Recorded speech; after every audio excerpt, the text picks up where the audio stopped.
Are you a Montreal fan? Oh, you're a Montreal fan. Oh, so you're happy with the results.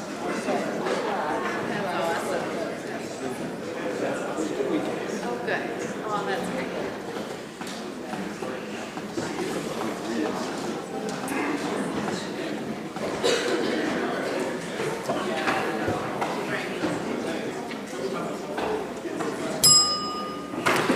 Introductions by members. Member for West Vancouver, Capilano. Speaker, I would like to introduce Declan Williams, Chair of the BC Youth Council, Jacqueline DeYoung, Erin Sweeney, Tish Sarah Joseph, and Darren Elizabeth Delatre. The BC Youth Council is an organization dedicated to bridging the gap between youth and politics. Through regional youth councils, they work to connect youth to their members of the Legislative Assembly. Recently, the BC Youth Council has begun their series of MLA interviews. I highly encourage all my fellow MLAs on both sides of the aisle to accept their offer to be interviewed and connect with the youth of your riding. Please give a very warm welcome to the visiting BC Youth Council.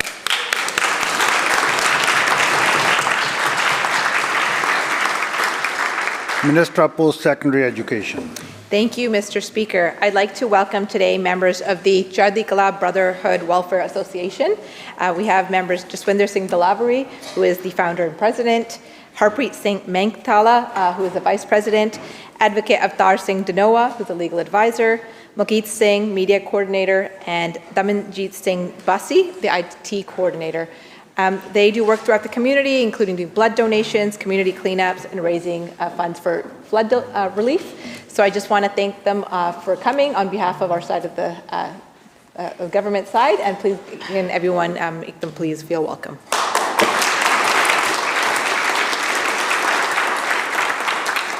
Leader of the Official Opposition. Thank you, Mr. Speaker, and from time to time it's a great pleasure to be able to have somebody come down and visit, especially when it's my wife, Kim. She doesn't get an opportunity to come down very often, and it's always really appreciated. Her support and her love is so much appreciated. I love you, Kim. Thank you for coming down and being here today. Will the House please make her welcome?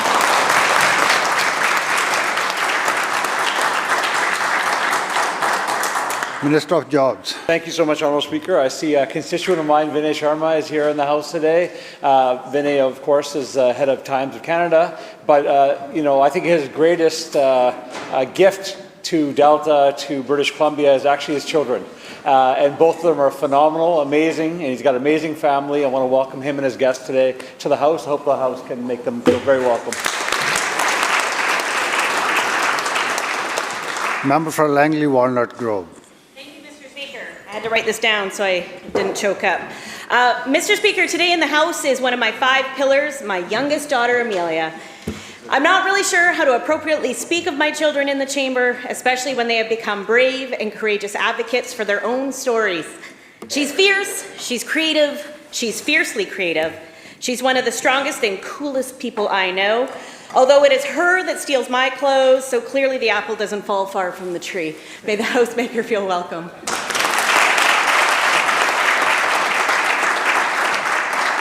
Member for Burnaby North. Thank you, Mr. Speaker. Joining us in the gallery today are members of the Canadian Union of Public Employees, Local 2278. CUPE 2278 represent over 4,000 academic workers at the University of British Columbia and University of Northern British Columbia. Their members teach, support curricular activities, research, and run programming and outreach at both universities. Through their work, these members are creating world-class research and knowledge at 2 of Canada's top universities. They are Jessica Wolfe, Vice President, Daniel Crook, Secretary-Treasurer, Sam Connolly, Member Advocate, and Jessica Orcutt, CUPE Communications Representative. Would the House please join me in extending them a very warm welcome. Member for Richmond Queensborough.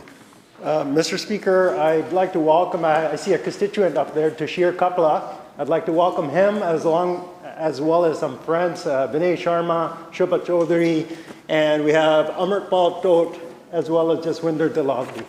Please welcome them. Thank you. Member for Vancouver Langara. Thank you, Mr. Speaker. Today I have one of my besties here in the House, and her name is Shubha Chaudhary. Shubha continues to inspire me with everything she does, along with raising two beautiful daughters. She's also popularly known as the Mortgage Queen of Lower Mainland, as she is the founder of Keyways Mortgage. She's the managing partner of the Times of Canada, and she's also a director in Lakshmi Narayan Temple in Surrey. I also have Mr. Tushir Kapila, who is a dear friend of mine and a licensed real estate professional as well as property developer, and he is the founder of Kalakar Junction, and he supports a lot of arts and culture initiatives in Lower Mainland. So both of them are known throughout Lower Mainland for their community service. Can I please request everybody on both sides to make them feel welcome here? Minister of Tourism, Arts and Culture.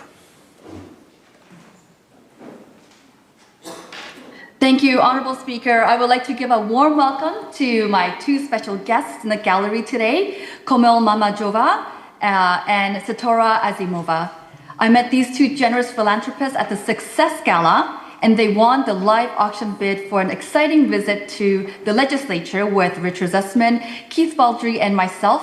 And unfortunately, I'm not able to be there today, but I understand that the Minister of State for Community Safety and Integrated Services had lunch on my behalf with them and stepped in and wonderfully entertained them.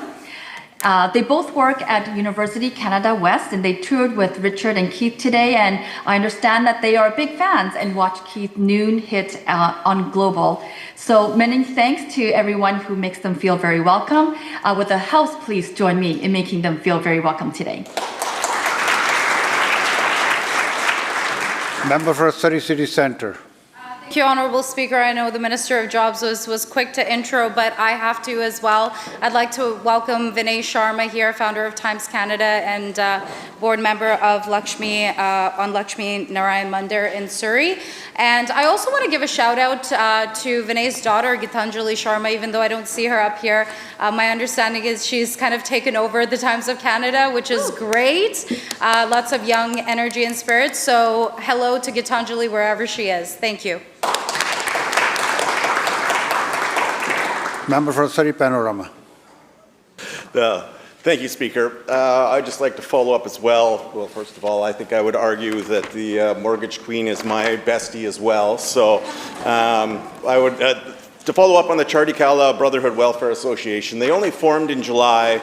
They've already had several great fundraising efforts where they donated $5,000 worth of toys to the BC Children's Hospital. They've had community cleanup at Cloverdale with 80 pounds of garbage. They've had 2 blood donation drives. And the flood relief in Punjab as well. They've managed to raise over $11,000 for that. And their future plans of tree planting, Christmas toy drive, and another food drive are in the works. So thank you for being here, and a big round for them.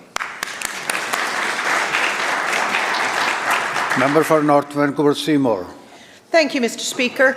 I would just like to say a big thank you and a welcome to His Excellency the Consul General for Great Britain, or the UK, who was here today and had a luncheon for us, and just very glad to support and sustain those relationships with the UK that we already have in place and we continue to mutually benefit from. So just like to make him feel very welcome, and thank you for lunch.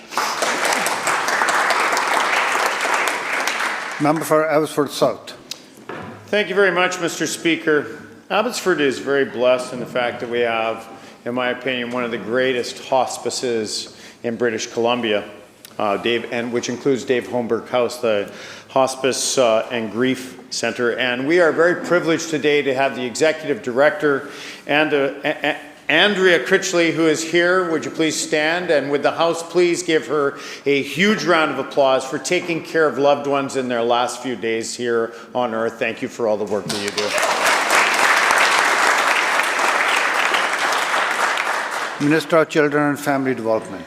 Thank you, Honourable Speaker. In the House today, we have members from the Belonging Network, Ann Tower and Brianna Brash-Nyberg. The Belonging Network provides a range of services for adoptive families.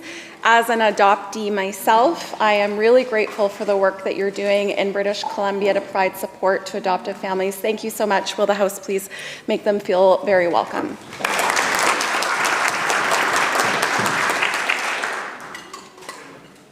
Madam Clerk. Introduction of bills. Statements by members. Member for Vancouver Fraser Review. Honorable Speaker, today, October 27 to November the 2nd, is Down Syndrome Awareness Week in our province. This week serves as a dedicated period to enhance knowledge and raise awareness of the rights, capabilities, and contribution of individuals with Down syndrome. To recognize the inclusion of people with disability like Down syndrome to share their gifts, talents, and ability that make our community stronger, richer, and better. They make valuable contribution to BC's community every day. Approximately 1 in every 800 babies born in Canada has Down syndrome. It affects all races and genders equally. Research and early intervention have dramatically improved the lifespan and potential of those who are affected by Down syndrome, but more research is needed.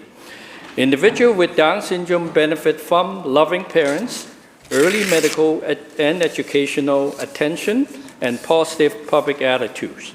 Children with Down syndrome have a full complement of emotion and attitudes, are creative and imaginative, and grew up to live independent lives with varying degrees of support and accommodation needed. Inclusion of individuals with developmental disability like Down syndrome in all aspects of community life, home, school, work, and social setting is seen as empowering for everyone. They deserve to be celebrated and to have the opportunity to be active participants in educational, occupational, social, and recreational activities on behalf of government. Please join me in celebrating the life and successes of people with Down syndrome. I'm grateful to them and all the family and professionals who make our community more empowering and inclusive. Thank you, Mr. Speaker.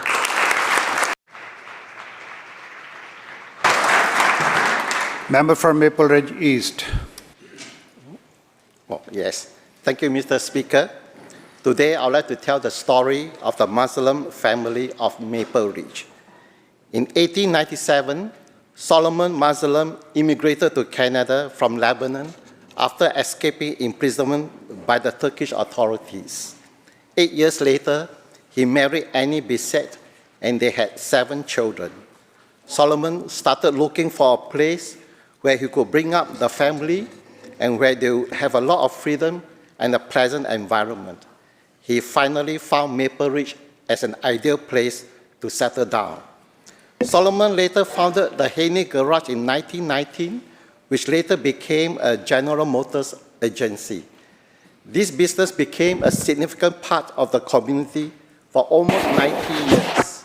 Solomon was an active member of the municipal government, serving 23 years on city council, 21 of those years as mayor.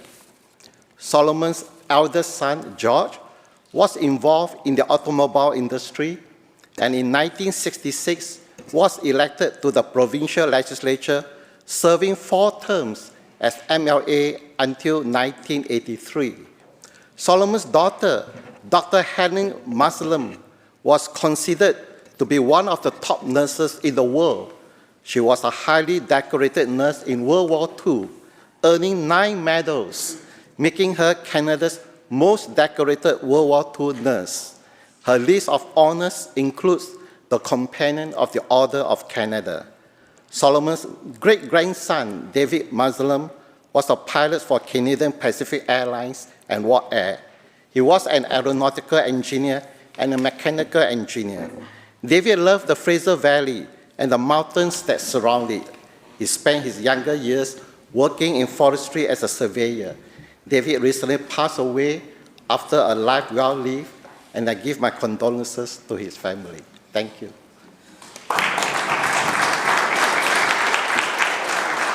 Member for Burnaby North. Thank you, Mr. Speaker. May I tell you about Frank, an older man who's been homeless for years, struggling with poor health and addictions.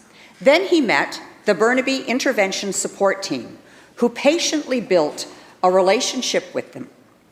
With their help, he moved into permanent supportive housing where he continues to thrive today.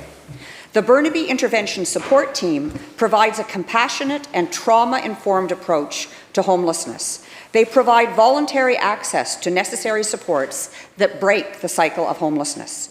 The team is deeply familiar with Burnaby's homeless population. They know that there are 97 unsheltered people in Burnaby today, more than twice as many as there were 10 years ago. They know that many of them experience childhood trauma or abuse, have a mental health or substance use disorder, are alone in the world, lacking spousal or social support, have been underemployed, and may have been incarcerated. They know that 34% of the youth on the streets experienced homelessness for the first time in 2025.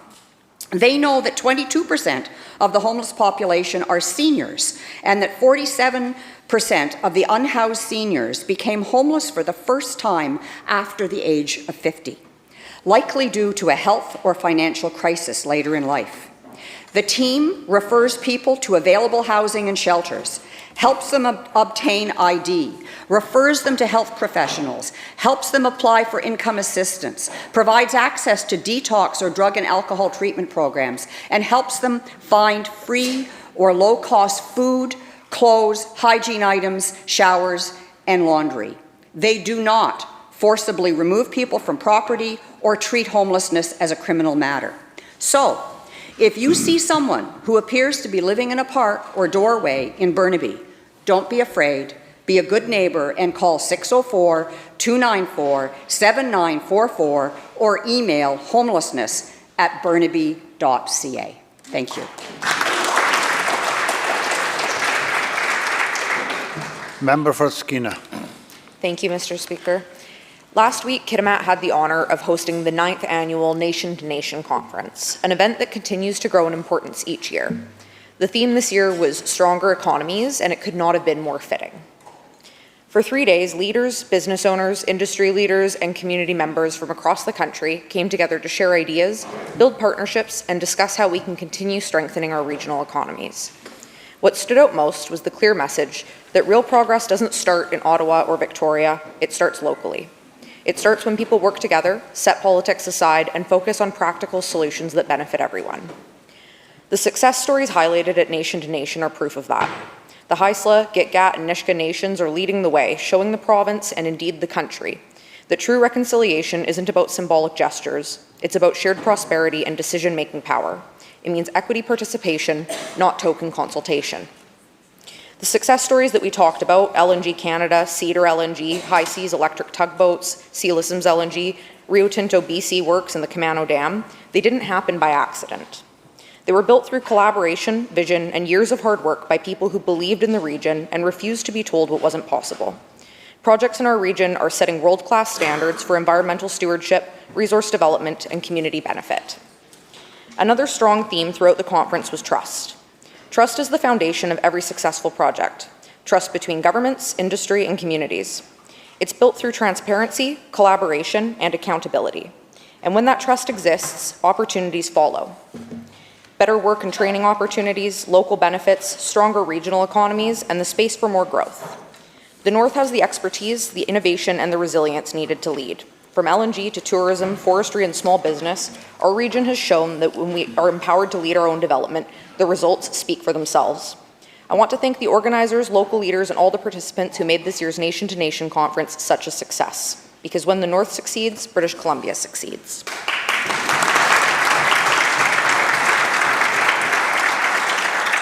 Member for Surrey City Centre. Thank you, Mr. Speaker. I'm pleased to recognize a remarkable institution in the heart of Surrey called Whalley Little League, a cornerstone of community spirit, youth development, and athletic excellence since 1956. For 70 years, Whalley Little League has provided children as young as 4 with an accessible and inclusive environment to learn the game of baseball, and importantly, to develop character, courage, and loyalty. These values are not only displayed on the field, but carried by players into schools, workplaces, and our communities. Located just 2 blocks from Surrey City Hall, the league's home, Whalley Athletic Park, features 7 groomed diamonds, 2 indoor training facilities, and a senior baseball stadium. It is a world-class facility, but its true strength lies in the people who bring it to life.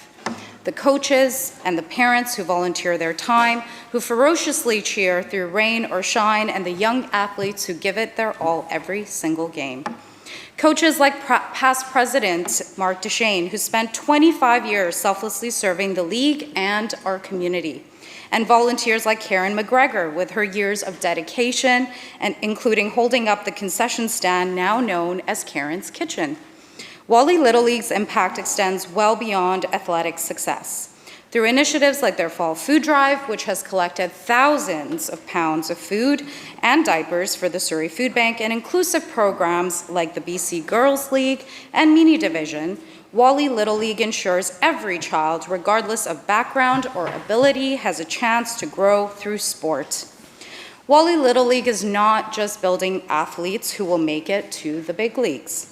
It is building community champions. It is fostering hometown pride, resilience, and a sense of belonging. So here's to a happy 70th anniversary and many, many more years of excellence to come. Thank you.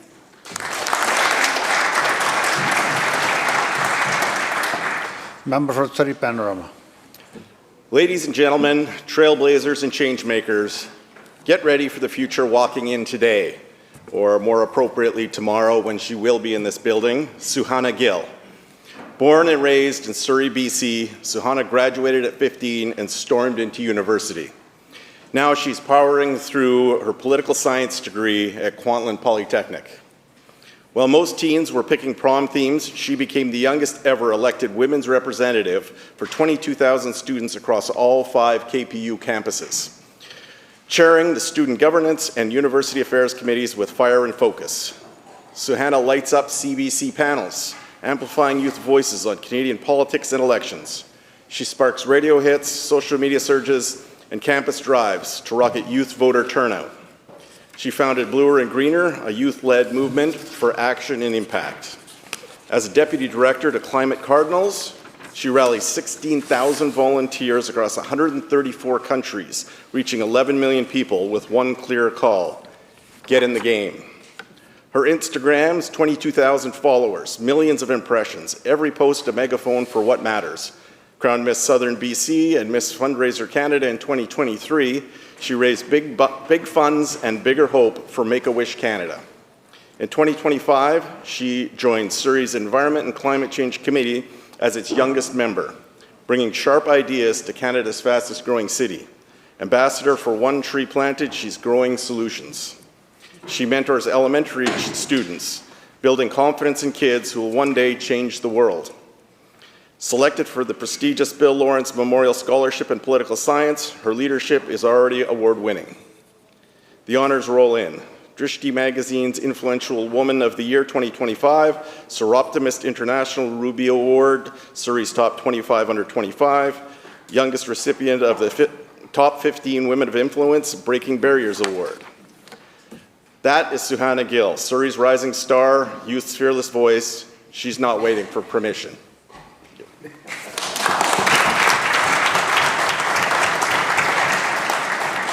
Madam Clerk. Oral questions by members. Kamloops Centre. Thank you, Mr. Speaker. On the weekend, hundreds of Kamloops residents, women, men, and children all rose up and made their voices heard about the critical shortage and crisis in OBGYN services in Kamloops, looming with the resignation of 7 OBGYNs, the whole complement in Kamloops, over the next few months. Can the ministers please explain to this House, and most importantly to those residents of Kamloops, what exactly the plan and the timeline is to solve this crisis? Minister of Health. Thank you so much, Honourable Speaker. Thank you to the member for the question and his continued advocacy for people in his riding and in the surrounding region. Mr. Speaker, we know that these OBGYNs have submitted their resignation letter and that Interior Health is working closely with them on a transition plan. And to be clear, anybody who is expecting a child, has an imminent birth coming, is facing an at-risk pregnancy should always present at the Kamloops Hospital, at the Royal Inland Hospital, to receive care there. Mr. Speaker, Interior Health continues to work with this group of physicians on a transition plan. They have 90 days to undertake that work, but they are at the table, they are listening, they are talking to each other. Mr. Speaker, at the same time, Interior Health continues to recruit and is talking with up to 12 physicians who may choose to move to the Kamloops region, because we know that women and their families need the security of the care, the services that they need, and we are determined to support Interior Health and these physicians as they work together to resolve these issues, and that we can provide that secure, long-term continuity of care for people in the region. Member supplemental. Thank you, Mr. Speaker. Well, it's not just myself that keeps saying this has been going on for years. It's not just the 7 OBGYNs from Kamloops that say this has been going on for years. It's actually now a letter that the minister has got in hand of 130 OBGYNs as a signatory to the letter saying that they support the 7 OBGYNs in Kamloops because they've been prompted by untenable and unsafe working conditions and a lack of meaningful response from the health authority and government. We have also raised alarms about this looming maternity crisis, only to be similarly dismissed, say the 130 OBGYNs. Surgical wait times will grow, care for high-risk pregnancies will be disrupted, and existing providers, including those outside of Kamloops, will be stretched even further. When OBGYNs are undervalued, so too are women and their health across BC. So I'll ask the minister again, what is our plan for OBGYN services, not just in Kamloops, but the whole province?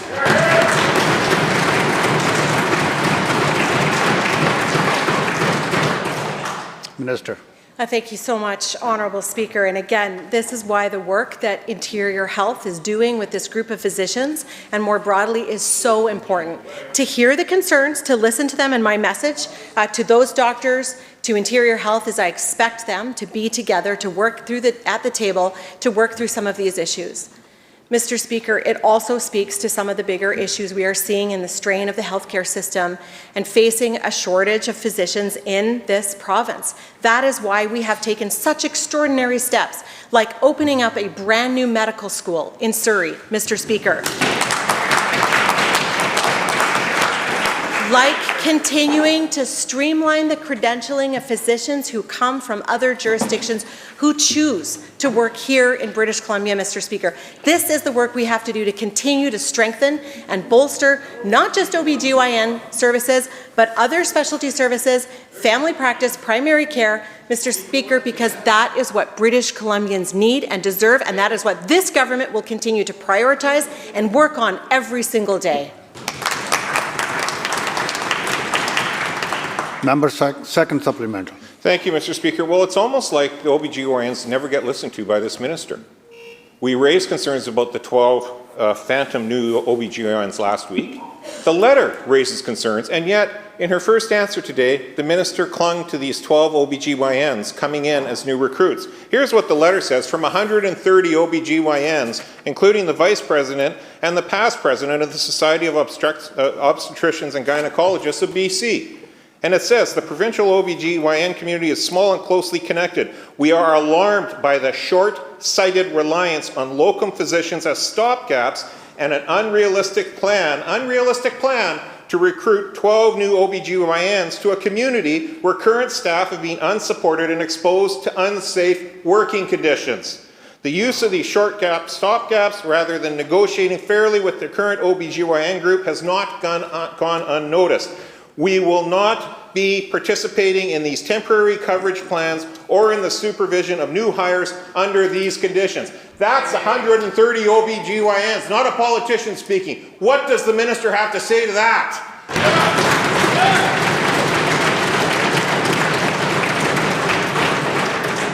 Minister. Thank you, Honourable Speaker. Those negotiations take place at a table, not here in this House, not during question period. That is why it is so important that Interior Health continues to sit down with these OBGYNs, with other OBGYNs. Members. Because it is... Member. Shh. Minister will continue. Mr. Speaker, first and foremost, the priority must always be the patients, the families, the people. It is my expectation of these physicians, it is my expectation of Interior Health that they will come together to talk through these issues, to undertake the negotiations that are underway right now, holding the patient at the center of the work they do. I am confident that if they do that, they can come together. And Mr. Speaker, my commitment to them, to Interior Health, is to listen to them, is to support them, and to do everything that we can to support maternity services, not just in Kamloops, but in every community across this province. Member for Kelowna Centre. So Kamloops is not the only region driving out BC's healthcare practitioners. 4 psychiatrists resigned from Vernon Jubilee Hospital on Thursday, citing overwhelming workloads and lack of support. Will the minister order an independent public review of Interior Health and deploy emergency recruitment and retention measures today? Yes or no?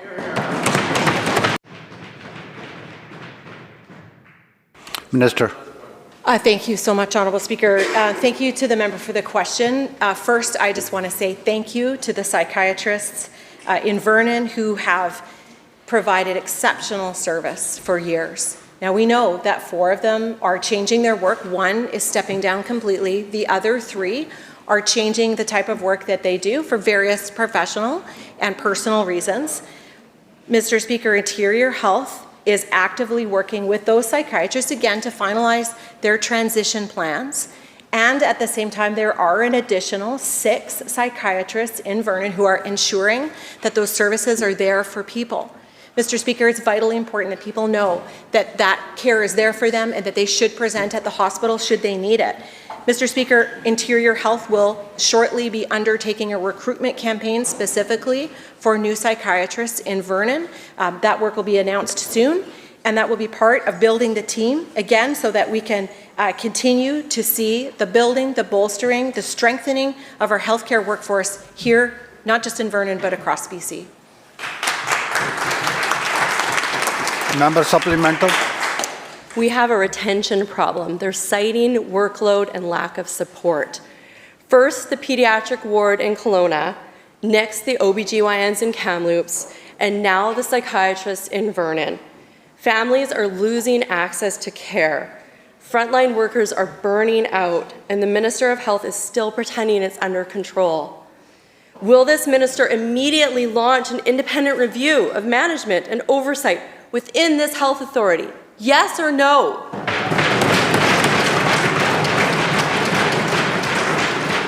Minister. Thank you, Honourable Speaker. It is no secret, I know, that the healthcare system is under strain, that things are hard. And Mr. Speaker, that's why we need to do everything we can to support every single physician, nurse practitioner, allied health professional out there who is working their heart out to support the people of this province.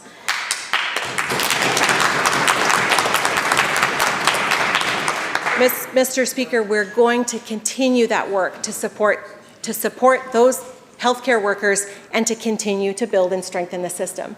Mr. Speaker, I know the member understands that we have undertaken a review of all health authorities, looking at administrative spending, looking to redirect resources to the front line to support the work that people are doing so that British Columbians get the care when they need it and where they need it. Mr. Speaker, we will continue that work. It will not end. Leader of the third party. Thank you, Honourable Speaker. I want to start by wishing all BCGEU employees the best on their first day back after 8 long weeks, and also acknowledge the damage done by the longest public service strike in BC's history. Mr. Speaker, this government wants us to be the economic engine of Canada. Well, in West Vancouver Sea to Sky, our engine is tourism. Whistler Blackcomb is facing two critical delays: a recruiter's license renewal needed to hire 60 foreign workers and essential equipment stuck in the Port of Tacoma. Across BC, prospective parents are at risk of missing the window for IVF treatment. Single moms didn't receive their affordable childcare benefit, and restaurants and bars are reporting $250 million in loss of sales. The length of this strike means that BCGEU and PEA employees will now be buried under an avalanche of backlogged work. So to the Minister, what is this government's plan to address the backlog created by the strike? Not just putting liquor back on the shelves, but making sure that people can access the essential services they've been denied for over 8 weeks. Minister of Finance.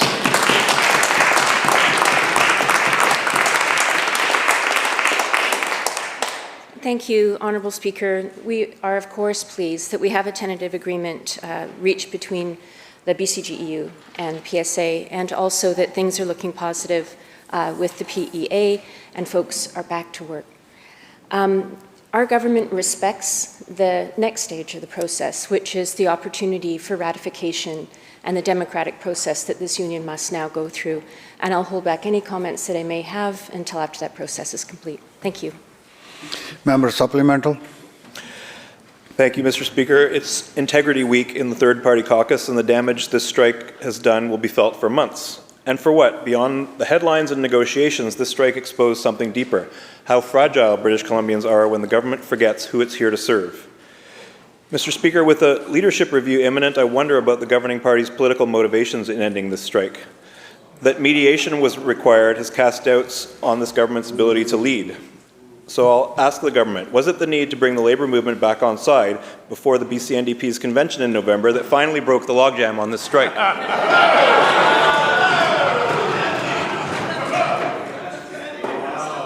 Minister of Finance. Thank you, Honourable Speaker. From the beginning of this labour action, our government has been clear that there's been two objectives.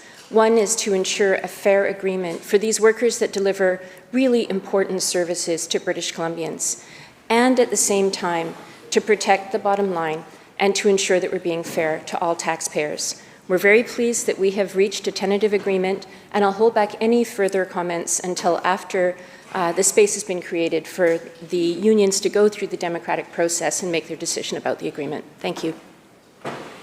Leader of the Fourth Party. Thank you, Mr. Speaker. He threw a rock at Donald Trump and got bulldozed.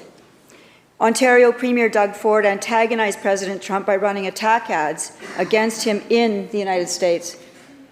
As a result, Trump raised tariffs by 10% and ended all trade talks with Canada. Having humiliated himself, Ford pulled the ads, but the damage is done. It was a reckless move. But unfortunately, Mr. Speaker, not to be outdone by Mr. Ford, our Premier is even more reckless. He's now launching his own anti-Trump attack ads in the US. These ads give Trump an excuse to retaliate with even more tariffs against BC when we're already hurting. Mr. Speaker, is the Premier's personal hatred for Donald Trump more important than our economic safety? Minister of Jobs and Economic Growth. Thank you so much, Honourable Speaker. Honourable Speaker, it's vitally important that all provinces make the case to Americans when there's tariffs and duties that are put in place that are unjustified and impact workers and families in our communities. Honourable Speaker, it's vitally important that we make sure that all Americans, our friends across the border, understand that right now the tariffs on British Columbia and Canada are higher than they are in Russia. It's vitally important for our friends in the US to understand that every time they raise tariffs on British Columbia and Canada, it's going to increase the cost of housing for them in their communities. Honourable Speaker, we're going to continue to do that advocacy. We're going to continue to raise the noise to the federal government that we need strong action and we need it immediately. And of course, we welcome any supports that will help workers transition, Honourable Speaker, but our number one priority is to keep people working in our communities. So we will not apologize for raising our voice to fight for workers and fight for families here in British Columbia, Honourable Speaker. I welcome all sides, all members in this House to join us in that fight.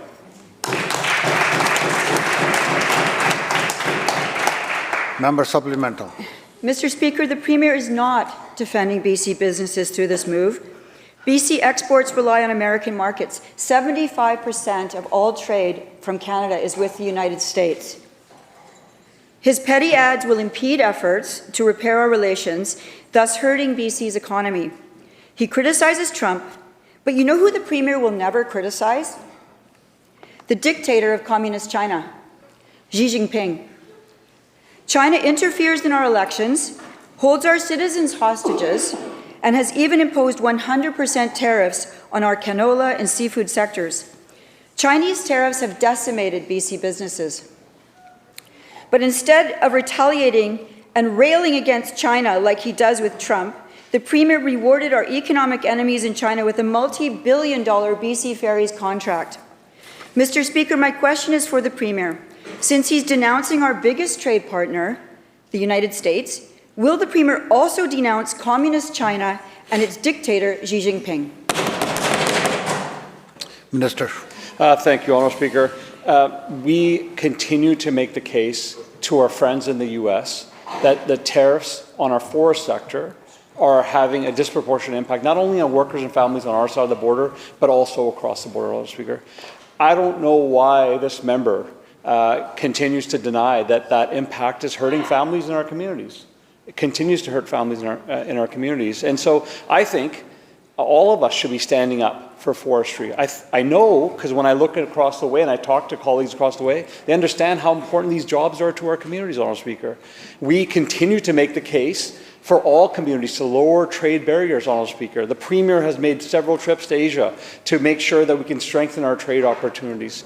And on top of that, Honourable Speaker, we have committed to all of our partners across the country that we will do our part to make sure when their goods are coming to British Columbia that we help them find new markets as well, Honourable Speaker. So we're not going to apologize for fighting out for workers in British Columbia. I certainly hope that the members can turn their heads away from being so pro-Trump that they realize that they also represent people in this community, in this province as well. Member for Kelowna Mission.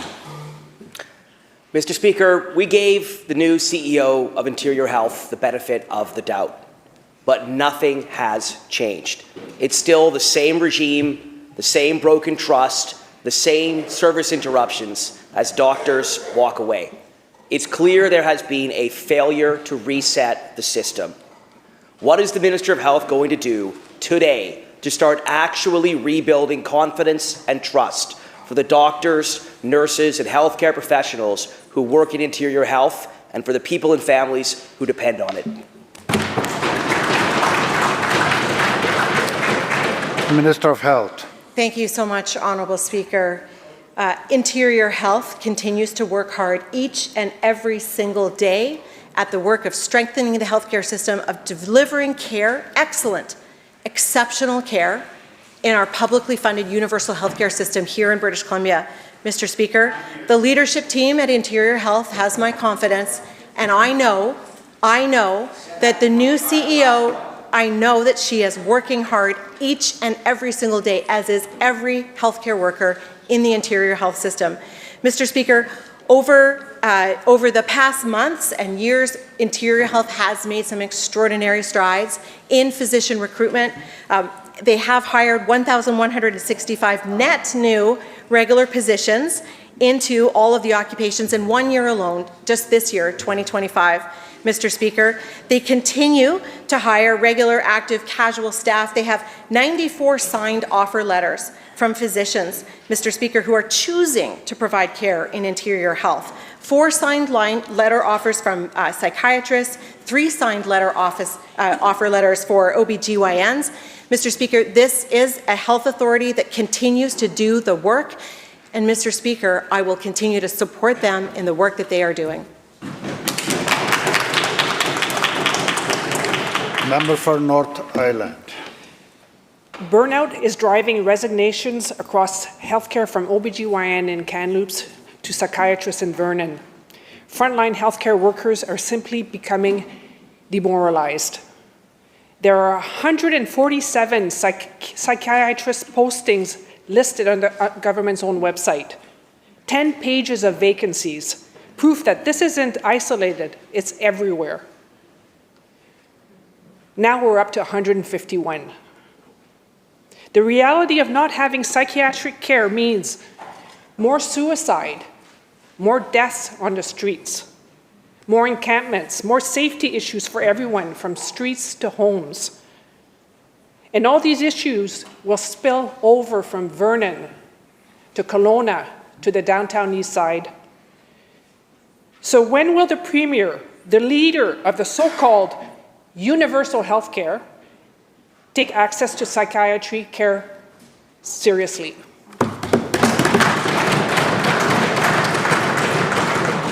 Minister of Health.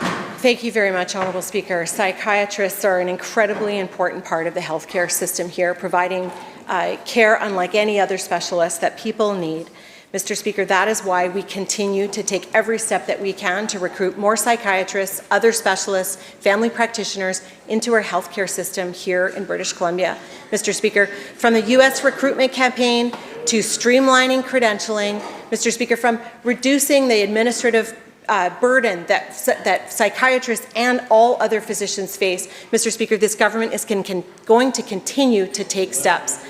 Mr. Speaker, when it comes to the U.S. recruitment campaign, we are seeing enormous successes. We've had over 1,800 job applications.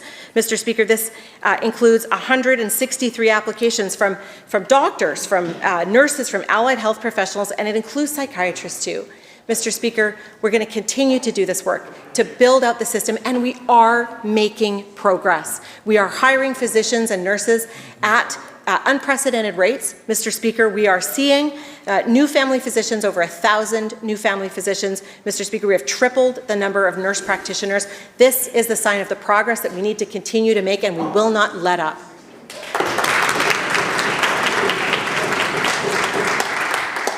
Member for Prince George, Valemount.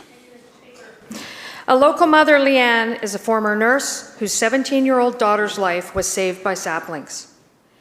Gave a simple warning, quote, "We are going backwards, not forwards." Saplings Mental Health in Fort St. John has been credited for saving young lives. Yet this government is cutting its funding. Those cuts that mean after a youth is discharged from hospital, there will be no immediate in-person mental health support left in this community.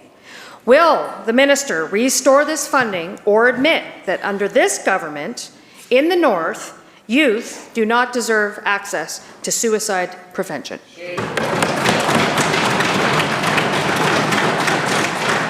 Minister of Health. Thank you so much, Mr. Speaker. The member brings up an incredibly serious topic, and that is the work of suicide prevention for all people, but particularly in this case, youth.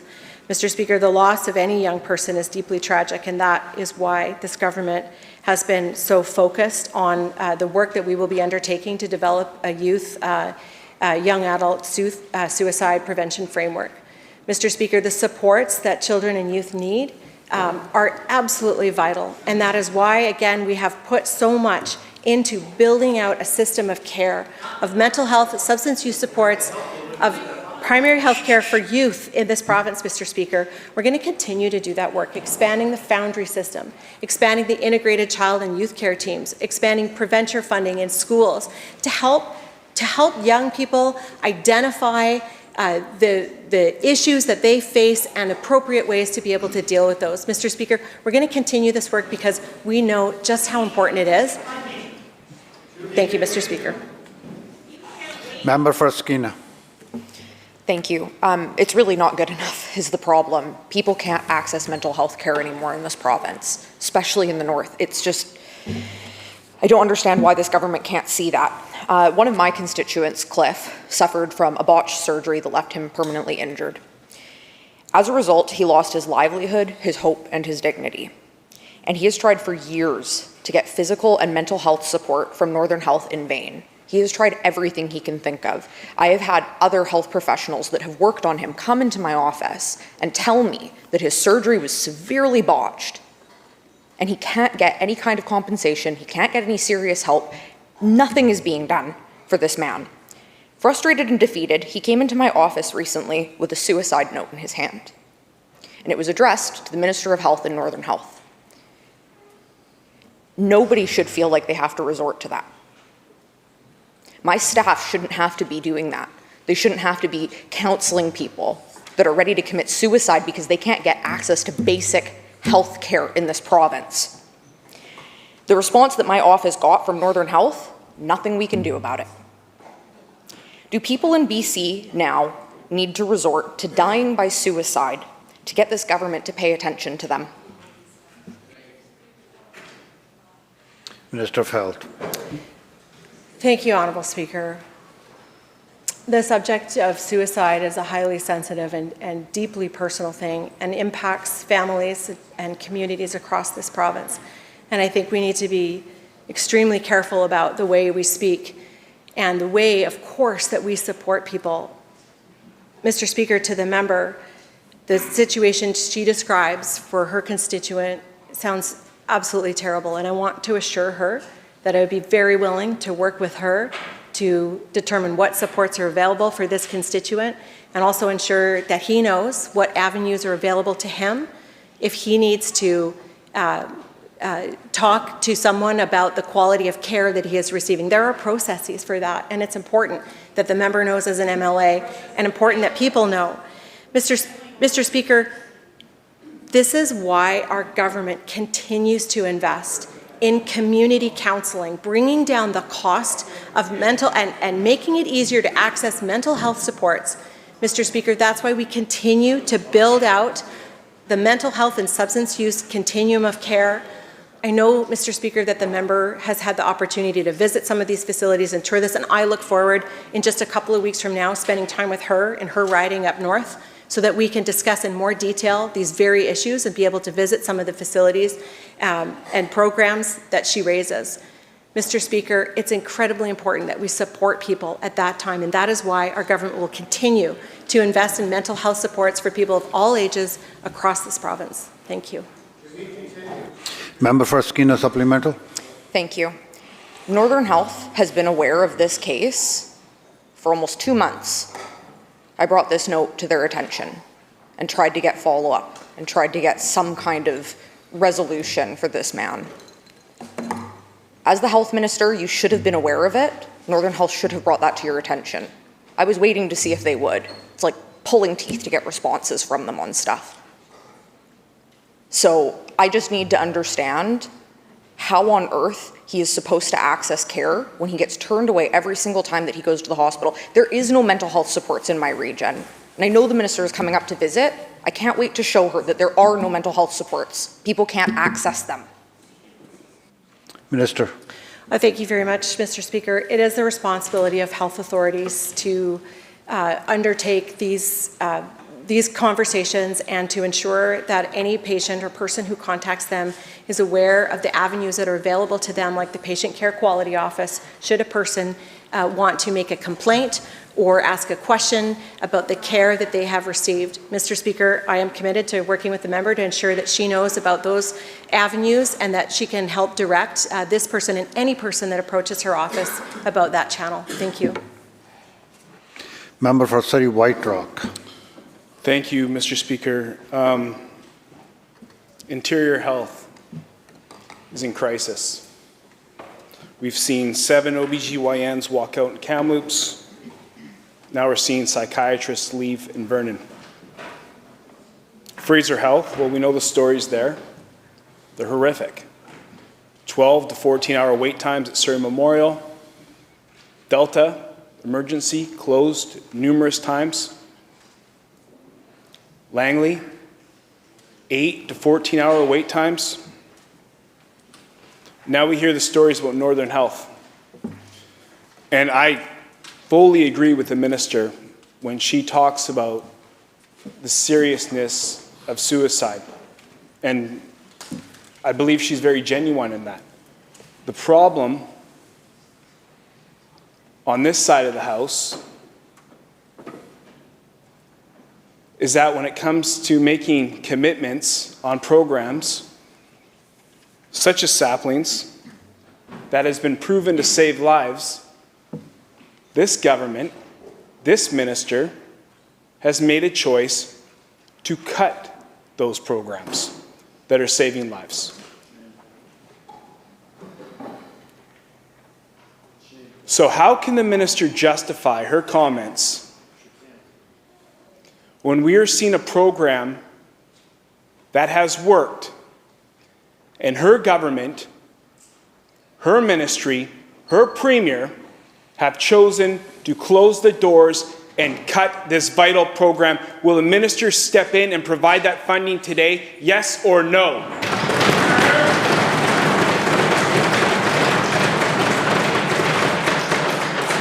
Minister of Health. Thank you, Honourable Speaker. We will choose to invest in our public universal healthcare system every single day.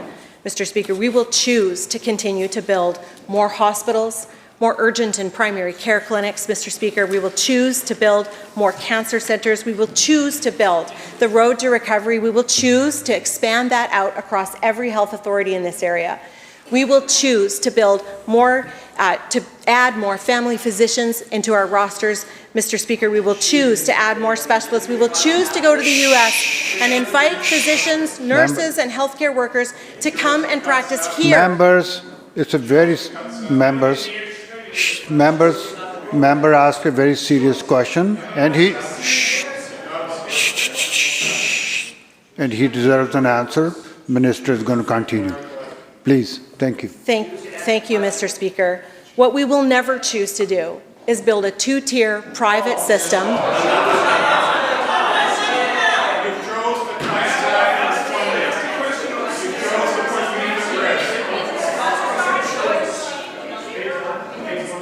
Members, let the minister finish. Thank you, Minister. And those are the choices that British Columbians have to make when they choose their representatives, Mr. Speaker. This government stands up for public universal health care. We will do that every single day. We will continue to build out mental health supports for children and adults. Thank you. Members, the bell ends the question period. Madam Clerk. Orders of the day. Government House Leader.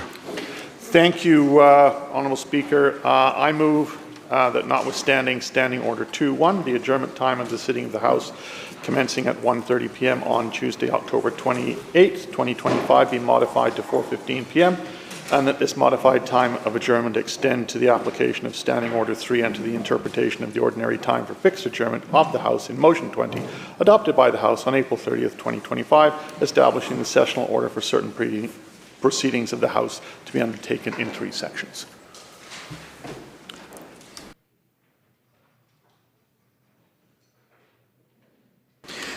Member, you heard the question. All those in favor say aye. Opposed? Motion carried. Government House Leader. Thank you, Honourable Speaker. I call third reading, Bill 17. Committee Chair. No, third reading. Oh, sorry, third reading. I need the bill.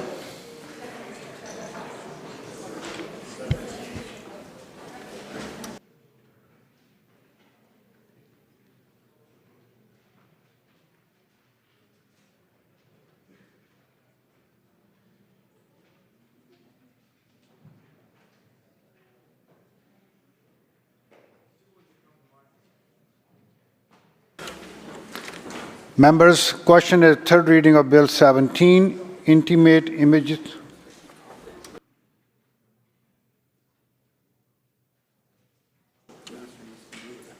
Minister to move the third reading of the bill. I Attorney move General. third reading. Okay. Member, the question is third reading of Bill 17, Intimate Images Protection Statutes Amendment Act 2025. All those in favor say aye. Aye. Those who oppose, motion carried. Bill 17, Intimate Images Protection Statutes Amendment Act 2025 has been read third time and has passed.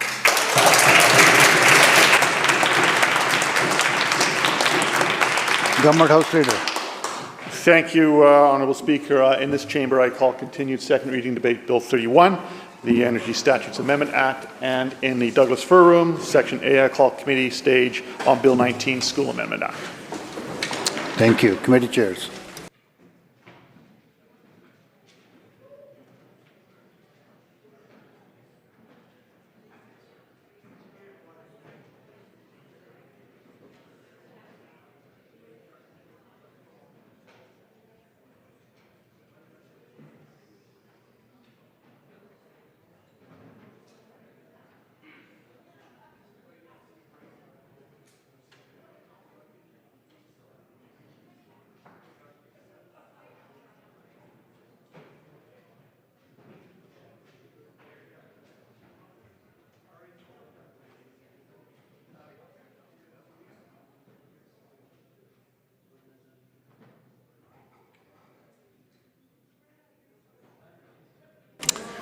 Thank you, members. We'll call this House back to order and ask people to move outside to continue their conversations. We are going to continue debate on Bill 31, the Energy Statutes Amendment Act of 2025, recognizing Kootenay Rockies.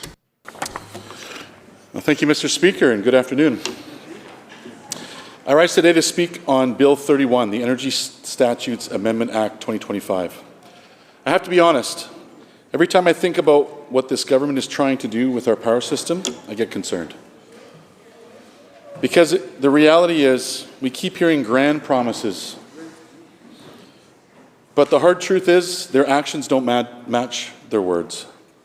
Every time the Premier or any of his ministers stand in this House or in front of cameras saying they support the mining industry, about building a clean energy future, about all these projects and initiatives, it sounds great, it sounds inspiring, it sounds like vision, but words don't keep our lights on. Actions do, Mr. Speaker. Let's talk about action, because this is where it gets serious. The Minister of Mines stood in this House talking about 17 mining projects in BC, projects that could create jobs, fuel communities, and build this province for decades. They talk about these projects like trophies, proof that BC is leading the world. And as the opposition mining critic, I want to see these projects move forward, and I want to see our BC mines thrive.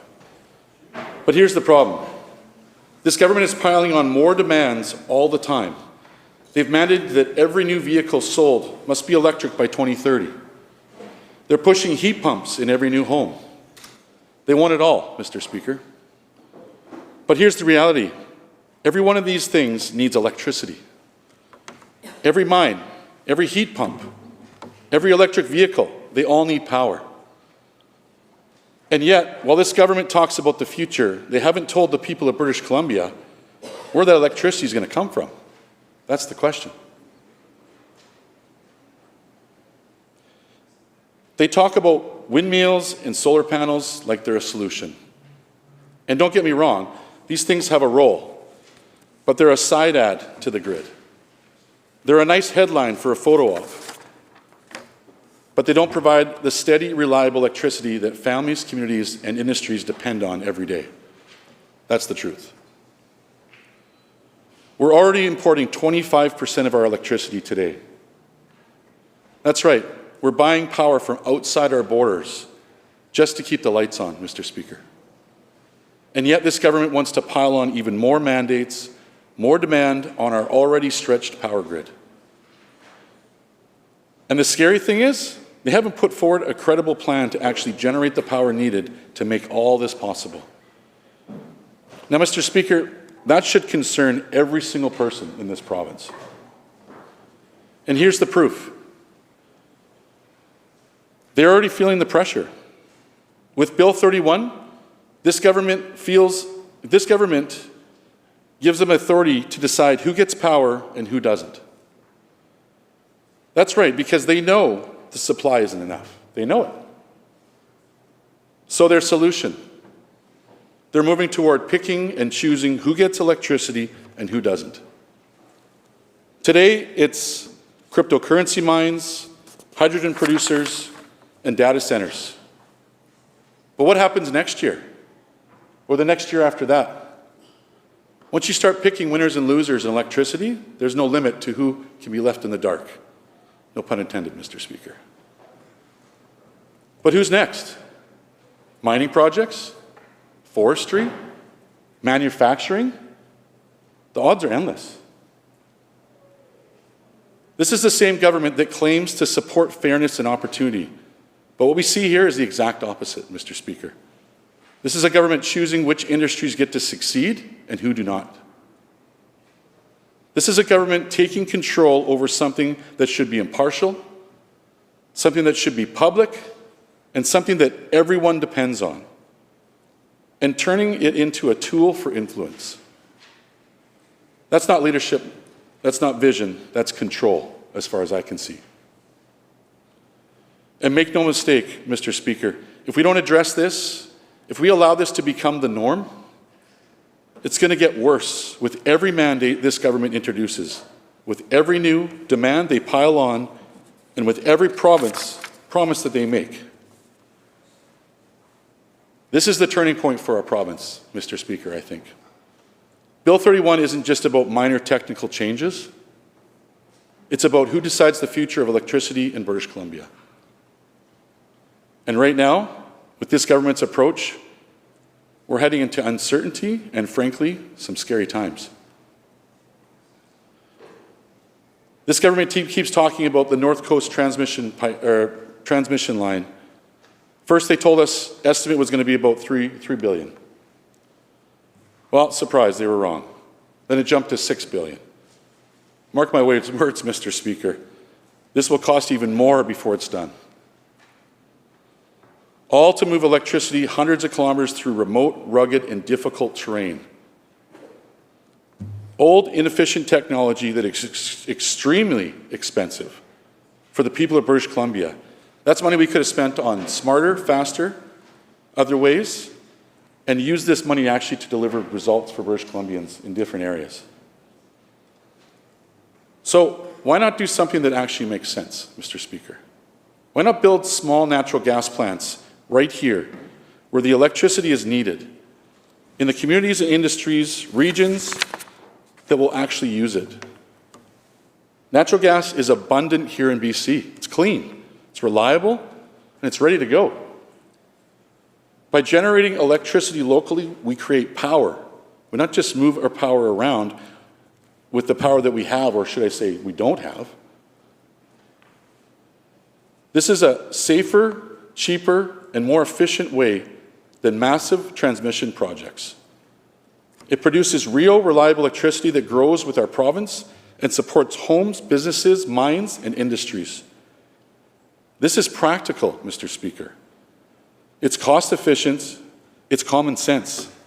And yet, under Bill 31, this option is ignored, and the people of BC are paying the price. It reminds me of the Site C Dam situations, Mr. Speaker.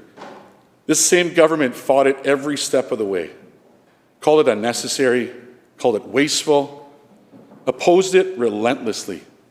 And now, suddenly, they praise it. But let's be honest, where would we be today without Site C? How much more electricity would we have to import from outside our borders? How much more families and communities and industries would struggle without the power? This lesson is clear. Ignoring a practical solutions comes at real costs. And we have to stay ahead of this stuff. Now let's talk about BC Hydro itself. This is a public utility built by the people for the people. And Bill 31 quietly moves the province closer to selling pieces of it off, Mr. Speaker. This is not just about ownership, this is about control. Once you start selling transmission lines or other parts of our public electricity system, you lose control. You lose accountability.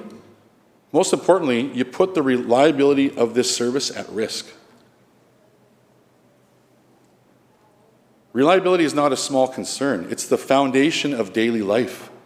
People need to be able to turn on their lights, heat their homes, run their businesses, and power their communities without having to question whether the electricity will be there when they need it or not. That is the last thing British Columbians should ever have to worry about. Selling off pieces of BC Hydro or moving towards privatization puts all of this at risk. It turns a public service into a commodity, and it puts people and communities in danger, Mr. Speaker. That's the realness of this. Now, I'm going to say it here. You know what? If this government isn't willing to act with common sense, with practical solutions, then maybe they need to step aside and let those of us who will get these things done lead. The people of this province deserve real action.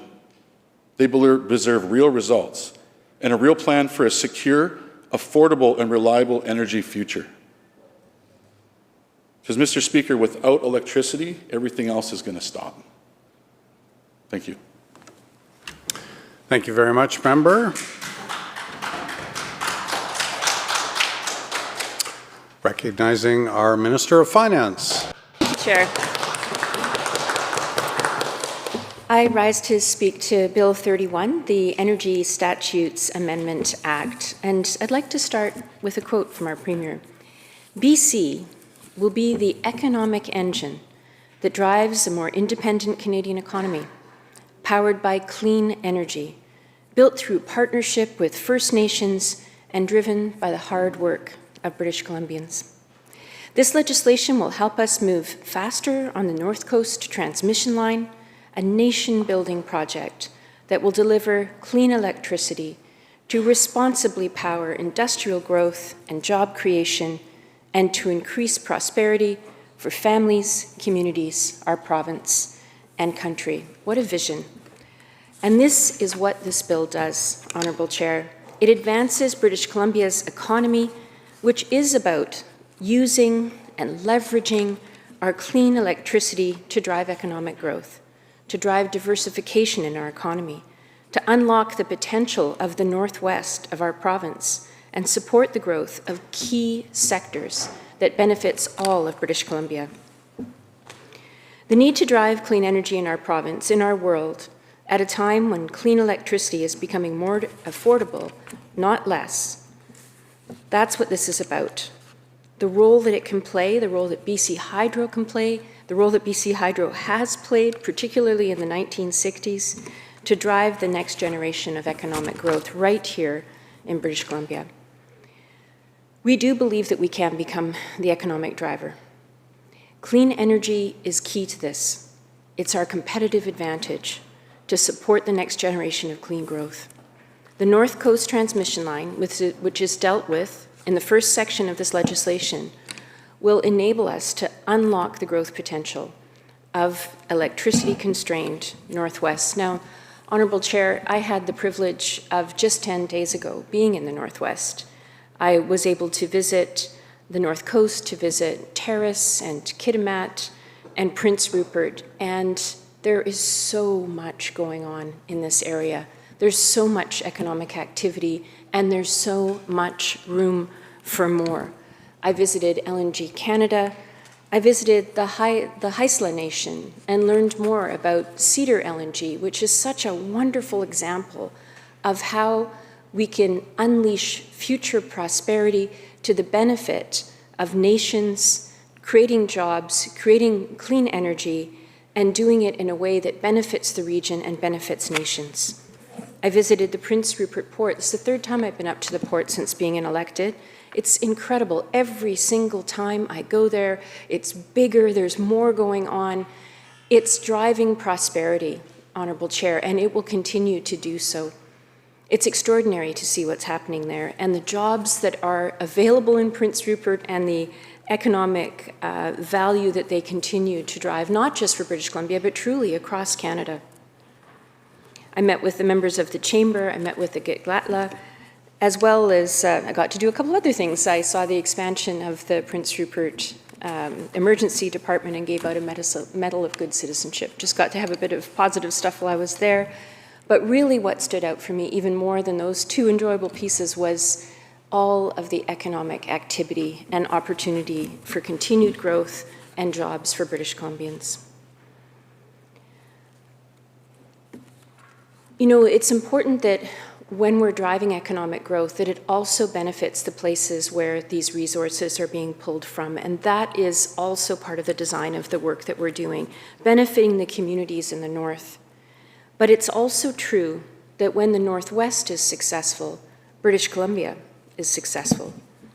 The North Coast transmission line is a generational opportunity. It's nothing less, a generational opportunity to unlock a golden triangle of mining opportunities, expanding our world-leading and cleanest LNG sector with Indigenous-led projects like Cedar, featuring the Northwest, ensuring, in fact, that we are, consistent with government policy, electrifying our LNG, something that the world wants, and that's showing its benefits everywhere.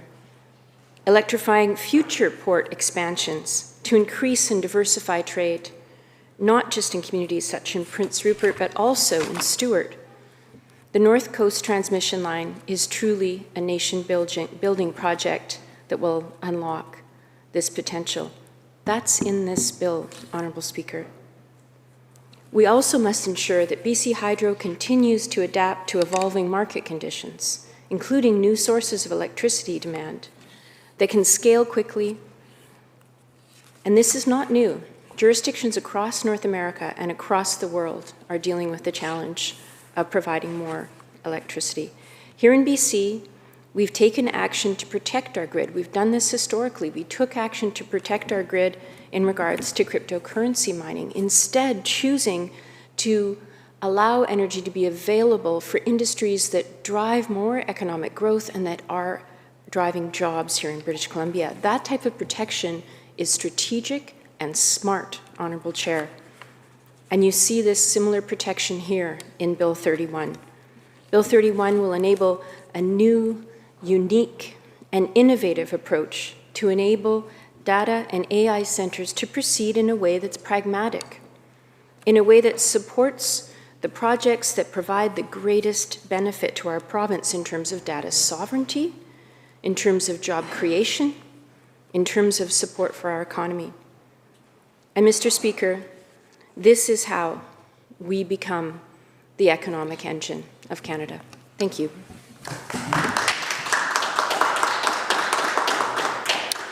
Thank you very much, Minister. Recognizing the leader of our third party. Thank you, Mr. Speaker. Thanks for the opportunity to speak to Bill 31. I'll note that I'll be the designated speaker for this. I don't expect to speak for 90 minutes, but I might go a touch over 30 depending on how much I rush. Before diving into the details of this bill, I want to take a step back and talk about what's at stake in this debate. Because at its heart, this is not just a conversation about transmission lines, mega projects, or technical amendments to the Utilities Commission Act. It's about how we make decisions in a time of profound change, decisions that will help shape British Columbia's energy system, our economy, and our climate legacy for years to come. British Columbians expect that when governments make multi-billion-dollar investments, those decisions are grounded in evidence, transparency, and fairness. They expect that public oversight, Indigenous rights, and environmental stewardship are not afterthoughts, but essential parts of responsible governance. And they expect that when we talk about building a clean energy future, we actually mean it. But what we have before us today raises serious questions about whether those principles are being upheld. Because the technical language of this legislation belies a major shift, one that changes who gets to make critical energy decisions, how those decisions are reviewed, and whose voices are heard in the process.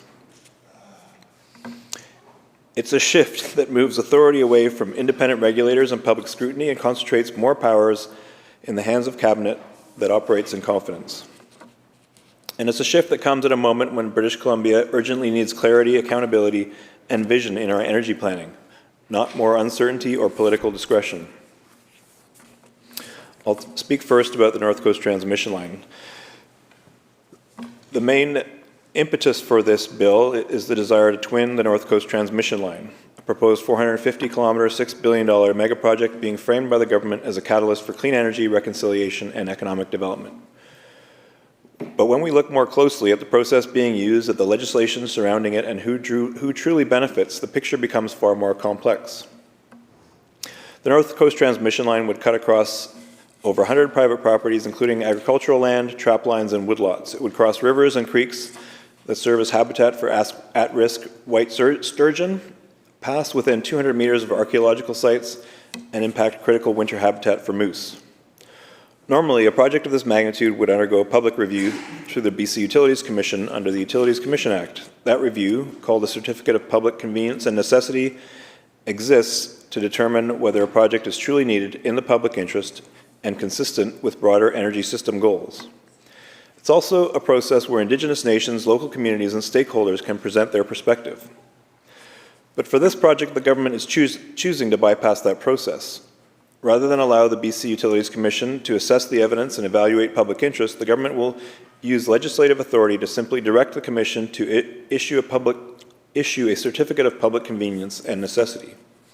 A process that would normally take 12 to 18 months, bringing transparency and public accountability, will be replaced by a directive from Cabinet.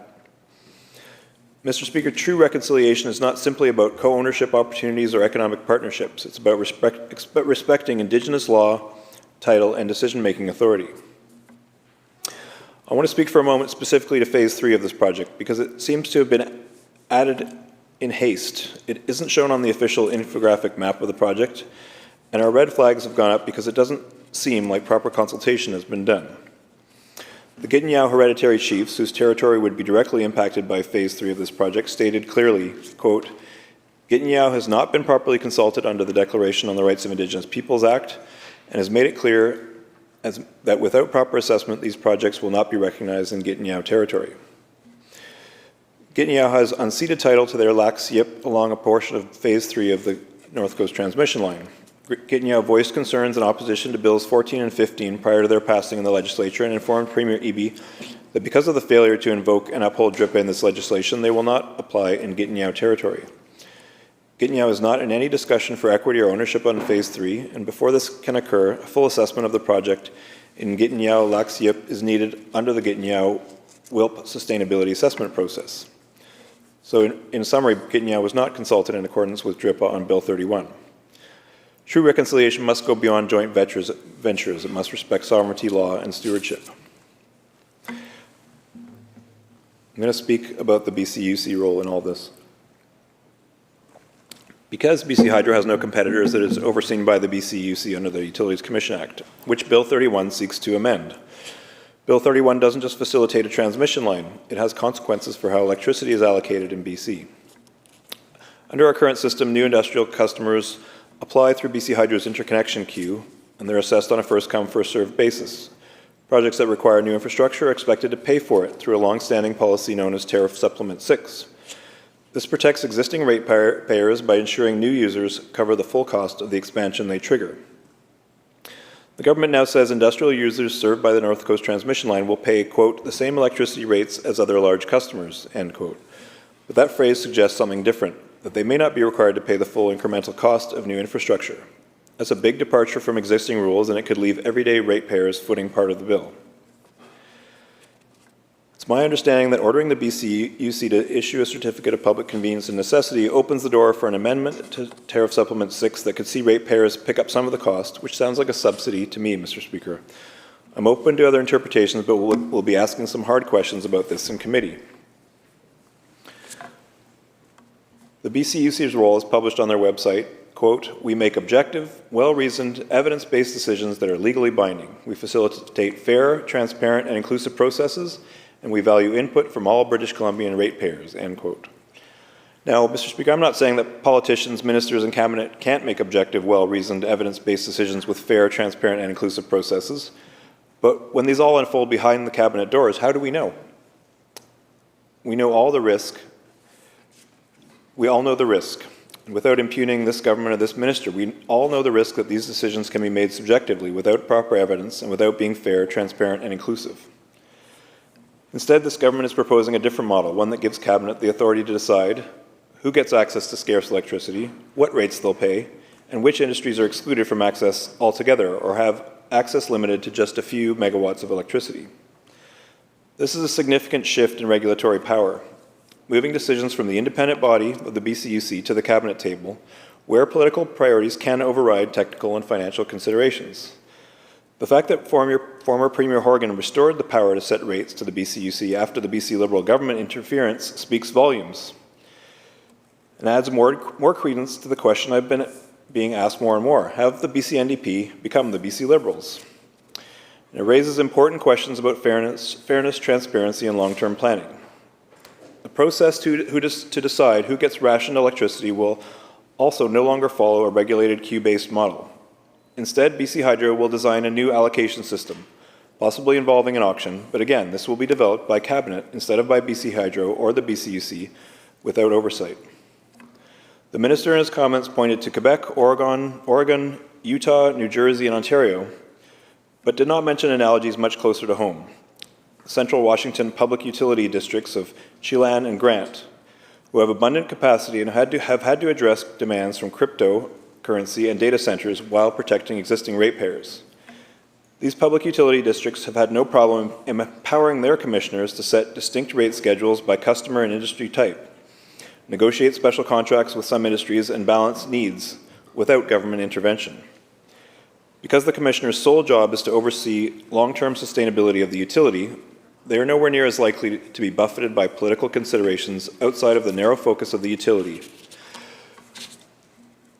So Mr. Speaker, who will ensure that the public interest is protected in these agreements?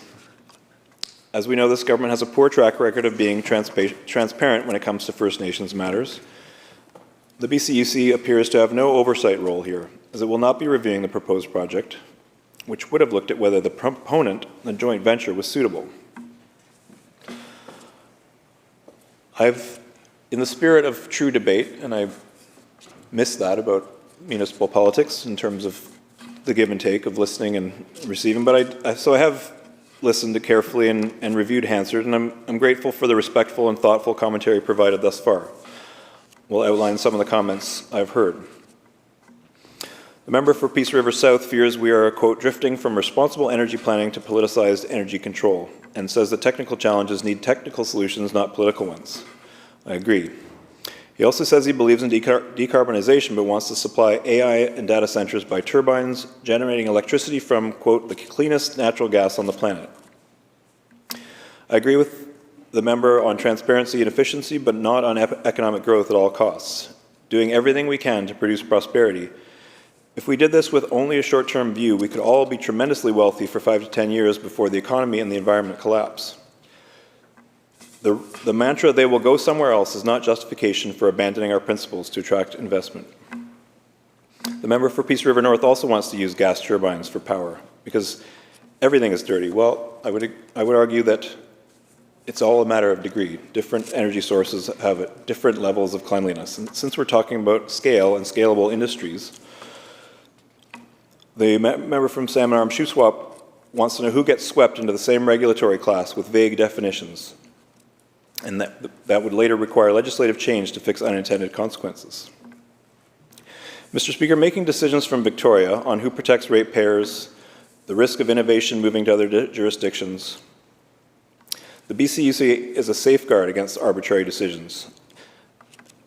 Putting this into cabinet confidence replaces open hearings with confidential discussions. Trust us rather than show me the evidence. This has the unwanted consequence of reducing investor confidence. I agree with the member from Prince George Mackenzie who says cabinet directives should be published with rationale, criteria, and impacts to ratepayers. With the member from Boundary Similkameen says industries we want could be scared to invest if we prejudge industries like AI and data centers. We need to build an innovation economy with certainty, not flipping the switch on and off at cabinet discretion. So flexibility can be achieved without secrecy. BCUC already has tools to fast track. At minimum, annual public reporting is needed on regulations, including fiscal summaries and rationale. As discussed, to protect ratepayers, large industrial customers that require new infrastructure are expected to pay their fair share through Tariff Supplement 6. However, industries are already being offered subsidies. Cedar LNG gets $200 million from BC and matched by another $200 million from Ottawa. And with the North Coast Transmission Line, the government wants the public, not industry, to shoulder the $6 billion price tag. That's $6 billion or more on top of the $16 billion we've already spent on Site C, all to enable electrification of LNG and mining projects. Mr. Speaker, this isn't about clean energy. This is about state-sponsored fossil fuel expansion, greenwashed and fast-tracked under the banner of economic reconciliation. From a climate standpoint, the implication of Bill 31 raises further concerns. Liquefied natural gas is extremely energy intensive. It takes massive amounts of power to chill gas to minus 162 degrees and ship it overseas. All new LNG terminals in BC were required to be net zero by 2030, but earlier this year the rule was weakened. LNG facilities now only need to have a plan to be net zero ready by the end of the decade if electrical grid supports aren't in place. It isn't the responsibility of taxpayers to ensure fossil fuel companies have the electrical resources needed to decarbonize. Yet the province has said LNG proponents will not be penalized for factors beyond their control. The first phase of LNG Canada will use natural gas turbines for compression, but the rest, every LNG facility currently in planning or under construction, is expected to rely on electricity from the grid. This is how it is expected to be low emission or net zero LNG, at least before it's burned in Asia. A 2023 report from the Pembina Institute found that electrifying BC's oil and gas sector would require 42,700 gigawatt or 43 terawatt hours per year, the equivalent of 8.4 Site C dams. Even just LNG Canada Phase 1 and wood fibre would double BC's 2030 emissions target for the oil and gas sector. If all proposed projects proceed, emissions could triple the target. Jurisdictions who extract and sell fossil fuels are facing increasing liability for the serious and irreversible harm these products cause. This was highlighted by a recent ruling by the International Court of Justice, a ruling that British Columbians would be wise to pay attention to. Quote, failure of the state to take appropriate action to protect the climate system from GHG emissions, including through fossil fuel production, fossil fuel consumption, the granting of fossil fuel exploration licenses, or the provision of fossil fuel subsidies, may constitute an internationally wrongful act which is attributable to that state. British Columbians are one of the world's most aggressive extractors of climate-polluting fossil fuels per capita. Under current policies, BC's fossil gas extraction is projected to jump 50% by 2035. Under this government, BC is deeply entrenched in a frenzied LNG boom, and it shows no signs of slowing down.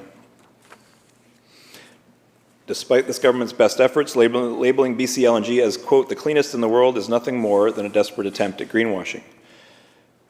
Mr. Speaker, natural gas is methane, a far more potent greenhouse gas than carbon dioxide, up to 80 times over the short term, and still much worse over the long term. From the upstream emissions to methane leaks along the pipeline to powering the liquefaction of fossil fuels, there is nothing clean about fossil gas or liquefied fossil gas, LNG. Fracking is highly destructive, uses billions of liters of fresh water when communities across the province are in drought, and it leads to earthquakes and poisons communities. Yet the fracking industry are allowed to take billions of liters each year, and they're paying pennies for it. We need to look at the full picture.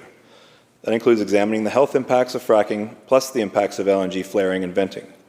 Moreover, the affordability and economic impacts of developing LNG are worrisome, and the public needs to be informed of the unstable future this province is driving us towards. LNG exports will worsen affordability for individuals and businesses by exposing us to global gas markets, whereby consumer prices will go up. To date, the federal government supports the LNG industry with an estimated $1.8 billion per year in public financing and infrastructure funding, while BC alone has tabled a total of $2.16 billion to back LNG through direct subsidies, favorable tax rules, reduced electricity rates, electrical infrastructure development, and carbon tax exemptions, according to a new report by the International Institute for Sustainable Development. The LNG sector is being pitched as one way to diversify exports beyond the United States and boost Canada's economic resilience to U.S. tariffs. Developing the sector will cost billions, but demand in Europe and Asia, the target markets for Canadian LNG, is not as strong as advertised. Additionally, most Canadian LNG projects likely won't come online until after the end of the decade, arriving late to the party in a saturated market. This could leave taxpayers holding the bag with significant stranded assets and unmet climate targets. By pledging public funding for LNG, it makes private investors more likely to follow through with projects that would otherwise be abandoned due to risk. This is irresponsible for countless reasons, least of all is the climate-altered future our children will inherit if this government keeps gambling on LNG. So we have to ask, how does expanding LNG and fracked gas production align with Clean BC, with our net zero targets, with our broader commitments to decarbonization, with the province's liability, with a healthy future for British Columbians, and with fiscally responsible governance? In 2024, British Columbia imported 25% of its electricity, a significant share of it from fossil fuel-based sources in Alberta and the United States. So we could be living in an upside-down energy world where we use gas-fired electricity to liquefy gas for export by tanker to produce electricity on the other side of the world. In what kind of perverse economy does this make any sense, Mr. Speaker? Only an economy with subsidies for an entrenched industry, and only one that ignores the true externalized costs of fossil fuels. That's the only way this works, and that is a balance sheet built on a house of cards. Even in the best case scenario, we're using renewable energy to liquefy gas when there might be dozens of higher and better uses for that clean energy that we haven't considered or even contemplated yet. Yet we're locking in cheap, subsidized electricity to climate warming activities for generations to come. Short-sighted doesn't even begin to describe the scenario we're setting up for ourselves. To try to address the growing shortfall, BC Hydro issued 2 separate calls for new power in 2024 and 25. Let's be clear, this isn't a problem that will be fixed overnight, and we've lost a decade already. It will take years to close the gap between our rising demand and available clean supply. And while the gap grows, the government continues to approve new industrial loads, further straining the system. The government continues to promote the North Coast transmission line as the key to unlocking an economic boom, promising it will usher in billions in new investment for LNG mining, port expansion, and more. The government continues to promote, we've heard this before. We love to point to theoretical billions in investment, in jobs, in GDP, and prosperity to justify massive public investment in resource infrastructure. But the question we must ask is, billions for whom? Who benefits and who pays? And how does this fit into a serious long-term climate and energy plan? Projects like Ksi Lissom's LNG are being sold to the public as job creators. Yet compared to LNG Canada, which had more than 9,000 workers employed during construction, the number of long-term jobs at Ksi Lissom's will be minimal. It's only expected to employ 450 workers for construction, because all of the fabrication and most of the assembly work will be done in South Korea using Korean steel. Wood fiber LNG will result in only 100 permanent jobs.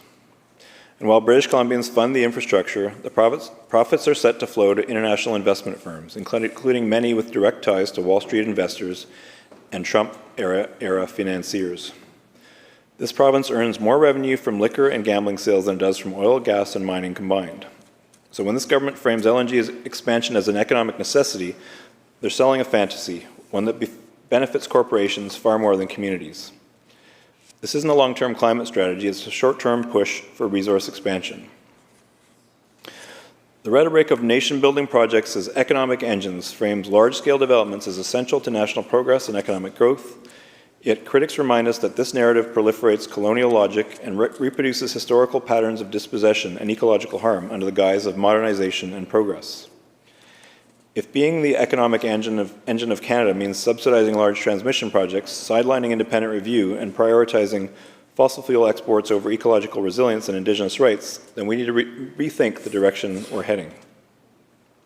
Because the economy of northern British Columbia doesn't run on LNG alone. It depends on healthy lands, clean water, and thriving salmon populations. It depends on ecosystems that are already under immense pressure from droughts, warming rivers, and industrial activity.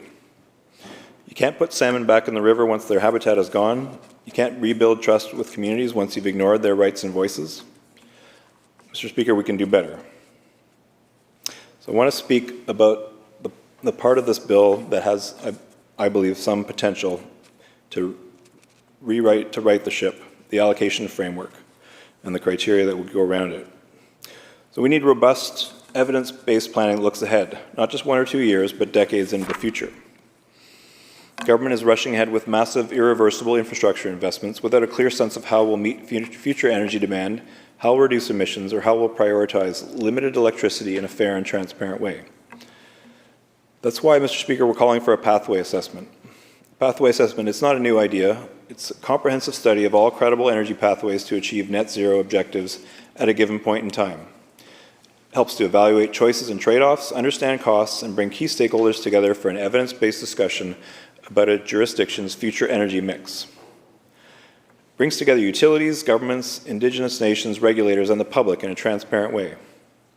Pathways assessments are independent from political influence, transparent in their assumptions and process, inclusive, evergreen to ensure new information is incorporated. They are current, relevant, and robust. This is how we build an affordable, orderly transition, not by patching together policies that cater to the loudest lobbyists in the room. Mr. Speaker, other provinces are doing this. Quebec and New Brunswick have already completed theirs. Ontario has one underway. But British Columbia, when we claim to be an energy leader, has none. An electricity allocation framework is a start. I support getting ahead of the potentially disruptive AI and data center boom. But we need to be making long-term decisions, not reactively picking and choosing industries on subjective information and adding piecemeal to the legislation every time an emerging industry poses a threat. We need to be more nimble than this. After all, we only sit 6 months of the year, so there are times when we won't be able to react quickly. This government's failure to meet climate targets or plan a path to doing so, failure to see LNG for what it is, a climate bomb, is why this caucus ensured a review of Clean BC in our cooperation agreement with the government. So how can we be assured that Clean BC review recommendations will be incorporated into electricity allocation criteria? The minister said in his remarks that he would like to involve the opposition in developing the criteria that would be used to make electricity allocation decisions, prohibiting some industries, setting rates, limits, and schedules. Some of the criteria mentioned so far: local employment, government revenue, climate, Indigenous reconciliation, data sovereignty. I'm heartened to hear the minister mention all these criteria, but particularly climate, more than once. I think we see it differently, but it's certainly a platform for discussion. Rather than using electricity to liquefy methane, we see a future where, if the criteria is set objectively and takes climate cost and benefit into account, it will become very clear that gas production and liquefaction is not the most beneficial use of our limited electricity supply. So, Mr. Speaker, I would be excited for the opportunity to contribute to these criteria, but it feels like an empty promise. What mechanism does the minister see for the legislature to contribute meaningful input to these decisions? Isn't the government already down this path by specifying limits to AI, data centers, and hydrogen export? Where's the objective criteria that justifies this and a process to back it up? And if there is a willingness to take input from outside the cabinet table, how about one of these options? Either let a committee of the legislature set these all-important criteria under public scrutiny, or let the BCEC do it in a publicly transparent process. Cabinet is the only place where the reasons for these criteria will be discussed in secret with no provision for a public conversation. This is why the Clean BC review needs to be incorporated into the criteria, but the way this legislation is written, there's no way of assuring this unless the minister wants to invite us on the opposition side into the cabinet room for this discussion.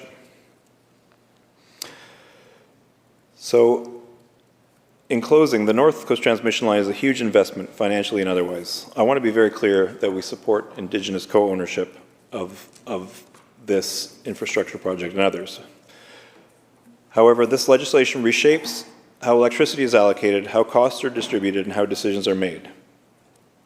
And yet, instead of subjecting it to independent review, this government is taking the extraordinary step of ordering approval, bypassing the BCUC entirely.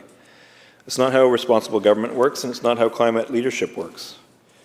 Because if that engine is powered by unchecked extraction, corporate giveaways, and regulatory shortcuts, then it's not the one we should be proud to drive. This isn't an economic strategy rooted in local prosperity, sustainability, or long-term resilience. It's a short-term industrial push, one that puts BC's climate targets, Indigenous rights, and ecological integrity on the line. Northern BC already powers this province through salmon-bearing rivers, rich ecosystems, and the stewardship of Indigenous communities whose lands are too often treated as sacrifice zones. True economic strength comes from long-term vision, from protecting what makes our regions resilient, from investing in people, and from ensuring our energy future is grounded in justice, sustainability, and public accountability. Let's stop gambling on short-term extraction and start investing in the long-term public good. We in the third party are happy to support the electrification of our province, and as I said, the construction and co-ownership of the North Coast Transmission Line. But my goal is to make sure the electricity we produce and consume is for the greatest benefit of British Columbians. And I don't see how I or anybody in this legislature can do that the way this bill is currently written. I'm very interested in working with the minister to make changes to the legislation that provide this transparency to the members of this House and for all British Columbians. This caucus will support moving this to the committee stage on the assumption of good faith and the possibility that there is a path forward here that allows transparency, commission oversight on behalf of the public, and a common understanding of where our public clean power is best directed for future generations. Thank you, Mr. Speaker. Thank you very much, Member. Recognizing Surrey Cloverdale. Thank you very much, Honourable Speaker. I rise today also to speak about Bill 31, the Energy Statutes Amendment Act, which is legislation that aims to expedite construction of a new power transmission line to help develop future LNG and critical mineral projects. Bill 31 also seeks to prioritize and power natural resource projects and limit the expansion of AI, data centers, and hydrogen for export. Those industries will now be forced to go through a competitive process for accessing power.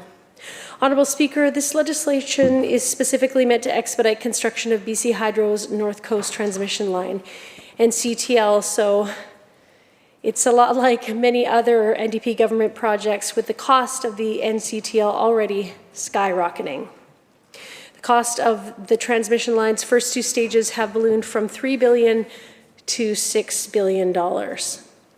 The Energy Minister said that the province is seeking financial support from the federal government.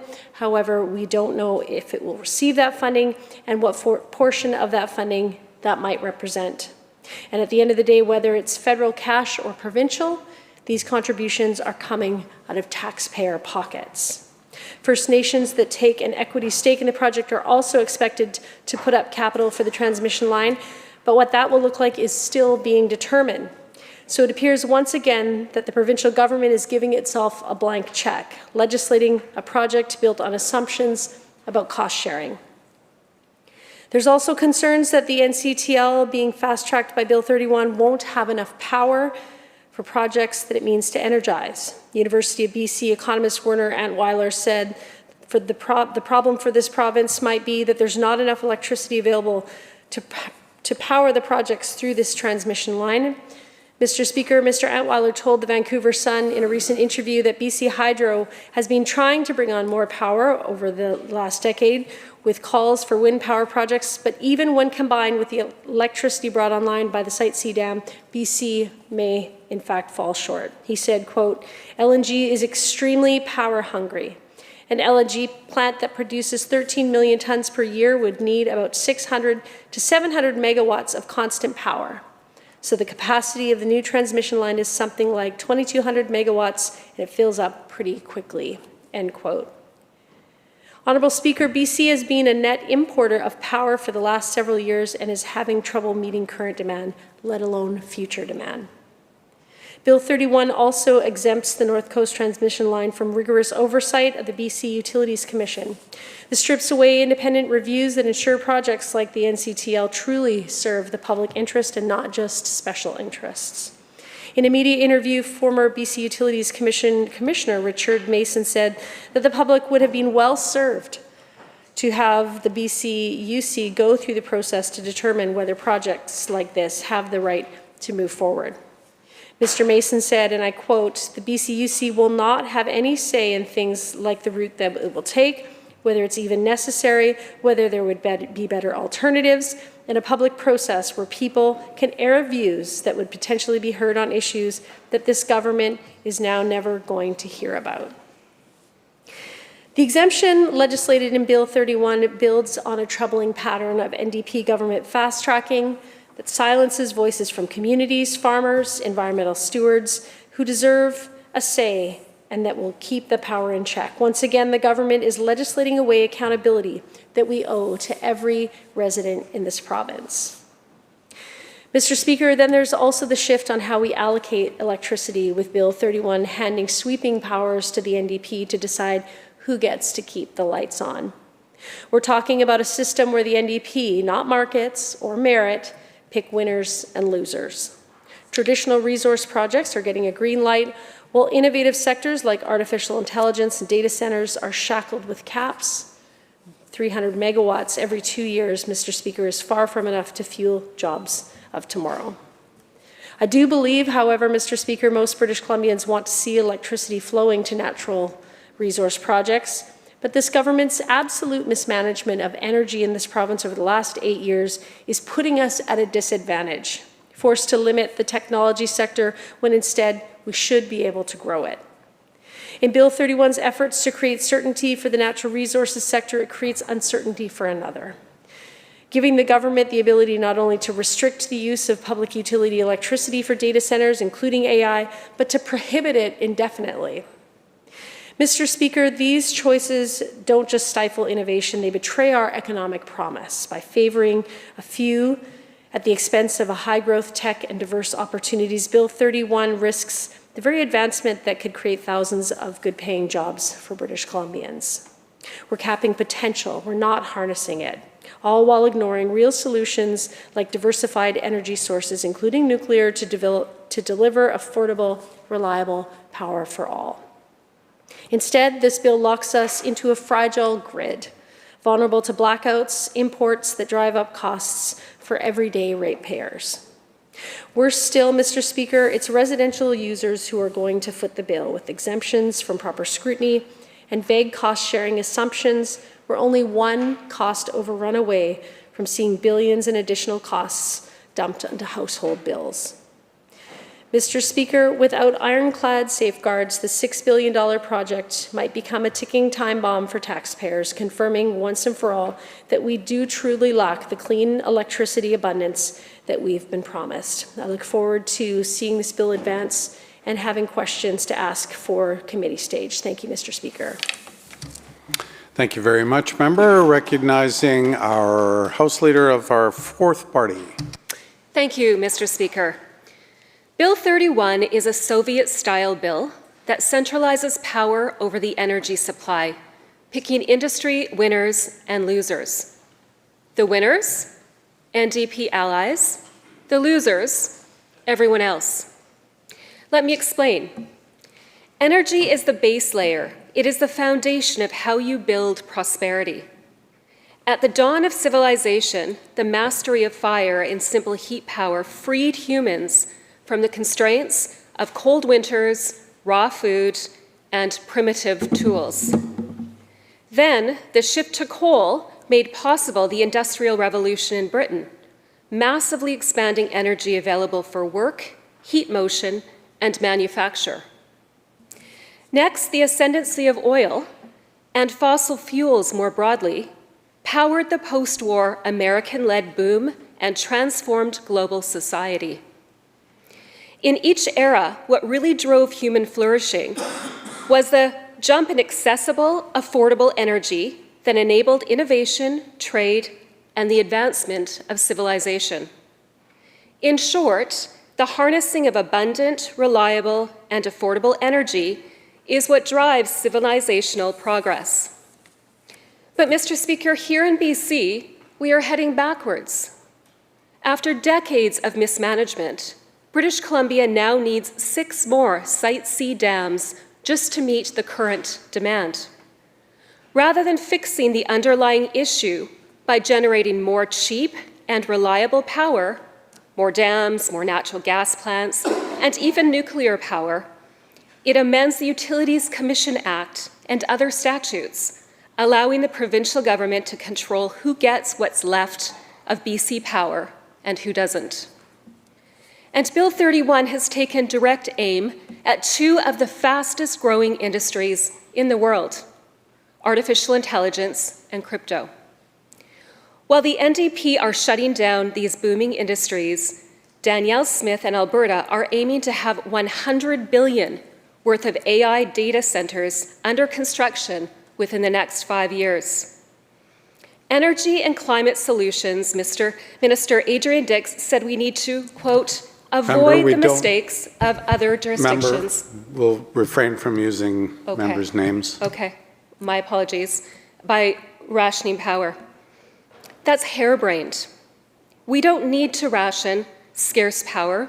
We need to generate abundance, something this government has no idea how to do. The entire Clean Energy Initiative is an ideological pet project that is crippling our energy productivity. All it does is make it more expensive and more time-consuming to produce our own natural gas resources. This self-imposed energy shortage threatens the security and the sovereignty of our province. And unbelievably, the Premier of this province wants to spend tens of millions of taxpayer dollars on ads to dunk on our southern neighbor while he simultaneously makes us dangerously dependent on U.S. power. Energy abundance and energy independence is the path forward. Bill 31 is a disaster for British Columbia, and I'll be voting no to this bill. Thank you. Thank you, member. Recognizing our member from Fraser-Nicola.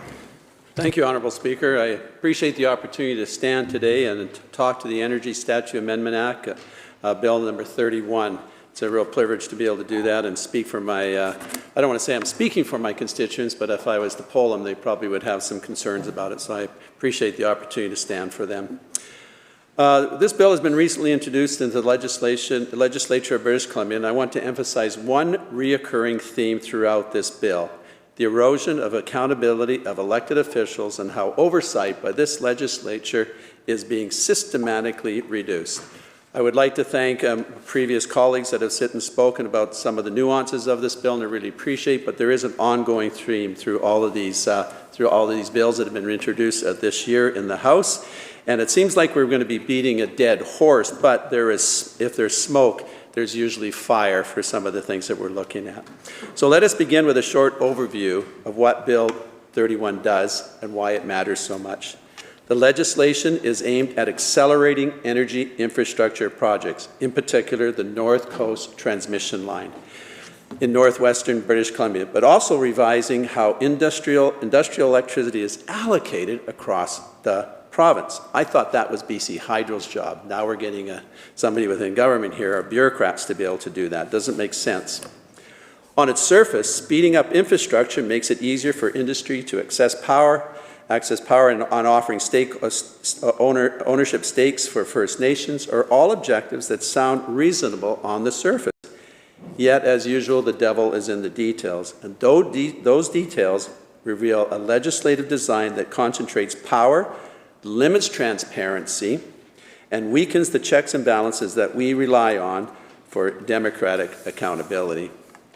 My argument today is that Bill 31 cuts out key oversight responsibility of our legislature and of elected officials, thereby reducing democratic accountability, and we must interrogate the implications of that radical shift. Let's begin with the first point, which is the centralization of power in the executive and the attendant loss of independent oversight. Honourable Speaker, Bill 25 significantly strengthened the authority of the provincial government via the cabinet or minister over how BC Hydro allocates electricity, how ownership arrangements for transmission are made, and how major projects proceed. For example, under Clause 2 of Part 1, Cabinet may, by order, designate an agreement by which BC Hydro and a First Nation hold an ownership interest in part of the NCTL. What that means is key decisions about project ownership, structuring, management, and service delivery are being moved to discretionary orders by the Cabinet, rather than subject to the kind of public scrutiny and legislative oversight that one might expect. The process becomes less transparent and less accountable to the legislature. The bill also alters the role of the British Columbia Utilities Commission, which we've always believed is sacrosanct, that it is the commission that is looking after the interest of the legislature, the interest of the public, and interest of business, quite frankly. But the Cabinet can set, under the Utilities Commission Act amendment, the Cabinet can set or require special electricity rates, establish limits, select eligible persons for service, and delegate matters to the Commission or public utility. More importantly, Bill 31, as reported by independent media, removes or sidesteps the requirement that BCUC conduct a full public review of project necessity and public interest in certain cases. The government says the initiative is in the public interest, and so the standard process isn't needed. Really? Then ask the public. What does that mean for oversight? It means that decisions which historically would undergo public hearings, stakeholder input, or review of cost, benefit, and public interest are now being pushed through with lesser scrutiny. The accountability of decision-making to the legislature and the public is, once again, in this bill, like other bills, diminished. Another worrying dimension, the bill allows retroactive powers and board definitions under Clause 1.3 agreements under subsection 2 are cemented by retroactively granting legal power to Hydro or the authority to enter into ownership agreements. When retrospective powers are granted, when the criteria for decision-making are vague or delegated, and when oversight mechanisms are weakened, the result is a weaker accountability framework overall. In summary, these features reflect a pattern where major decisions about industry infrastructure are being shifted away from the transparent, deliberative oversight of elected representatives and the regulatory bodies towards executive discretion. That shift inherently reduces accountability. But you know what? Somehow we knew this. When the Bill 15 was passed in this House this last spring, many of us knew exactly where we were headed, and it continues with this bill. Let us explore how these design features translate into specific accountability gaps. One is environmental oversight and consultation process. While the bill includes First Nations equity participation, critics note that genuine, free, prior, and informed consent may not be fully secured. Likewise, by fast-tracking infrastructure and moving away from full environmental assessment review, the bill replicates a pattern of reduced oversight seen under earlier legislation like Bill 14. The risk is that decisions about major transmission lines which cross Indigenous lands, ecologically sensitive zones, trap lines, waterways, and agricultural land may be made without full public scrutiny. The ability of communities to hold decision makers accountable is much lessened. The bill prioritizes electricity access for sectors like mining, LNG, ports, and resource extraction over emerging sectors such as artificial intelligence, clean technology, and other future-oriented industries, just as some of my other colleagues have mentioned here. Kind of doesn't make sense. If these are the industries of the future, why are we limiting them coming onto the power line? We must not be able to fully implement the amount of power that we need if that's what's happening here.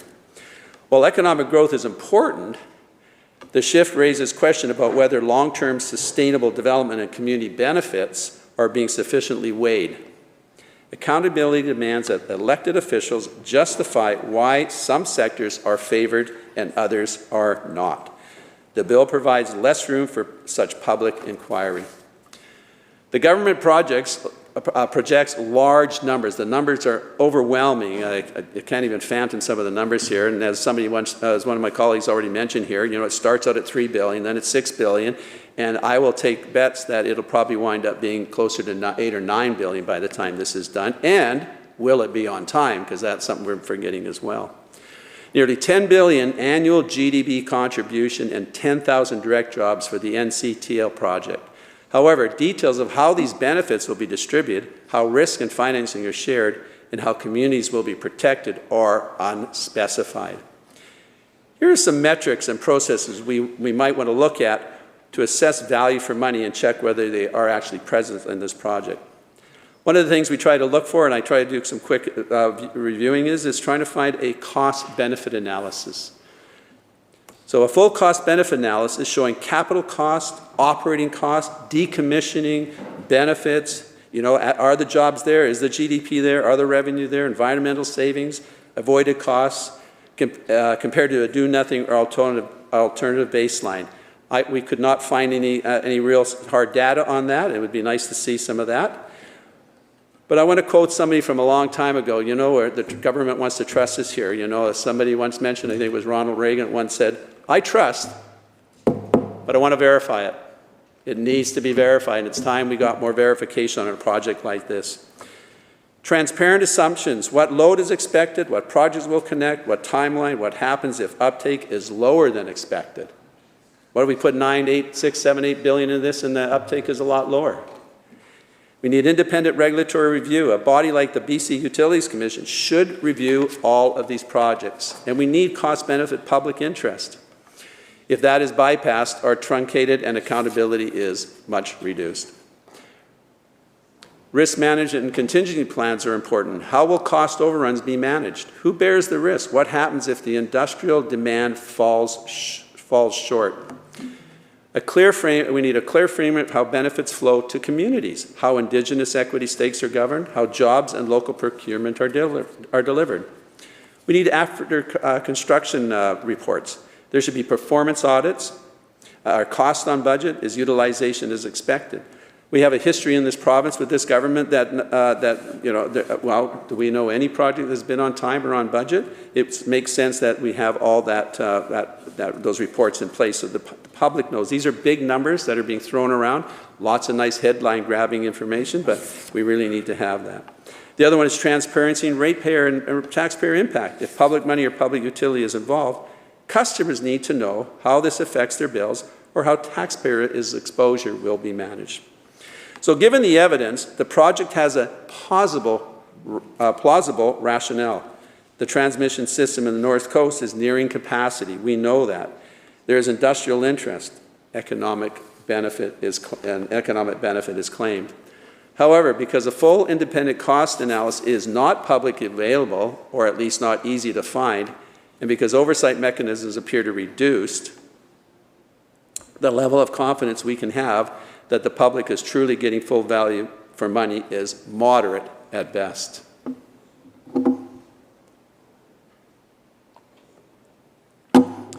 Without transparency, it is hard for the public to hold officials to account for whether promised benefits are delivered or whether risk and cost are borne disproportionately by local communities or taxpayers.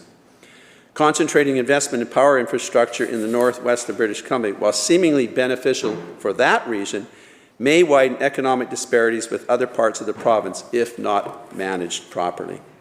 The Legislature and public deserve scrutiny of whether those trade-offs are justified or how regional equity is being addressed. With further formal oversight processes, that scrutinizing is diminished. Because the bill allows regulation to override other provisions of the Act and mandate compliance by public utilities, even where previous decisions exist, the legal certainty of affected parties is much reduced. For example, a public utility or the Commission must comply with a regulation made under this section despite a previous decision by the Commission. Fewer opportunities for public hearings, appeals, or independent review mean elected officials and regulators are less answerable to the public and less subject to checks and balances, which again undermines accountability and destroys the trust of the general public and the taxpayers and the voters and the ratepayers and that group. I want to bring this back to the core theme, though. What does this mean for accountability of our elected officials? What happens when large-scale decisions are handed off to executive discretion with limited legislative scrutiny? When cabinet powers expand and regulatory oversight is reduced, the role of elected representatives, the MLAs, the committees, the public hearings become less central. The voters may still hold an MLA or elected representative accountable, but the decision-making path is less transparent, making accountability more diffuse. The legislature traditionally holds the executive to account via debate, question period, committee review, and requirements for public interest justification and oversight of statutes and regulations. When a bill reduces or bypasses these mechanisms, the legislator's ability to supervise is much weakened. So an infrastructure project like Bill 31 of this magnitude affect land use, environment, Indigenous rights, public financing, and regional economies. If the public sees major decisions taken without visible checks and processes, trust in governments declines, and when trust declines, so does the legitimacy of both process and outcomes. Bill 31 doesn't exist in isolation. It follows earlier legislation, as I mentioned before. Renewable energy projects like Bill 14, which gave board powers to cabinet and reduced environmental regulatory assessments. If this becomes the norm, faster infrastructure, fewer checks, more discretion, then our democratic safeguards gradually erode. That is a systematic risk to accountability and good governance. Supporters of the bill will make important points. BC needs to get ahead of industrial demand for electricity. The NCTL could unlock jobs and growth. First Nations participation in a positive step. The world is moving fast and we must act. Many of these arguments have merit, but they do not excuse weakening oversight mechanisms. A robust democracy can do both, move quickly and maintain accountability. For example, the government argues that existing regulatory processes would take up to 18 months and delay nation-building infrastructure. They argue that access to clean electricity will unlock tens of billions in GDP, thousands of jobs, and reduce emissions. Once again, a cost-benefit analysis would be able to lay that out, and would we really know all the numbers and facts? But my point is, why doesn't justify the how? In full review and consultation are what slow things down. The solution is to reduce and reform those processes, not to bypass them completely. Our concern is not just about speed, but about ensuring that when decisions are made, they have been properly reviewed, publicly debated, and that elected officials remain accountable. What should we demand? And this is a call to action. Given the concerns, what should we as citizens and civic actors demand for our legislature, our MLAs, and our government? Here are a few things to consider about this bill, and maybe we can look at some amendments. BC Hydro are given discretions, but must be published criteria, transparent processes, and documentation of how decisions are made. Voters need to know how decisions were arrived at, not just the outcomes. Given the scale of this project and its context, First Nations rights, land use, environmental risks, the process must allow meaningful input and consent, not simple token participation. Effective oversight mechanisms, whether through the legislature, standing committee, independent regulators like the BCUC or others, must be able to review and the capacity to challenge decisions and accountability measures if promises are not kept. Information on project jobs, GDP contributions, risk allocations, financing costs to taxpayers, how First Nation equity stakes will work, all should be disclosed and subject to oversight. Regional equity and balanced decision-making, and the province must ensure that benefits and risk are fairly distributed across regions and sector. One region receiving big infrastructure should not mean others are left behind. And having spoken about the amount of money that's putting it into, what other infrastructure is going to be put to the side because of this one's going to gobble up so much cash? We have municipalities and cities around this province that have huge infrastructure deficits. I think the last number we saw was around $100 billion in infrastructure. How will this crowd out some real work that needs to be done as well within our small communities?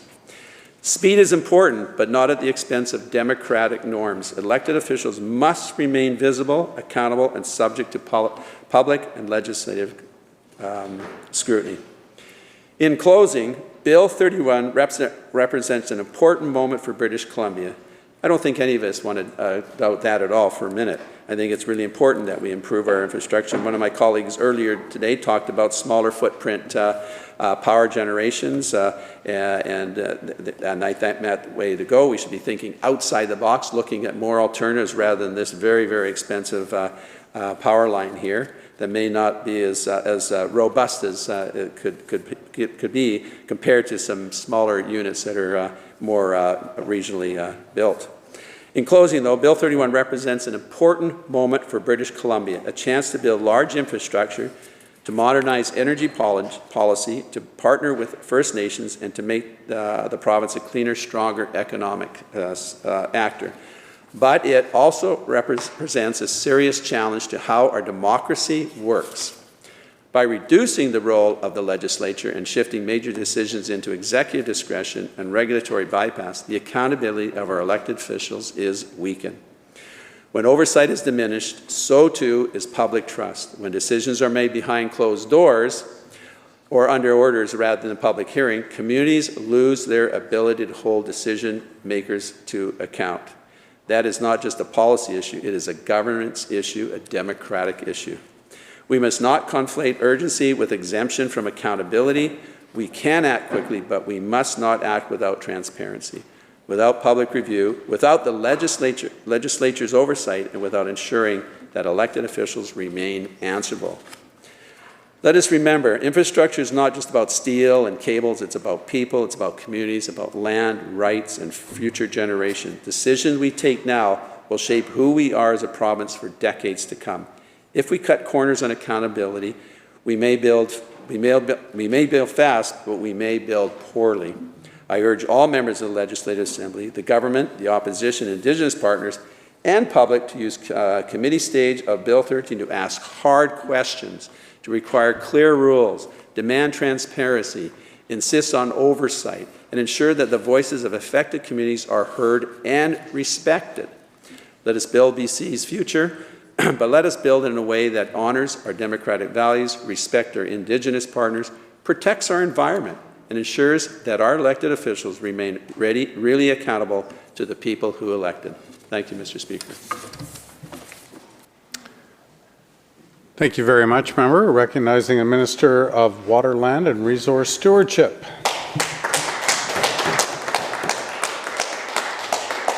Thank you so much, Honourable Speaker. I am more than happy to stand up and speak about Bill 31, the Energy Statutes Amendments Act, which in a nutshell is a bold set of actions designed to drive investment in major projects in this province that will grow our economy, diversify our markets, and create new jobs, all using clean energy. The Energy Statutes Amendment, tabled last week, will expedite the construction of the North Coast Transmission Line in partnership with First Nations, advancing economic growth and reconciliation. It will ensure electricity is available for sectors that produce jobs, generate public revenues, and have the greatest opportunity to decarbonize as well. It will enable a process for emerging sectors such as data centers, AI, and hydrogen to grow in a manner that results in the greatest benefit to people in British Columbia and our economy. I want to talk a bit about what it'll actually look like, because I think this is the most amazing part. I know the Minister of Finance spoke earlier about visiting the Northwest. I was up there as well in June. And it's really extraordinary to think about how this will transform the lives of people, of industry, of reconciliation, of our conservation, and our entire economy in British Columbia. So twinning the existing line from Prince George to Terrace and out to Bob Quinn Lake will unlock tens of billions of dollars in real shovel-ready industrial projects across Northwest BC, including the North Coast. And once operational, the NCTL project is expected to create approximately 9,700 direct full-time jobs, contribute nearly $10 billion every single year to GDP, and generate approximately $950 million annually in public revenue for BC and municipal governments. It will also help prevent 2 to 3 million tons of carbon emissions every single year, supporting our climate goals while powering economic growth. Phase 1 will run from Prince George to Fraser Lake. That's the length of about 164 kilometers. Phase 2 will run from Fraser Lake to Terrace, about 275 kilometers. And Phase 3 includes new transmission infrastructure north of Terrace to Ayanch and Bob Quinn Lake. That is about 350 kilometers. And planning is underway for additional improvements to connect customers located beyond Terrace. This is really a nation-building opportunity for BC and the country that will unleash the economic potential of the North Coast, powering growing communities as well. This project will enable the generation of thousands, as I mentioned, of good-paying jobs and billions in private investment and historic First Nations partnerships, while enabling the avoidance of significant greenhouse gas emissions. So talking about getting it built, to streamline the approvals and permitting process and accelerating the development and construction of the North Coast Transmission Line, the province passed the Renewable Energy Projects, the Streamlined Permitting Act, in spring of 2025. And that act simplified the decision-making process for renewable energy projects and transmission lines by ending the need for cross-ministry and agency permitting. And that act delegates authority to the BC Energy Regulator, the one-window approach, to lead the permitting and authorizations related to the North Coast Transmission Line to provide regulatory oversight of the construction and operation of the project. The need for this project was established back in 2023 when a BC Hydro expression of interest to assess customer interest and electricity requirements in the Northwest resulted in submissions from a range of industry, and it identified about 5,000 megawatts of potential industrial load. That's about 5 times the capacity of Site C. And based on this clear demonstration of need, the province will exempt BC Hydro from the requirement to obtain a certificate of public convenience and necessity from the BC Utilities Commission. This CPCN is a determination that a proposed project is needed in the public interest and is required for projects over $250 million. The preparation of the CPCN resulting in delays to the start of the North Coast transmission line construction and increasing investment uncertainty for important industrial projects that will drive new jobs and economic growth at a critical time for this province. This transmission line provides the opportunity to also expand First Nations ownership and economic development opportunities in the clean energy sector, and this is huge.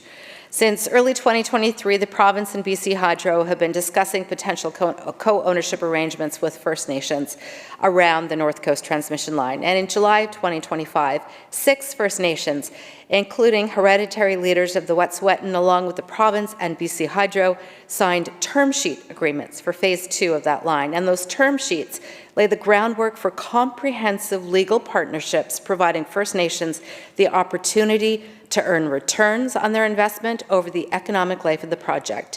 And negotiations continue with First Nations along Phase 1 of the proposed route to finalize similar agreements. I could go on and on and on and on, but I'm going to end it with this, a quote from our Premier, saying, quote, "BC will be the economic engine that drives a more independent Canadian economy powered by clean energy, built through partnership with First Nation and driven by hard work of British Columbians. This legislation will help us move faster on the North Coast transmission line, a nation-building project that will deliver clean electricity to responsibly power industrial growth and job creation to increase prosperity for families, communities, our province, and the entire country." Thank you, Honourable Speaker.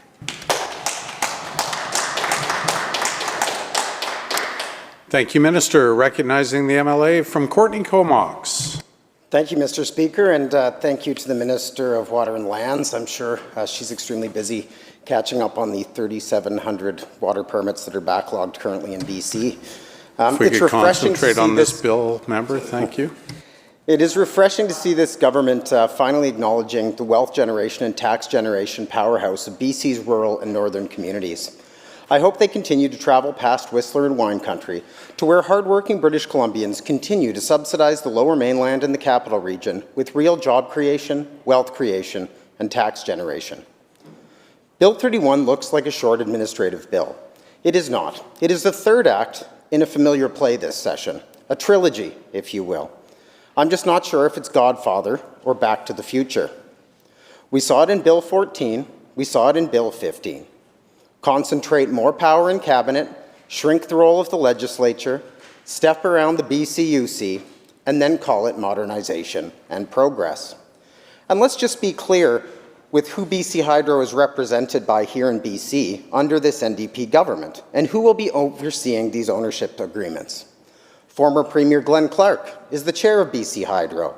William Duval is the former aide to Premier Glenn Clark. Opreet Kang is the current business partner of the former Ministry of Housing's sister. So we just need to understand what independence looks like to this government. And I certainly don't question this government's stance on recycling. Very solid on that. Bill 31 keeps the same tune, however. This time the instrument is BC Hydro. It changes who can own critical transmission. It gives Cabinet the pen to decide who gets power and who does not. It does this by regulation and not by debate on this floor. That's the pattern, and British Columbians can see it. I want to acknowledge the work of my colleagues, the member for Peace River South, who put hard truths on the record about cost risk, ratepayers, and the danger of governments picking winners and losers. The member for Shuswap hit the same notes on investor certainty, the need for BCUC oversight, and the problem with retroactive lawmaking. I certainly share those concerns. 23 years ago, when I graduated high school, British Columbia was a clean energy powerhouse. We exported power to the United States and filled our coffers. Hydroelectric power made us the most enviable, cost-effective producer in the world. Since then, we have slowly and quietly fallen behind. The push for electrification drove demand up. Municipal rules pushed natural gas out of new builds, but generation and transmission simply did not keep pace. Now British Columbians plug in their vehicles at night without knowing if the electrons are coming from our dams or from coal and gas south of the border. Some days we import, some years we net import. That's not independence. That is dependency.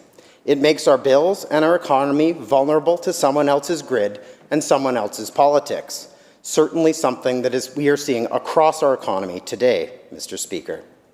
This government says we are elbows up on energy. We haven't been that in over a decade. But let's be honest, we're another body part up entirely, and everybody in British Columbia knows it. If this House is serious about climate and competitiveness, the North Star has to be energy independence. Make what we use, export the surplus, keep decisions and data on our side of the border, control the emissions, whether those are from hydro, solar, wind, or natural gas. That's where we started, and that's what we need to get back to. Independence, export, transparency, and oversight. Part 1 of this bill lets BC Hydro enter ownership agreements on the North Coast transmission line, from around Prince George to Fraser Lake, to Terrace to Bob Quinn Lake. On paper, it sounds simple. In practice, it opens up the door to co-ownership structures, transfer of assets, and service agreements that can shift control of the public grid. Let me say this plainly. BC Hydro already has the authority to build transmission in this province. We do not need Bill 31 to string a single tower. So this isn't necessarily just about building. This is about dealing. It is about who owns, who controls, and who gets paid. I support unlocking the North. I support power for new mines, for ports, for LNG with the best emissions record in the world. I support First Nations partnerships. I come from a community that knows exactly what reliable energy means for jobs. But support is not the same as a blank check. As the member for Peace River South said, cost control matters. He watched Site C costs climb. He also noted the public line on this transmission project marching from hundreds of millions to billions. That should set off alarms for every ratepayer, because this line shows up on your hydro bill. If we are committing billions, we need to know what generation will actually flow through it, what the alternatives are, and how that risk is shared, not after the fact through regulation and the stroke of a pen, but now. There is another path if independence is the goal. Build generation where it's needed. Small modular reactors are a serious option for the Northwest. Reliable, zero-emission baseload close to where it's required. Lower line losses, shorter timelines, fewer right-of-way surprises that are getting more and more complicated as this government proceeds down its mandate. Technical jobs in the very communities that need them. Pair that with near-site gas-fired bridge capacity at existing pipelines to stabilize the ramp.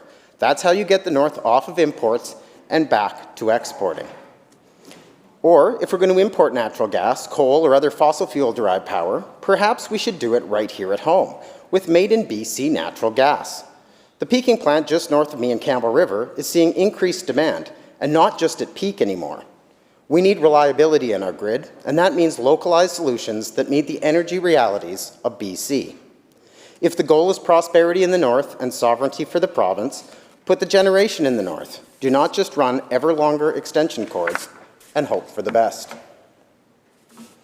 Part 2 of this bill is the allocation framework. Cabinet can restrict or ban power for 3 listed purposes: cryptocurrency mining, data, and AI, hydrogen for export. Cabinet can set special rates, set caps, control timing, order competitive processes, deem costs recoverable from other customers. Cabinet can delegate the decision back to Hydro, and we've discussed who that represents, or the Commission, but the marching orders start in Cabinet. I understand the pressure. Large loads can arrive fast, and quite frankly, not fast enough in British Columbia to dig us out of the hole that this government has created. But let's be honest about what this is. Bill 31 lets Cabinet pick winners by regulation. It gives them the power to tell one proponent yes and another no. It lets them change course midstream or mid-government. Energy affordability and abundance are the single strongest indicators of national prosperity. You can't have a high standard of living or a low level of poverty when energy costs more than people can afford to pay.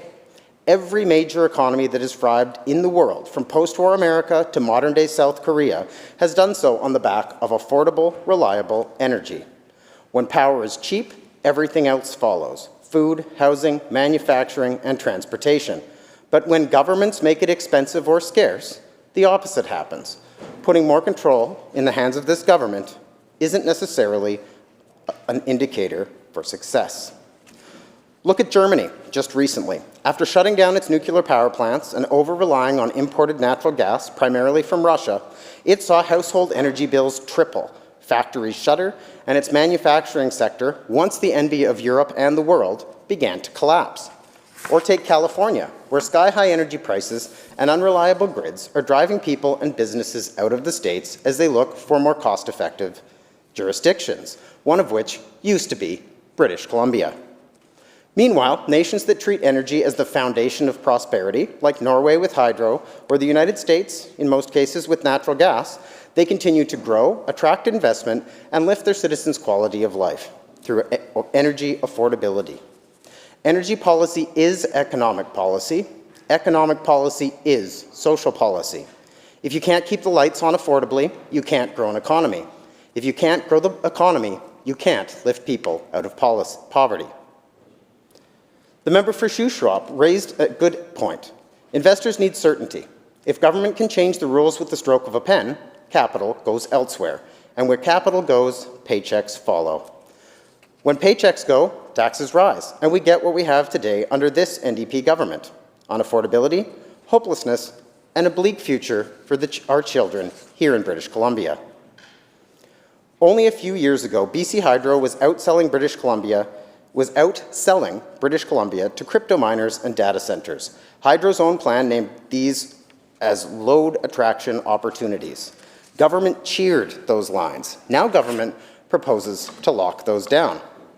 That is policy whiplash, and the bill asks us to trust that the new process will always be fair, always be transparent, and always land on the right side of public interest. That is a lot to ask when the bill also lets Cabinet overrule past decisions and treat similar customers differently by regulation. Transparency is not high on this government's agenda, and don't take my word for it, nearly every independent source rates them at the bottom of the barrel in this country. So the opposition is right to be skeptical, and we are. This NDP government has not proved that they can be trusted when it comes to transparency. The minister says the North Coast Line is a nation-building project. I respect the ambition. We need more of that in this province. The North deserves the same opportunity other regions have enjoyed. I agree that clean power was our advantage. But there are three tests. First, cost discipline. The member for Peace River South put the numbers in front of us. A project that starts at 6 can finish at 16. And we're talking billion. Ratepayers wear the risk, and we cannot pretend that away. Second, generation credibility. A line without firm supply is a ribbon without scissors, something this government is all too familiar with. Calls for power might help, or they might land in time. SMRs in the Northwest and quick-to-build gas turbines next to existing pipelines are credible backstops for those peaks. Use technical solutions to technical problems, not political rationing. That was the point from the member for Shuswap. Third, governance. When the BCUC is a spectator and Cabinet is the referee, the public loses the independent umpire that protects them from politics. That's not a swipe at any particular minister. It is a defense of the institution that keeps prices honest and independence real. Bill 31 validates agreements retroactively. The public hears and asks a fair question. If everything was done properly, why do we need retroactivity cover now? The member for Shuswap pushed on that. I will as well. Retroactivity should be rare, bounded and justified on the record, not a habit to paper over broken promises from the last 8 years. The minister also spoke about data sovereignty. He's right to be concerned. If we want sovereignty over data, we first need sovereignty over power. You cannot have Canadian control of AI infrastructure if you are depending on US electrons at peak and US policy on interties. If your load is balanced by a different country's grid, your leverage is severely limited, something we've seen multiple times and very recently. in our negotiations with the United States. When we are net importers, we are price takers. When we are net exporters, again, we are price makers. LNG Canada exemplified this problem, and this discussion on electricity is no different. Energy is measured in joules, whether it's natural gas, solar, wind, nuclear, or hydro. Energy independence is not a slogan. It lowers bills over time. It is leverage in trade. It is the ability to say yes to industry on our terms because we actually have the power and capacity to sell. The minister warns of data center booms raising rates elsewhere. True, but the answer is not a permanent red light on entire sectors. The answer is published criteria and real price signals. Capacity reservation charges, time of use, heat recovery standards, local job and tax commitments, interconnection queues that are transparent and scored, competitive processes run by Hydro and tested by the BCUC in broad daylight with the full transparency and engagement of British Columbians. As the member for Peace River South said, efficiency without oversight is a danger. We can pace growth without politicizing the meter. This is not academic. In the Comox Valley and across the island, seniors, small businesses, and working families are already being pressed by rising housing, food, and fuel prices.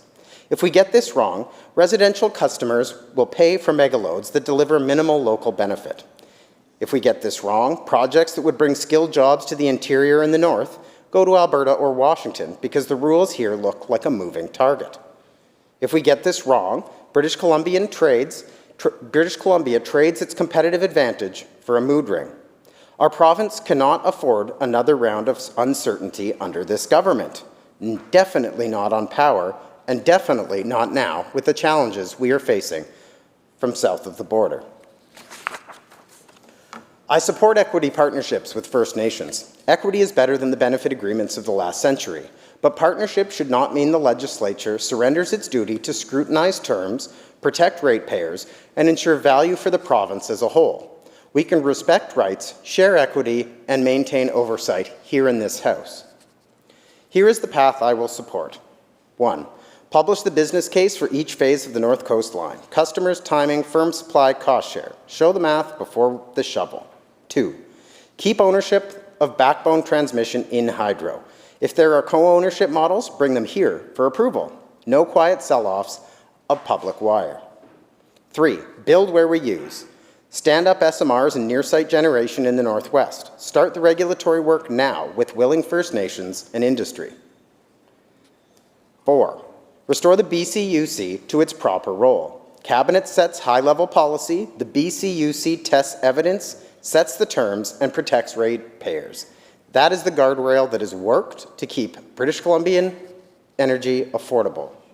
5. Replace blanket bans with clear, objective, published criteria. Let data and AI compete on the same field. Tie interconnection to jobs, heat reuse, local tax base, resiliency, and data sovereignty. Score it, publish it, and live by it. And make it equal for all businesses accessing our grid. 6. End the habit of retroactive fixes. If process went offside, own it and correct it going forward. Do not rewrite yesterday in the dark. 7. Put independence in law. Set a statutory target to return BC to its sustained net export position by a certain date, with annual reporting to the House. Make independence of our province a commitment, not just a press release. Bills 14 and 15 taught us what happens when power moves from independent institutions to cabinet. It creates uncertainty. It incentivizes politicized case-by-case decisions. It weakens trust, lowers competition. Bill 31 repeats the mistake on our most critical utility. We can build the North. We can do it faster with better tools. We do not need to centralize everything in Victoria to get there. We need to build what we use, export the surplus, and put British Columbia back in charge of British Columbia. Madam Speaker, this province did not, Mr. Speaker, this province did not become an energy leader because Cabinet always knew best. We led because we built big, told the truth about costs, and protected the public interest with real oversight. People trusted the system. Investors trusted the rules. Communities trusted that the lights would come on and the bill would be fair. That trust is what is at stake here with Bill 31. This bill asks us to trade accountability for authority. It asks us to accept retroactive law as normal. It asks to let Cabinet turn the switch for some and keep others in the dark. That is not leadership, that is excessive control. I want a British Columbia that stands on its own feet again, where the North does not have to beg for power, where First Nations are true partners, where innovators build here because the rules are clear, where our kids grow up in a province that makes more power than it needs and sells the surplus on our terms to pay for our taxes, that pay for our schools and our hospitals. I will fight for that in British Columbia. I will work with anyone in the House to deliver it, but I will not rubber stamp another step in this slow bleed of oversight. Not after Bill 14, not after Bill 15, and certainly not now with Bill 31. Our power belongs to the people who built it, paid for it, and depend on it. Let us honor them with transparency, prudence, and the courage to be independent once again. Thank you, Mr. Speaker.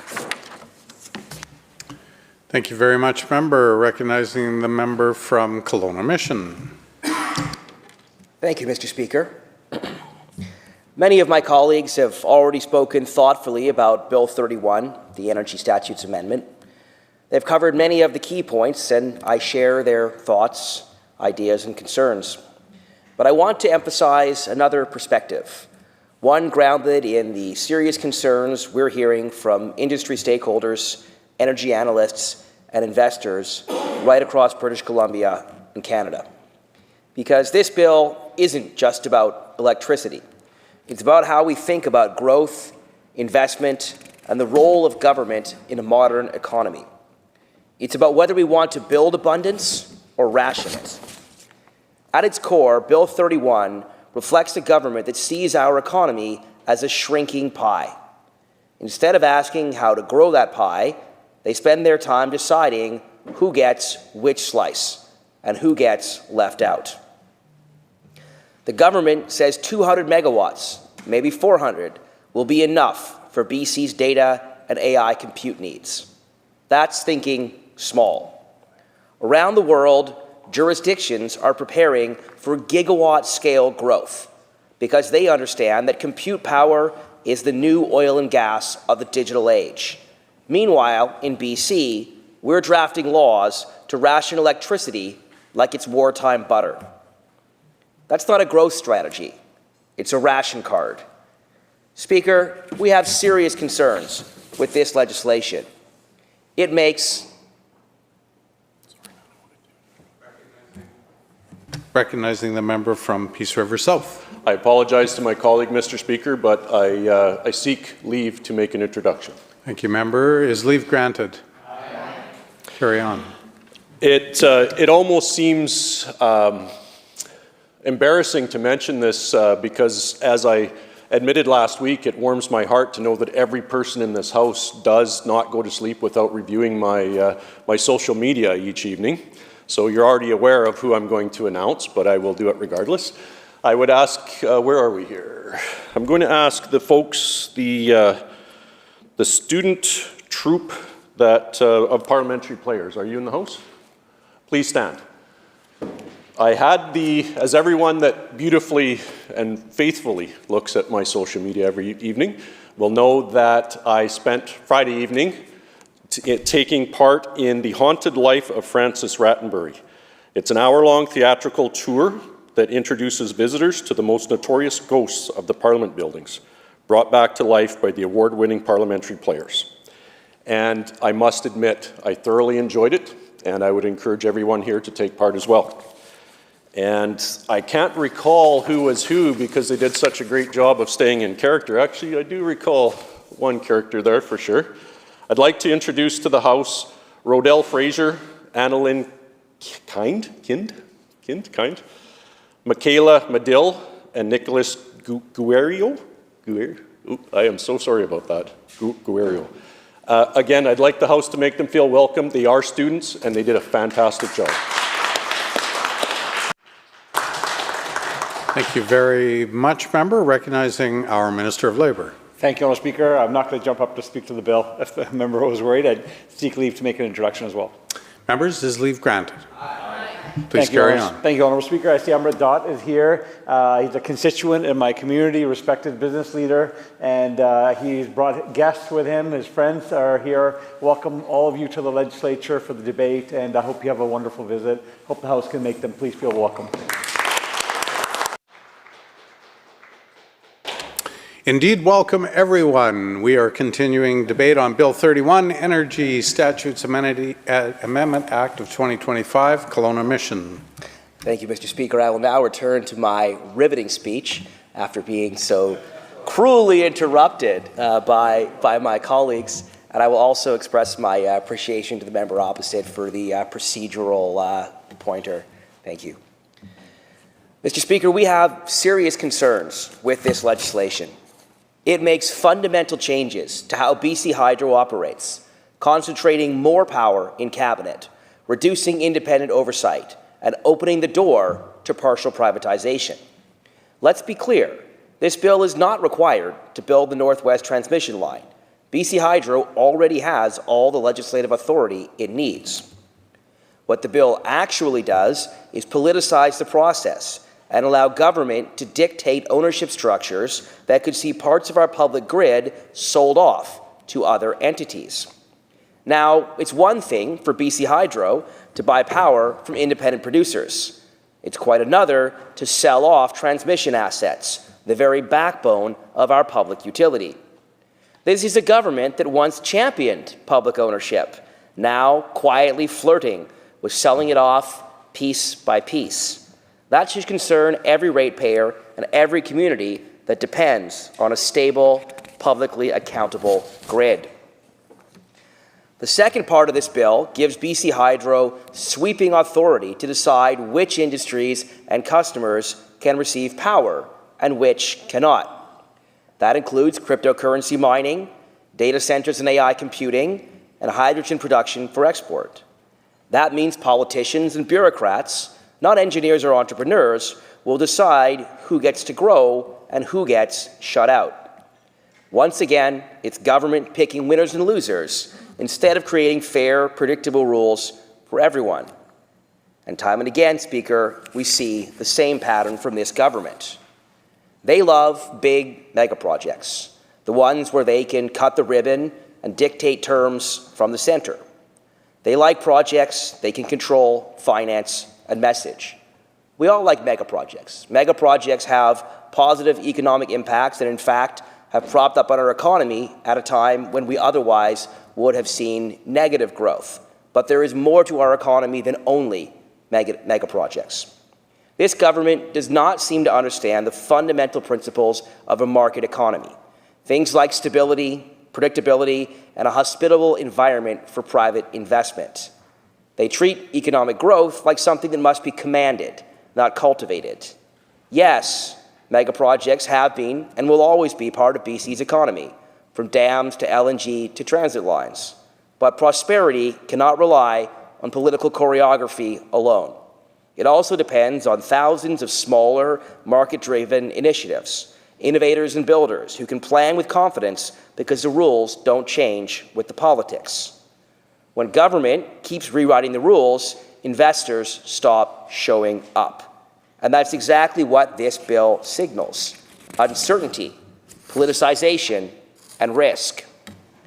This is the same government that not long ago was courting Bitcoin miners and hydrogen exporters, bragging about how cheap and clean our electricity was.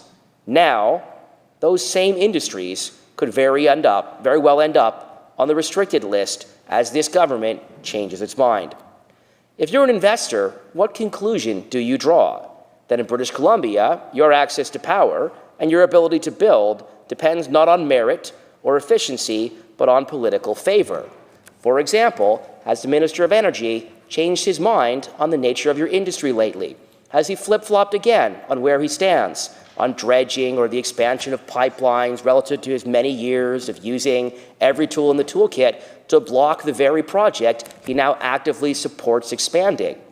That kind of uncertainty and unpredictability and flip-flopping from the government creates significant uncertainty when investors think about what kind of province this is to invest in.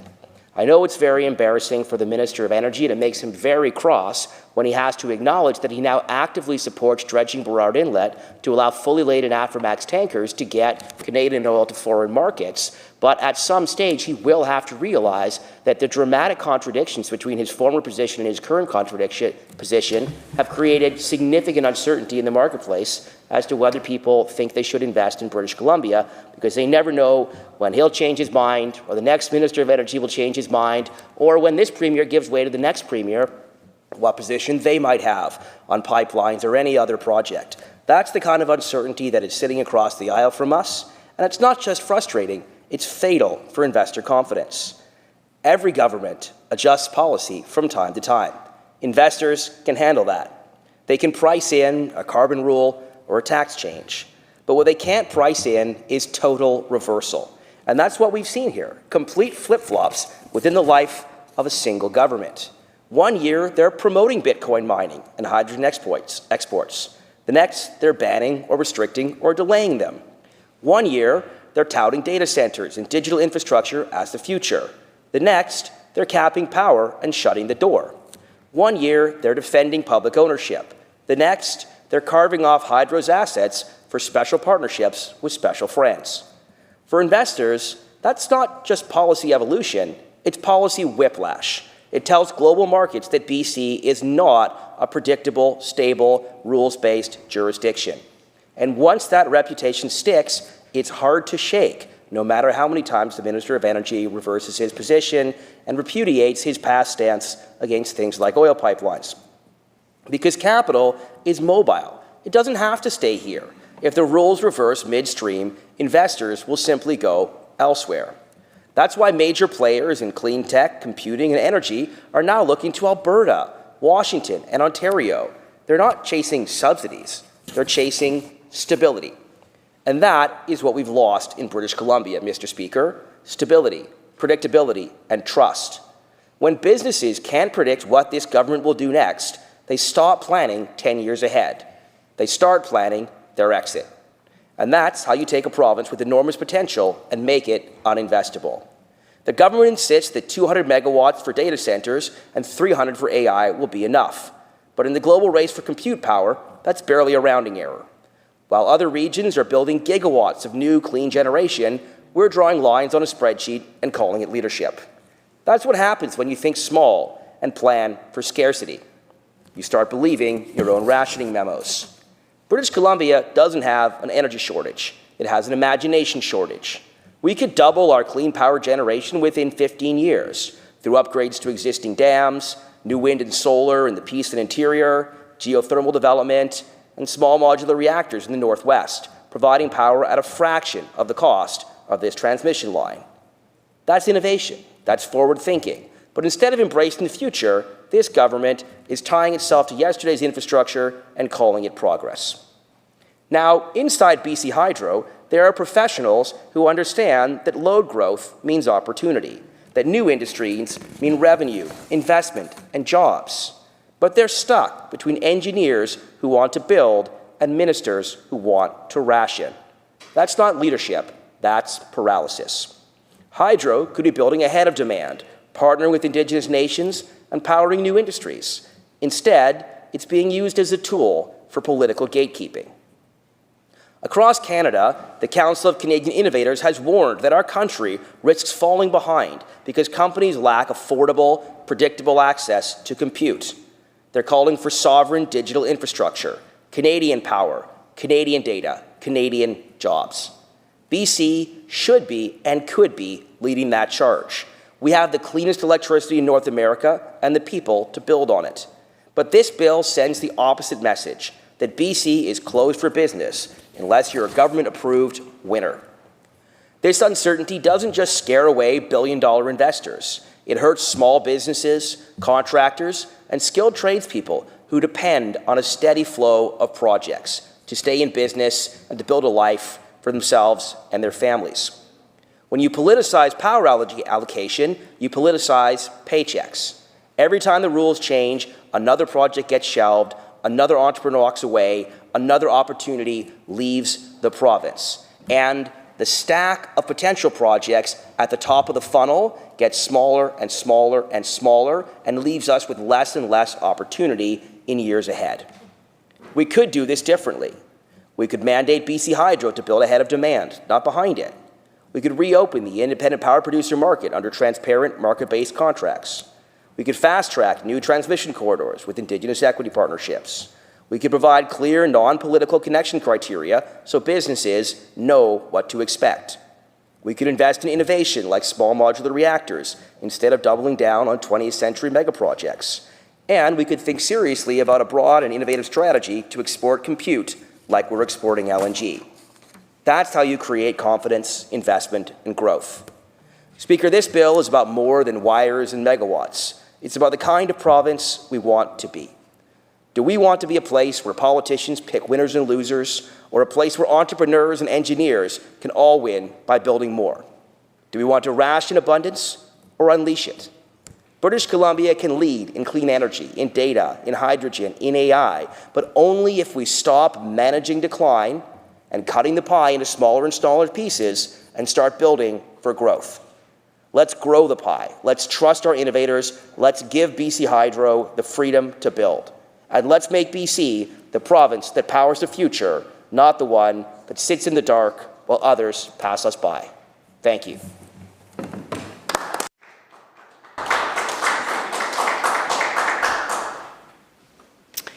Seeing no further, I'm recognizing the member from Skeena. Thank you. At first glance, this bill appears to be a routine housekeeping measure, a technical update to allow BC Hydro to move forward on the North Coast transmission line and to give Cabinet new powers over the regulation of electricity use in certain industries. But on closer examination, this bill represents a substantial and concerning shift in how our province governs and manages its most critical public utility. It also raises serious questions about transparency, accountability, and the government's long-term energy strategy or lack thereof. Bill 31 makes two major changes. First, it amends the Hydro and Power Authority Act to allow BC Hydro to enter into ownership agreements with First Nations on parts of the proposed North Coast transmission line. Second, it amends the Utilities Commission Act to give Cabinet sweeping new powers to regulate the supply and pricing of electricity for activities such as cryptocurrency mining, artificial intelligence data processing, and hydrogen production for export. At face value, those may sound like reasonable updates. But when you look closely, it's clear this legislation goes far beyond enabling new partnerships or managing demand. It fundamentally changes the operational framework of BC Hydro, opening the door to partial divestment of assets, increased political interference in electricity markets, and further uncertainty for industries trying to invest in this province. And perhaps most importantly, it does nothing to address the fundamental issue that continues to hold back development in northern British Columbia, a lack of affordable, reliable, locally generated power. Let's start with Part 1, the section dealing with the North Coast transmission line. The bill defines 3 phases of the project. Phase 1 runs from Prince George to Fraser Lake, Phase 2 from Fraser Lake to Terrace, and Phase 3 from Terrace to Bob Quinn Lake. Together, these represent a massive infrastructure undertaking. But here's the key point. BC Hydro already has all the authority it needs to build this line. Nothing in current legislation prevents Hydro from constructing it, partnering with First Nations, or entering into benefit-sharing agreements. So why this bill, and why now? Because the government isn't just authorizing partnerships, it's creating a framework to sell off ownership interests in transmission infrastructure to limited partnerships. In other words, this is about changing who owns the grid, not simply who benefits from it. And that's a major departure from decades of energy policy in this province. For years, this government has loudly championed the idea of public utilities, arguing against privatization, criticizing the independent power producers that flourished under previous governments, and insisting that energy assets must remain in public hands. Yet here they are, quietly introducing legislation that would allow BC Hydro to sell off parts of its transmission system to other entities, even if those entities are structured through limited partnerships. It's one thing for Hydro to purchase electricity from independent producers. It's another entirely for Hydro to transfer ownership of physical transmission assets. That's not partnership, that's divestment. And once that door is opened, it's very difficult to close again. The North Coast transmission line is a massive undertaking. Whoever controls that infrastructure will wield enormous economic and political influence over northern development. British Columbians deserve to know exactly what this bill allows and what commitments the government has already made behind the scenes. Let me be clear. I fully support meaningful Indigenous participation in major energy projects. The success of partnerships like Cedar LNG demonstrates that Indigenous ownership can be transformative when it's done transparently and built on genuine collaboration. But this bill doesn't actually guarantee that. It creates a framework for North Coast limited partnerships, but gives Cabinet the power to designate agreements retroactively. That means the government can ratify deals that were already made without legislative oversight, and Hydro is deemed to have always had the power to make them, even if those powers didn't exist at the time. That's not reconciliation through partnership, that's reconciliation by regulation. True reconciliation means sharing decision-making and ensuring long-term benefits for communities, not simply granting partial ownership or after the fact to validate a predetermined plan. If the goal is to advance economic reconciliation, then let's do it through transparent agreements that strengthen both Indigenous and public ownership, not through clauses that legalize retroactive authority and obscure the details from public scrutiny. And even beyond the question of ownership, the North Coast transmission line raises a bigger question. Why is this government still treating northern power needs as an afterthought? For years, communities and industries across Skeena and the broader Northwest have been calling for local generation, not just bigger lines to ship electricity north from the Lower Mainland. The answer isn't always to build longer, more expensive transmission corridors. Sometimes it's to invest in small modular reactors and other innovative technologies that can provide clean, stable, locally generated power at a fraction of the cost. Small modular reactors could unlock the potential of remote and industrial communities across the north, powering LNG facilities, mines, hydrogen production, and local grids, while reducing dependence on diesel and long-distance transmission. But rather than exploring these opportunities seriously, the government continues to double down on mega projects that may take decades and billions of dollars to complete. If we truly want to empower the North, we should be investing in decentralized generation, not centralized control.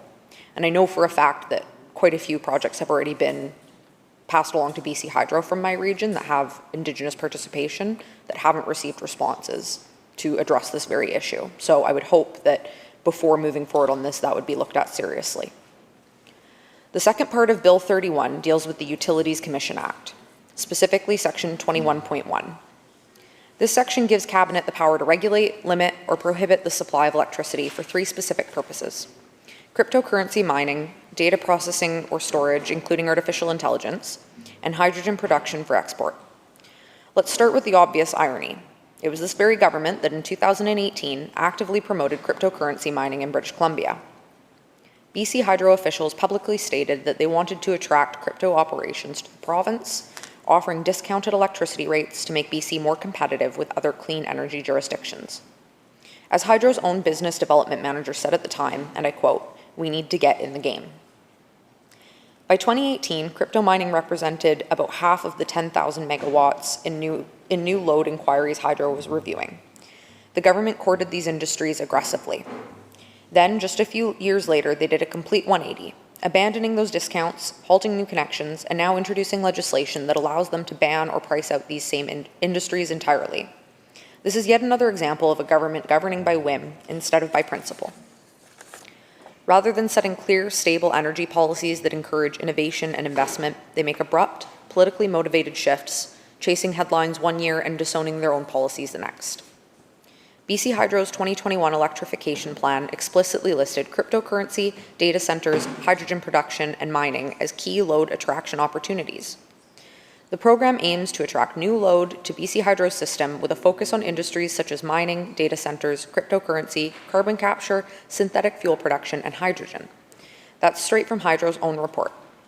Now, 3 years later, those same activities are being regulated out of existence. That's not energy planning, that's energy whiplash. And it sends a very clear message to investors. British Columbia is not a reliable place to do business. The industries targeted by this bill, cryptocurrency, AI data processing, and hydrogen production, are not fringe experiments. They represent some of the most significant technological and industrial opportunities of our time. Each comes with challenges, yes, but also immense potential for innovation, job creation, and diversification of our economy. If BC is serious about being a clean energy leader, we can't simply ban our way out of complexity. Instead of blanket prohibitions, we should be setting clear environmental and performance standards, encouraging energy efficiency, and ensuring that new industries contribute fairly to the grid and to local communities. A government that truly believes in innovation doesn't respond to new technologies with regulation and restriction. It responds with vision and strategy. Another major concern with this section is how much power it hands to Cabinet. Under Bill 31, Cabinet, not the BC Utilities Commission, not Hydro's independent board, but Cabinet, can set or require electricity rates, limit how much power can be supplied for certain purposes, decide who is eligible to receive electricity, impose conditions on when and how electricity can be provided, and even retroactively override previous BCUC decisions. That's an extraordinary concentration of authority. I don't know what it is with this government trying to centralize power within cabinet control, but haven't we already seen this song and dance in the spring? The new sweeping powers from this bill continues a pattern of assigning increases in cabinet powers without thorough oversight, as we have seen in Bills 7, 14, and 15. The BC Utilities Commission exists to ensure that electricity policy is guided by evidence, transparency, and public interest, not political expediency. Yet this bill effectively sidelines the Commission and gives Cabinet the ability to pick winners and losers at will. Why even have a Utilities Commission if Cabinet is capable of making these decisions? This government loves hiring special advisors and liaisons for every social policy under the sun, but when it comes to the economy, suddenly they have all the answers. Once again, this government talks endlessly about transparency and then quietly passes legislation that does the opposite. So the question we have to ask is, what's really motivating this legislation? Because it certainly isn't efficiency. BC Hydro already has the tools to manage its load and enter partnerships. It's not reconciliation either. Genuine reconciliation doesn't require retroactive clauses or secret agreements. And it's certainly not innovation, given how aggressively this bill clamps down on emerging technologies. No, what this bill really does is give the government more control and more cover. Control over how and where electricity is used, control over who gets access to the grid, and cover for decisions they've already made without consultation or transparency. The irony, of course, is that while this government is focused on regulating out cryptocurrency or hydrogen projects, many northern communities still struggle to secure basic power reliability. In Skeena and throughout the Northwest, small businesses, industrial operators, and even municipalities continue to face constraints because of inadequate infrastructure and high costs. If the government put half as much effort into improving local energy reliability as it does into legislating new restrictions, we might actually start to see economic growth where it's needed most. Instead, we get bill after bill that expands bureaucracy and consolidates authority in Victoria. That's not how you build a strong, self-sufficient northern economy. We must address the elephant in the room. We can debate ownership models, partnership structures, and cabinet authority all day, but none of it changes the fundamental realities staring us in the face. We don't have enough power to put into this transmission line in the first place. This government can keep drawing new lines on maps and passing legislation that centralizes control in Victoria, but the fact remains that British Columbia is facing a generation crisis. Our existing hydroelectric capacity is stretched thin, new renewable projects are stalled by red tape, and industrial users are being told to wait, or worse, to relocate, because there simply isn't enough electricity available to meet growing demand. And this is a problem of this government's own making, because they set the targets and the requirement to use electricity, knowing full well we didn't have the electrical capacity to meet those targets or that demand. In the Northwest, that problem is even more acute. Communities like Terrace, Kitimat, and the surrounding industrial corridor are already struggling with power constraints. Projects that could create hundreds of good jobs are being delayed or downsized, not because of lack of interest or investment, but because BC Hydro cannot guarantee the power supply they need to operate. This bill does absolutely nothing to change that. It builds a bigger pipe, but the tap is still dry. There is no plan here to expand generation capacity, no commitment to new projects, and no acknowledgement that the demand curve is outpacing supply. If this government were serious about meeting our future energy needs, it would be talking about new generation, not just new transmission. It would be fast-tracking investments in small modular reactors, biomass and gas-powered energy plants, renewable hybrids, and localized power systems that can actually meet the demands of a modern industrial economy. Instead, we get another legislative exercise that looks good on paper, but ignores the hard truth. Until we address the shortage of generation, not transmission, we're not powering opportunity, we're just moving empty electrons up and down the map. If this government were serious about energy leadership, here's what it would be doing instead. Investing in small modular reactors to power northern industry and remote communities, creating jobs, cutting emissions, and improving grid resilience. Developing clear, consistent energy policy that supports innovation, rather than chasing or banning trends. Ensuring Indigenous partnerships are equitable, transparent, and co-governed, not retroactively designated. empowering the BC Utilities Commission to make independent, evidence-based decisions, not sidelining it through cabinet regulation.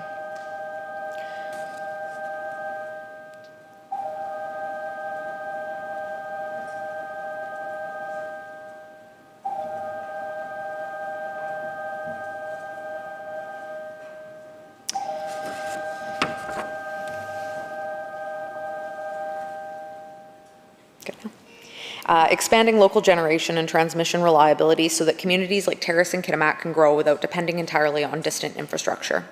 That's the vision that Northern British Columbia needs. At the end of the day, Bill 31 is about more than just the North Coast transmission line or electricity regulation. It's about how we govern our energy future, who holds the power, who benefits, and who gets left out of the conversation. We all want to see economic reconciliation, clean energy, and a stronger provincial grid, but those goals can't be achieved through legislation that concentrates power in cabinet, erodes transparency, and treats public infrastructure like a private asset. This government has an unfortunate habit of creating problems in order to take credit for fixing them later. They lured cryptocurrency and hydrogen producers here only to legislate them out. They claim to defend public utilities while quietly creating pathways for partial privatization. British Columbians deserve better. They deserve honesty, consistency, and a real plan for the future of our energy system, one that empowers communities rather than centralizes control. For these reasons, our caucus will be raising significant questions at committee stage, and we will be holding this government accountable for every clause and every consequence of this bill. Because when it comes to BC's energy future, the stakes are too high for half measures, backroom deals, and political spin. Recognizing the member from Richmond Centre. Thank you, Honourable Speaker. I rise today to speak to Bill 31, the Energy Statute Amendment Act 2025. This is an important and far-reaching bill, one that will reshape not only how we generate but deliver power in this province, and also how we define the very role of our public utility, BC Hydro. At first glance, the government frames this bill as a necessary modernization measure, one that enables Indigenous participation, strengthens our energy security, and supports industrial growth in the North. These are great goals. But when you read the fine print, when you look at what this legislation actually does, you start to see something much deeper and, frankly, quite concerning. This bill is not simply about building a transmission line. It's about altering the foundation of how BC Hydro operates, who it serves, and who. Just 1 second. Member from Surrey North? Is leave granted? Continue. Thank you, Madam Speaker. Today we are honored to have the entire Sea-Face team present with us in the gallery. Their dedication and commitment to providing culture, unity and diversity in Canada deserve our highest recognition. Karmajit Singh Manawala, CEO and founder, Shri Kant Mungulala, President, Upinder Vedar, Amartapal Singh Todt, Palakdeep Kaur, Tanveer Singh. Please welcome to them. Thank you so much.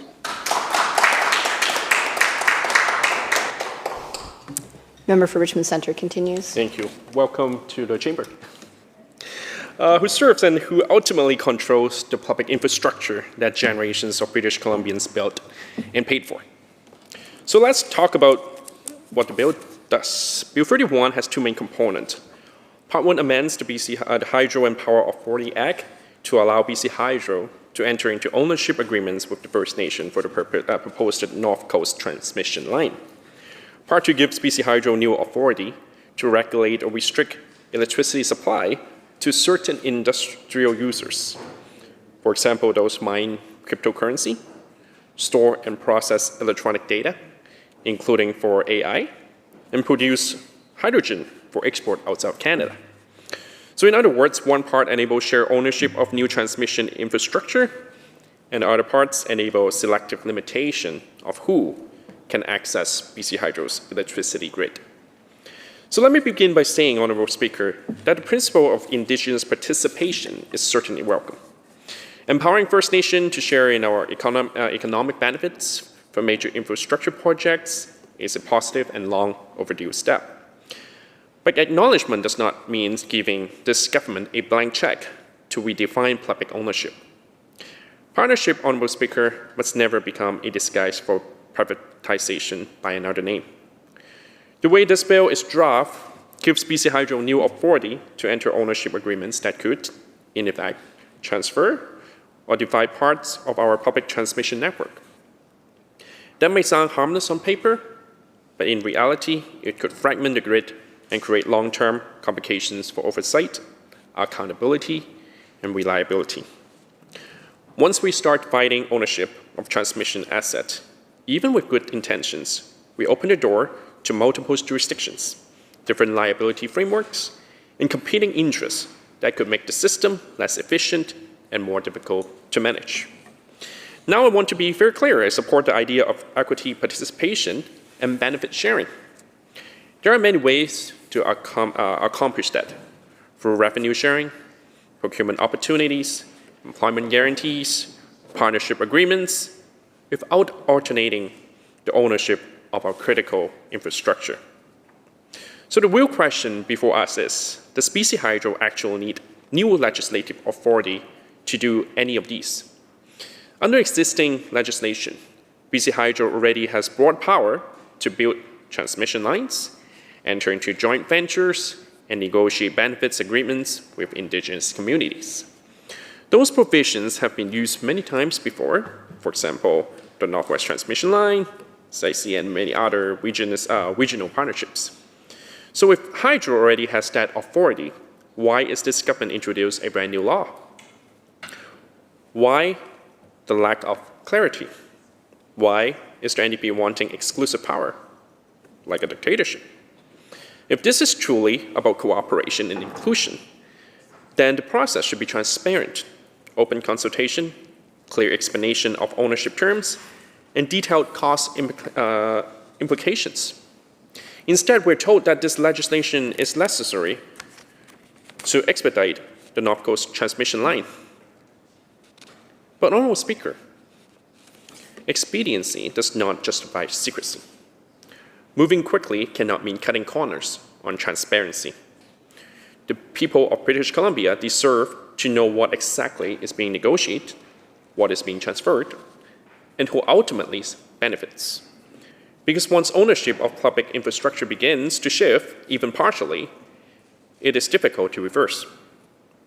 We cannot claim to uphold the principle of public power while simultaneously create a backdoor for the government that allows segments of our grids to be sold, transferred, or otherwise controlled by outside interests. At the end of the day, Indigenous participation must strengthen our public system, not weaken it. We should complement public ownership, not compromise it. Let's talk about the transmission line, Honourable Speaker. The government tells us that the project will deliver clean power to the Northwest to fuel industrial development, including LNG facilities, mining operations, resource processing plants. On the surface, that sounds good, ambitious, even visionary. But we need to look carefully at what this legislation actually does and why it's being introduced now. Because the truth is, BC Hydro has the authority to build such a line. The power to plan, construct, operate transmission infrastructure is well established in existing law. Nothing in the Hydro and Power Authority Act prevents BC Hydro from undertaking this project today if it deems to be necessary for the province's energy supply. So now we must ask, what's new here? What problem is this bill really trying to solve? This legislation gives BC Hydro the explicit ability to enter into ownership arrangement for the line itself. In other words, portions of this major public asset, the transmission line, could be owned by parties other than BC Hydro. This could include Indigenous entities, but potentially also corporate partners or investment funds. And that, Honourable Speaker, some questions. Questions that deserve clear and honest answer before this House gives its approval. Who will be responsible for maintaining the segment of the line once construction is complete?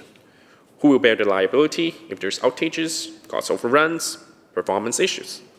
Will these new ownership partners earn a regulated rate of return similar to private utilities? And perhaps also, who will protect the public interest when ownership and therefore accountability becomes fragmented? Electricity transmission is not just another infrastructure asset. It is the backbone of our entire energy system. One segment of it is sold or controlled by other entities, even partially, we might lose the ability to ensure that every decision is made in the interest of British Columbians. Maintenance priorities, upgrade schedules, and future expansions could all be influenced by contractual terms rather than by public need. Honourable Speaker, the government may claim that this is simply about enabling partnerships. But when we look at the wording of this bill, it goes far beyond cooperations. It opens the door to share and divide ownership of a core public utility. And when you start dividing up public utilities, you start diluting public accountabilities. BC Hydro has always been guided by one fundamental principle. Electricity is a public good, a shared resource meant to be delivered affordably, reliably, and to all British Columbians. That principle has served our province well for generations. It is the reasons families in urban apartments, small businesses, and remote communities in the north all receive power under one unified system. It is the foundation of which BC Hydro's reputation was built: stability, universality, and accountability to the people, British Columbians. But this bill, Honourable Speaker, blurs that line. Honourable Speaker, British Columbians have every single right to be concerned about where this path leads. We have seen what's happened with this government start chipping away public ownership bits by bits. Promises of efficiency and flexibility often gives away higher long-term costs, fragmented oversight, and diminished accountability. We've seen the cost of the North Coast transmission line already estimated for over billions of dollars for the first two phases. Who bears the risk if costs rise? If Hydro enter into ownership arrangement, are we transferring some of that risk or even some of the profits to other partners? If the cost goes up, will the ratepayer be left holding the bill? That question matters because BC Hydro's debt is ultimately the public debt. Another concern is oversight. This government has used the term public interest to justify fast-tracking certain projects. But, Honourable Speaker, public interest is not a magic phrase that suspends accountability. When the government invokes the public interest to bypass, it erodes transparency. If the North Coast transmission line truly served the public interest, then it should easily withstand the scrutiny of an open, transparent regulatory review. Recognizing the member from Surrey North. One more time sick leave, sorry for that. Shall leave be granted? Continue. Thank you. Today I want to recognize my first friend in Canada. His name is Shinda Heer. He is a well-known businessman in trucking industry and a dedicated community leader. Joining him in the gallery today are Jyoti Kanth, Manakshi Kalia, Suman Heer, Sharon Heer. I ask all members to join me in the welcoming them to the legislature. Thank you.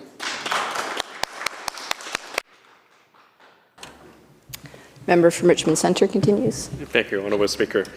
So now let's turn to the second major part of the bill, the new authority for BC Hydro to regulate and restrict electricity use for specific industries. The bill named 3 sectors: cryptocurrency mining, data storage and processing, including AI, and hydrogen production for export. In effect, Hydro is being told you can deny new load connections for these purposes. Now, Honourable Speaker, this is a remarkable shift in philosophy. Just a few years ago, this very government was actively encouraging these industries to come to British Columbians. In 2018, BC Hydro Business Development Manager told CBC News, and quote, "The rate would help BC Hydro compete with clean jurisdictions that have lower power rates than us. We need to get in the game," unquote. At that time, the NDP government was told that BC Hydro's low-cost, clean energy, clean electricity as a competitive advantage. They offered discount rate to attract cryptocurrency miners. Crypto miners accounted for almost half of the 10,000 megawatts of new loads inquiries. They wanted these companies to be here. And fast forward to 2025, Suddenly, the government wants to control them outright. Now, I'm not standing here to defend cryptocurrency industry. But these are legitimate concerns about the energy intensity. But what we're seeing is not strategic planning. It's reactionary policymaking. One year, the government rolls out the red carpet. The next year, they now want to control it. This flip-flopping sends a terrible message to investors that BC's energy policy is unpredictable and subject to ideology swing rather than sound economics. And it's not just cryptocurrency, Honourable Speaker. The same contradiction exists in hydrogen policy. This government has spent years championing the hydrogen economy, funding pilot projects, issue strategy papers, and promising BC will become the global leader in clean hydrogen production. Yet this bill now empowers hydro to restrict electricity supply for hydrogen production if the end product is exported outside Canada. So which is it? Are we trying to build a hydrogen economy, or are we trying to strangle it at birth? If the concern is grid capacity, so let's talk honestly about that. This same inconsistency applies to data center and artificial intelligence. On one hand, the government celebrates AI as a growth sector, and now they even have an AI minister. On the other hand, it introduced a quota system limiting how much power it can be allocated to it. Allow me to quote directly from that plan, Honourable Speaker. Quote, key load attraction opportunities are in data centers, cryptocurrency, hydrogen production, carbon capture, synthetic fuel production, and new mines. So, which version of BC Hydro's policy are we supposed to believe? The 2021 version, or the 2025 version that seeks to restrict them? And I reserve my place and move adjournment of debate. Thank you, member. Those in favor to adjourn the debate? Aye. Those opposed?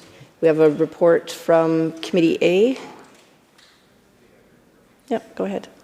Madam Speaker, Section A reports Bill 19 complete without amendment. And when shall the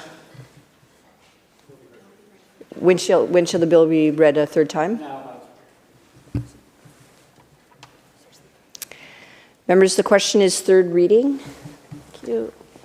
of Bill number 19, entitled School Amendment Act 2025. Those in favor say aye. Aye. Those opposed say nay. Division has been called.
Members, the question before the House is third reading of Bill number 19, Intitual School Amendment Act 2025.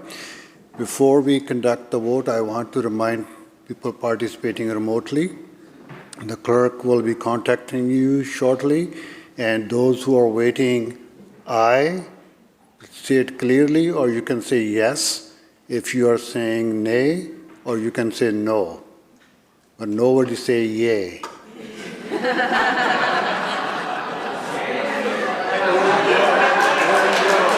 Or no. All right. Those who are in favor of the bill, please rise or indicate.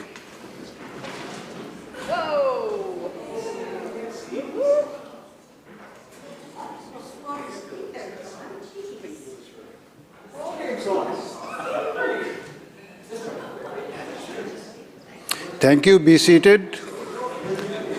Those who oppose, please rise or indicate.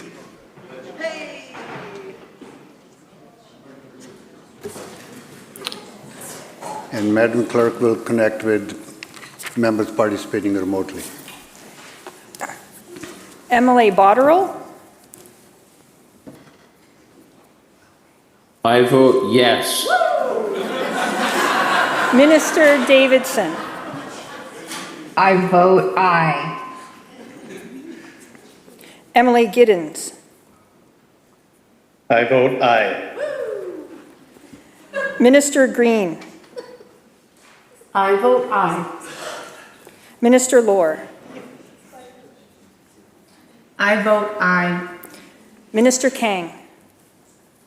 I vote aye. Minister Malcolmson. I vote aye. MLA Morissette. I vote aye. Nemine contradicende. Bill 19, School Amendment Act 2025 has been read a third time and has passed.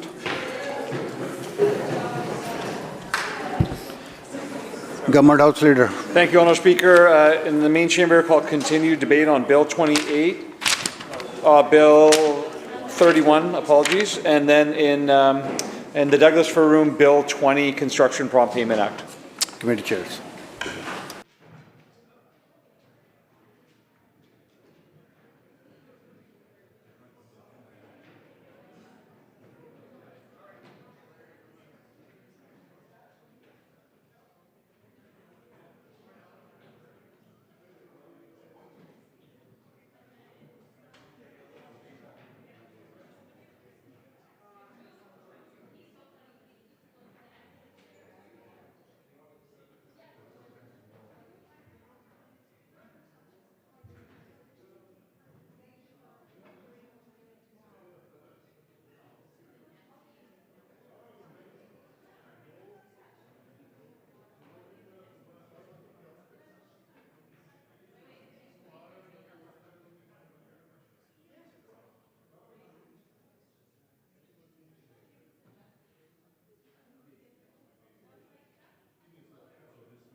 All right, recognizing the member from Richmond Centre.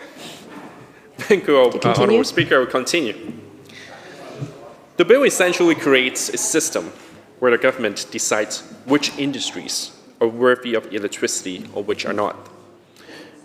This might sound fair, but we must ask, who sets the rules for that competition? What criteria will be used? Will it be a job creation, local content, Indigenous partnership, environmental performance, or political preference? The bill doesn't say. It simply gives Cabinet and BC Hydro broad discretion to decide who gets power or who doesn't. And that, Honourable Speaker, is an extraordinary concentration of power in the hands of few bureaucrats, and it is a recipe for politicization and uncertainty. Every megawatt we allocate to a new industrial customer is a megawatt that must be generated, transmitted, and paid for. When government policy keeps shifting, indicting one type of industry, banning or controlling another, and then reviving it later, it creates inefficiency and drives up costs. Ultimately, those costs flow back to ratepayers. Honourable Speaker, when I look at this bill, I see a government that is trying to do so many things at once, and in doing so, risks achieving none of them. They say they want to empower Indigenous partnerships, yet they're doing so through mechanisms that may fragment our public utility. They say they want to attract new industries, yet they're introducing bans or quotas that deter investment. Things here is not coherence. It's confusion webbed in legislation. A bill of this scale demands clear accountability, but instead, most of the real decision-making is being deferred to regulation. That means cabinets can make major policy decisions behind closed doors without legislative debate. The allocation rules, the ownership terms, the restrictions on certain industries, all of these will be determined later through regulations. Honourable Speaker, that is not accountability. That is delegation without transparency. British Columbians deserve to know, before this bill passes, how this power will be exercised, who will benefit, and who will pay. Thank you, Honourable Speaker. Recognizing the member from Kamloops Centre. Thank you, Madam Chair, and I rise to speak to Bill 31, also known as the oops, we just realized we don't have enough electricity in BC, so we have to pick who gets to have it bill. And I say that because this seems to be a troubling pattern with this government over this fall session in terms of the legislation we see brought forward. And in this case with Bill 31, it seems to be a mad scramble to once again acknowledge what they've been warned at for years, failed policies and inaction leading to a constriction of electrical supply. But we've seen that in just about all the legislation we have here. Even the private members bill today around professional reliance is trying to correct George Hayman's legislation from 2018. And so this really does feel like a session where the government's saying, oops, we were warned about all this stuff, childcare, other things that's been failing. I guess we should start trying to scramble and bring in legislation to try to correct all the things that we thought we were doing well. We ignored what everyone was saying when it was first introduced. We've ignored what was being said about electrical supply over the last few years. And so we better hurry up and bring in Bill 31 around that. You think of the constraints we have around electrical supply in this province, especially if you look at EV mandates and things of that nature in terms of the draw that will do to our overall grid. It's no wonder that the government is now changing their tune on things like hydrogen generation within this province. Cryptocurrency, the government's not wrong on that. It consumes a huge amount of power for very little jobs on cryptocurrency mining, so I can understand that perspective on it. But the bigger concern I have is around other areas that this bill is trying to constrain while picking winners and losers with no real definable decision-making matrix attached to this from government. And when I reference things like hydrogen, why that's important is because it wasn't that long ago, in fact before the last election, where the Premier was wrapping himself in a hydrogen project that was going to happen up in Prince George, and what that would mean for the BC economy and how massive that investment would be. And you know what killed it? Was access to power and the cost of access to power. But that didn't stop the government ahead of the election from touting this as this great mega project, hydrogen project. And why it's important to note that the government's saying, well, we don't want to allow hydrogen production that will be sold offshore to be done in British Columbia with Bill 31. They have no problem for an environmental footprint of scaling down coal consumption around the world to enable LNG expansion in this province if it uses electric drives. But that LNG production is not for domestic consumption. It's for international consumption. So once again, the government with Bill 31 is picking and choosing what type of energy export we're going to have on a whim, because they keep changing their minds. 1 second, hydrogen is our investment of the future. The next second, Bill 31 comes in and it's no longer relevant. We don't need it. 1 second, we're constrained on power. The next second, we're not. This government took office and they were going to stop Site C, at least slow it down and try to review it out of an agreement with the Greens. Slow walk it, delayed it, added huge costs to it, because their energy policy keeps shifting. And it shifts to whatever the political winds are saying. This isn't the government chasing what their own internal caucus and their own supporters are directing them to do. They're chasing public opinion polls. That's what they're doing. Look how quick they changed their tune in LNG, and how future expansion may or may not actually need to be electric drive anymore. Look at what they're saying about dredging the Burrard Inlet so that TMX can load up the tanker bigger. TMX, the project they were going to use every tool in the toolbox. TMX, that the energy minister actually lost an election where he was supposed to become the premier on his changing stance on TMX, that he's now back to fully supporting again. That's the energy direction that this province, this government, keeps coming up with. And Bill 31 is a shining example of that. It will enable the government, yes, to have some more capacity into the system, but they will be able to pick and choose who that goes to. But we're not hearing from this government is an overall provincial strategy with Bill 31 around energy in general in BC.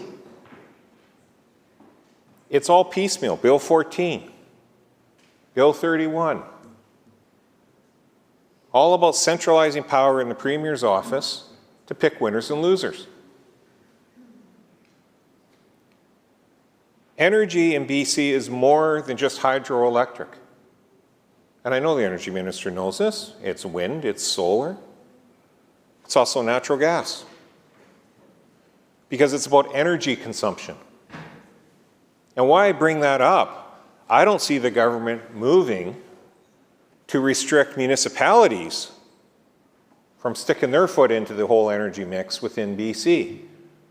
So when you have a city like Vancouver that decides to ban natural gas, that disrupts the overall planning for BC Hydro on energy in this province. Now, I'm not saying that we're not going to eventually, over time, phase away from natural gas, especially in urbanized centers. That totally makes sense. But it needs to be done in a way that doesn't jeopardize industrial growth in other areas of this province, where it doesn't leapfrog transmission and generation of power by BC Hydro and other energy companies on where that energy is going to go, because one municipality here or one municipality there, on a whim of a mayor and a council, decides they're going to ban natural gas and all the energy that comes with that.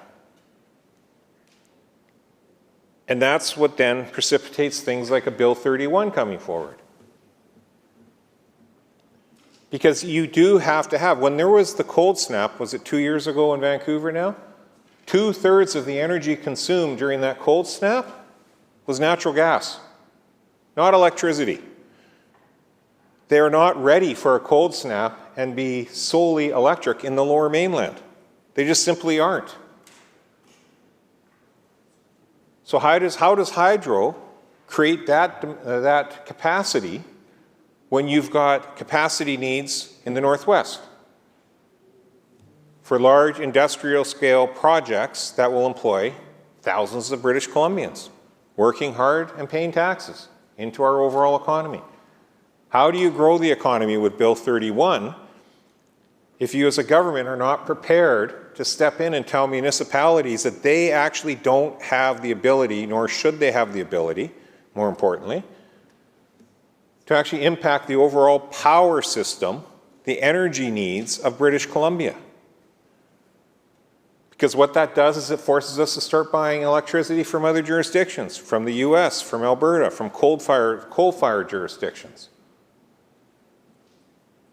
So on the one hand, we can pat ourselves on the back that we're not consuming as much natural gas. On the other hand, we're firing up coal-fired plants and natural gas plants to import electricity into BC.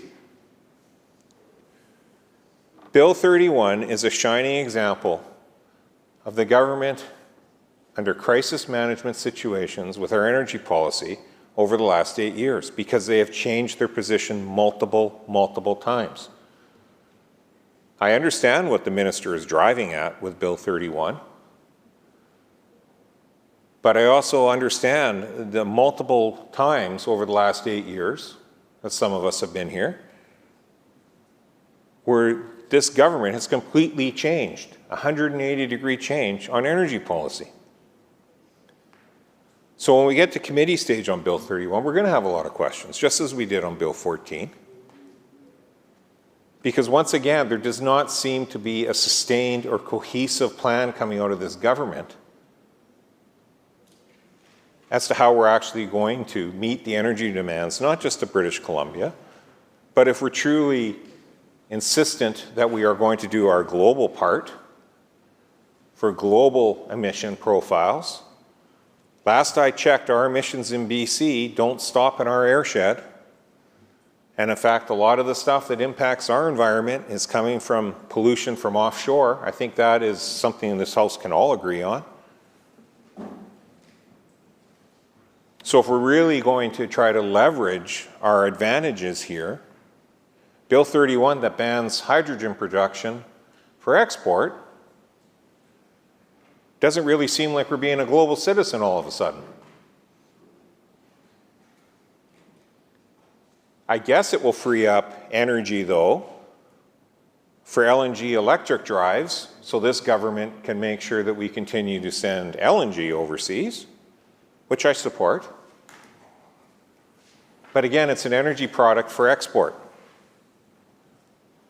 And if nothing else highlights the hypocrisy of this government of how they like to try to pick winners and losers, it's the fact that with Bill 31, they're essentially saying, hydrogen for export, bad. LNG for export, good. At that point, it's no longer about whether it's clean energy or not, and many would argue hydrogen's much cleaner than LNG. It's just about what this government chooses to want to attract investment around or not. So they seem to be making it very clear. They're opening with welcome arms, which is a massive change from where they were at in 2017, 2018 about LNG. They're welcoming with open arms LNG expansion, which of course the BC Conservatives fully support, because Bill 31 will free up some transmission capacity, some generation capacity, one would assume, especially while it's making sure that hydrogen, another what would be clean energy export, is prohibited for all intents and purposes. So we'll have a lot of questions around that. We'll want to dig into that. We're going to try to figure out if this NDP government now is full-throated, full-on champion of oil and gas, of pipelines, of dredging the Burrard Inlet, of maximizing our energy, but they'll also have to answer why hydrogen's not part of that mix, while still trying to tout that we're supposed to be a green jurisdiction.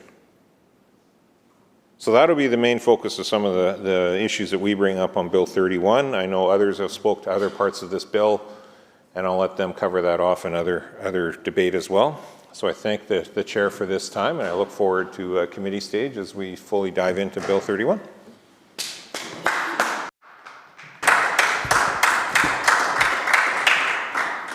Recognizing the member from Vancouver-Langara. Shall we be granted? Thank Continue. you. Honorable Speaker, today on the precinct, we have some very valuable members of our community visiting us. May we welcome Mr. Shinda Ahir. He is a very strong community leader, a strong voice for anti-racism and equal treatment for everybody, and he's also the president and CEO of Ahir Transport Limited. And we also have board members of Folk Art Cultural Exchange Society, also known as Sea-Face Society. May we welcome Mr. Kamaljeet Singh Manawala, Amritpal Singh Tote, Shrikant Mogulala, Pupinder Ladar, Palakdeep Kaur, and Tanveer Singh to the precinct, please. Thank you so much. Recognizing the member from Surrey Panorama. Thank you, Madam Speaker. Honourable members of the Legislative Assembly and all British Columbians watching across this great province. Parents pacing hospital corridors at midnight, clutching a feverish child's hand while the clock ticks mercilessly. Single mothers whispering bedtime stories to wide-eyed kids in a home that feels less safe each night. Grandparents staring at eviction notices, wondering how they'll afford the meds they need without a doctor to prescribe them. And foster parents, exhausted but unyielding, fighting a system that steals more children than it saves. I rise today in this honourable House as a member for Surrey Panorama to thank you for the opportunity to speak. I'm not just a voice from the opposition benches. I'm a Conservative fighting for the families of Surrey, the workers of Panorama, and every corner of British Columbia that's been left behind by 8 years of fiscal folly. Today, we're not just debating Bill 31, the so-called Energy Statutes Amendment Act of 2025. We're confronting a deeper rot, choices made in these very halls that prioritize distant wires and corporate whims over the beating hearts of our families, our streets, and our future. Madam Speaker, this isn't about abstract numbers or partisan jabs, though God knows there are plenty. This is about the human toll, the stories etched in the faces of my constituents in Surrey Panorama, where the pressures of growth meet the pains of neglect. Bill 31 pretends to unlock economic potential with its $6 billion North Coast transmission line, a sprawling 450-kilometre snake of steel and cable from Prince George to Terrace, co-owned with select First Nations and foisted upon ratepayers, like the hardworking families I represent. But peel back the glossy press releases from the other side and you'll find a bill that's unnecessary, unaffordable, and unjust. BC Hydro already holds the authority to build this line. No new legislation is required. This is a power grab, Madam Speaker, mirroring the NDP's earlier signs in Bill 14 and 15, where Cabinet became kingmaker, fast-tracking significant projects while bypassing Indigenous consent, environmental safeguards, and democratic debate. Former NDP MLA Melanie Mark called these bills a step backwards on reconciliation. The Union of BC Indian Chiefs decried the overreach as colonial echoes. And now, with Bill 31, they're at it again, deeming rates as orders to sidestep BCUC scrutiny, forcing utilities to pass billions in costs to everyday households. All while Section 3's public interest mandate gathers dust. It's not stewardship, it's favoritism, picking winners, leaving losers like rural families and Indigenous communities to foot the bill. Madam Speaker, let's start where it hurts most. The lives unraveling right now because of this fiscal freefall. Our healthcare system isn't strained, it's shattered. A graveyard of good intentions buried under NDP neglect. In 2024, 141,961 British Columbians walked out of emergency rooms without seeing a doctor. An 86% surge. Member, just a reminder, we're on second reading for Bill number 31. Yep, I will get there as I've been talking about it. Okay, so an 86% surge. That's not a statistic, it's a parade of despair. We have Real-life examples of Mr. Patel in Surrey, hip replacement delayed until a fatal fall. Emily in Vancouver, breast cancer screening postponed 6 months too late. These aren't anomalies, they're the norm. Nearly 1 in 5 people have no family doctor. Rural clinics shutter weekly, ERs closed 250 times this year. Member? Member? I'm on it now. Yeah, just a reminder on Bill 31. Thank you. And every dollar diverted is Bill 31's $6 billion transmission line. When private industry stands ready to build power plants in the Northwest for half the cost, is a nurse not hired, a bed not filled, a life not saved? Madam Speaker, in Surrey Panorama, families beg for basics, while billions vanish into the ether. These aren't anomalies, they're the norm in a province where specialist waiting lists stretch over a year, turning curable ills into coffins.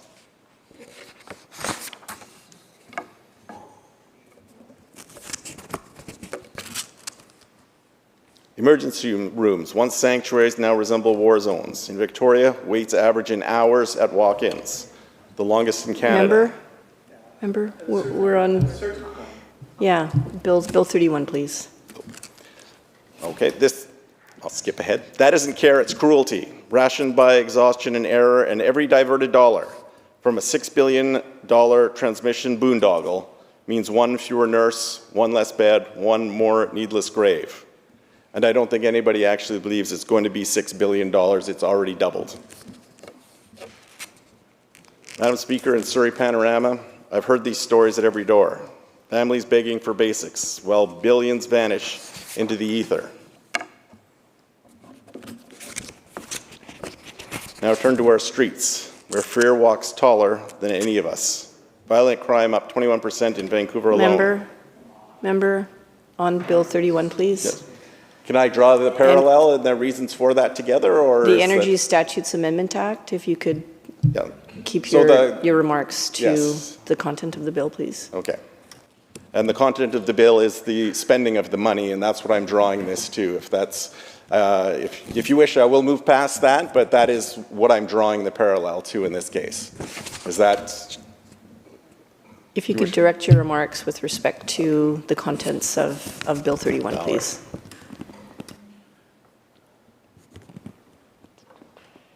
Okay. I'm going to talk a bit more on crime as I move into the $6 billion, but StatsCan logs 5-year high in incidents, and bail reforms release repeat offenders within 24 hours, and that's not safety. And with Bill 31, sluicing $6 billion into a transmission line we don't need, while private power producers offer to build local plants at a fraction of the cost, that's $6 billion not funding police, not lighting streets, not protecting our kids. Madam Speaker, I stand for Panorama families who now lock doors twice, demanding the resources they've been robbed of.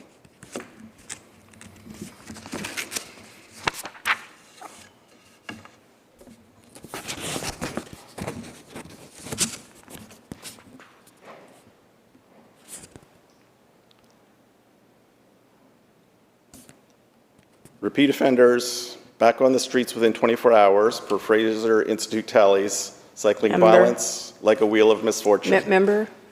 Again, getting right to the $6 billion. This isn't safety, it's surrender again. And with $6 billion sluiced to wires in the wilds, that's again $6 billion not patrolling our parks, not lighting our lanes. That's investment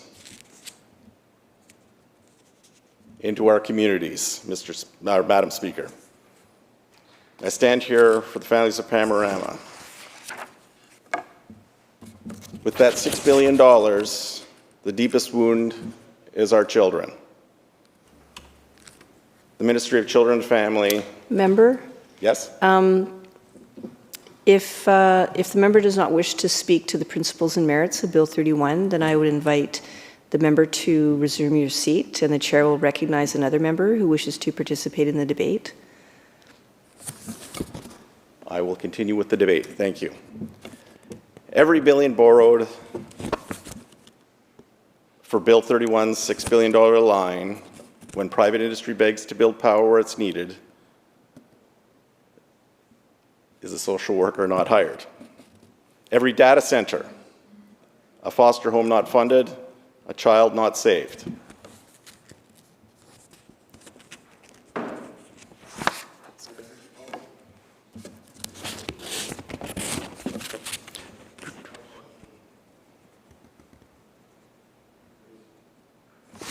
Excuse me. Okay. Every billion borrowed for boondoggles like the NCTL is a billion not rebuilding homes, not hiring healers for these broken communities. Madam Speaker, these aren't distant tragedies. They are directly related to Bill 31. The fiscal incompetence, a $10.9 billion projected deficit originally, which has gone up in 25-26, up from $7.9 billion last year. Member, ask the member for Surrey Panorama to resume your seat and ask if any other member wishes to participate in the debate. Recognizing the member for Abbotsford South. Well, thank you very much, Madam Speaker. As always, it is a pleasure and honor to speak in this House. And I rise today to speak to Bill 31, the Energy Statutes Amendment Act of 2025. On this side of the House, we do have some concerns, Madam Speaker, with this legislation.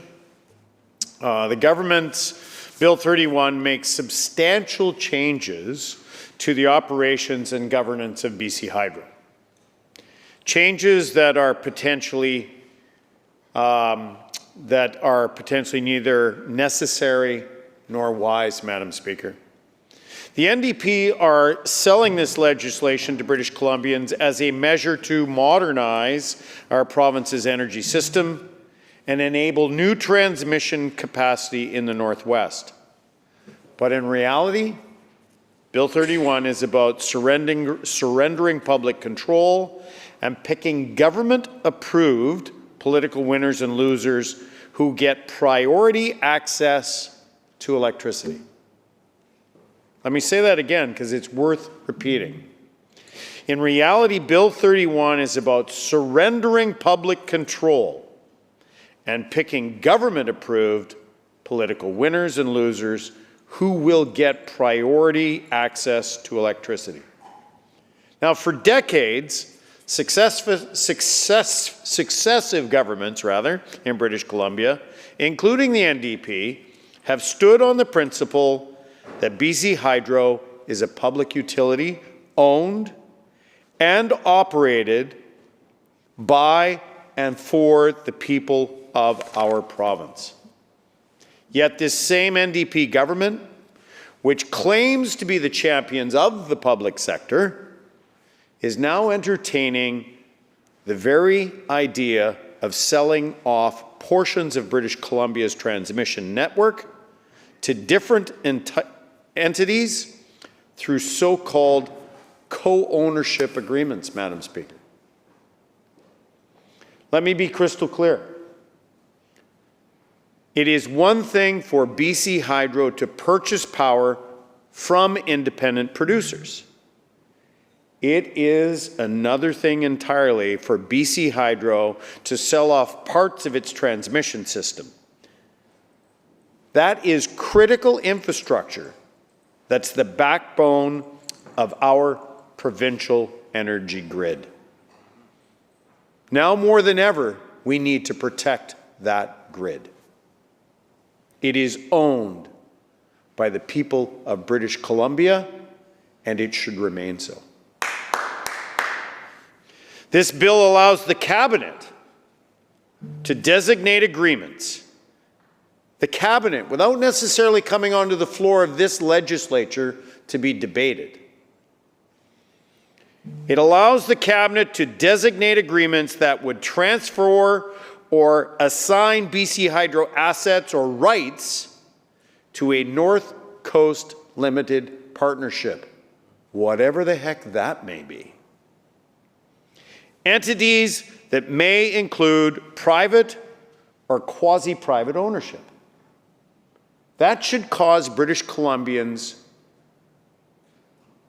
to halt and think about what that truly means, especially when it is the cabinet which could make agreements through back doors and behind closed rooms without the scrutiny of this House, Madam Speaker.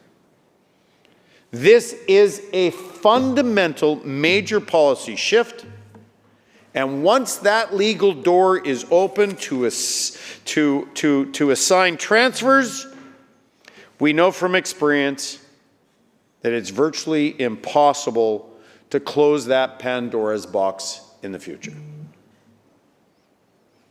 It is a dangerous, reckless move, in my opinion, Madam Speaker.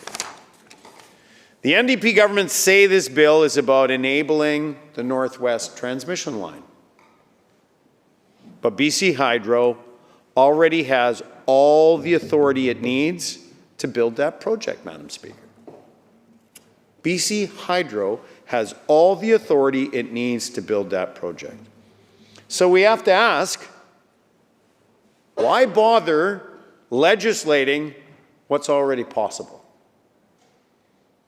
Why take risk of opening up Pandora's box when the current legislation already allows for this project to be built?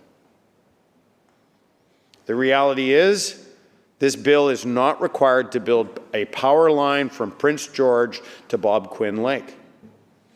But it is required for NDP press releases and photo ops, Madam Speaker.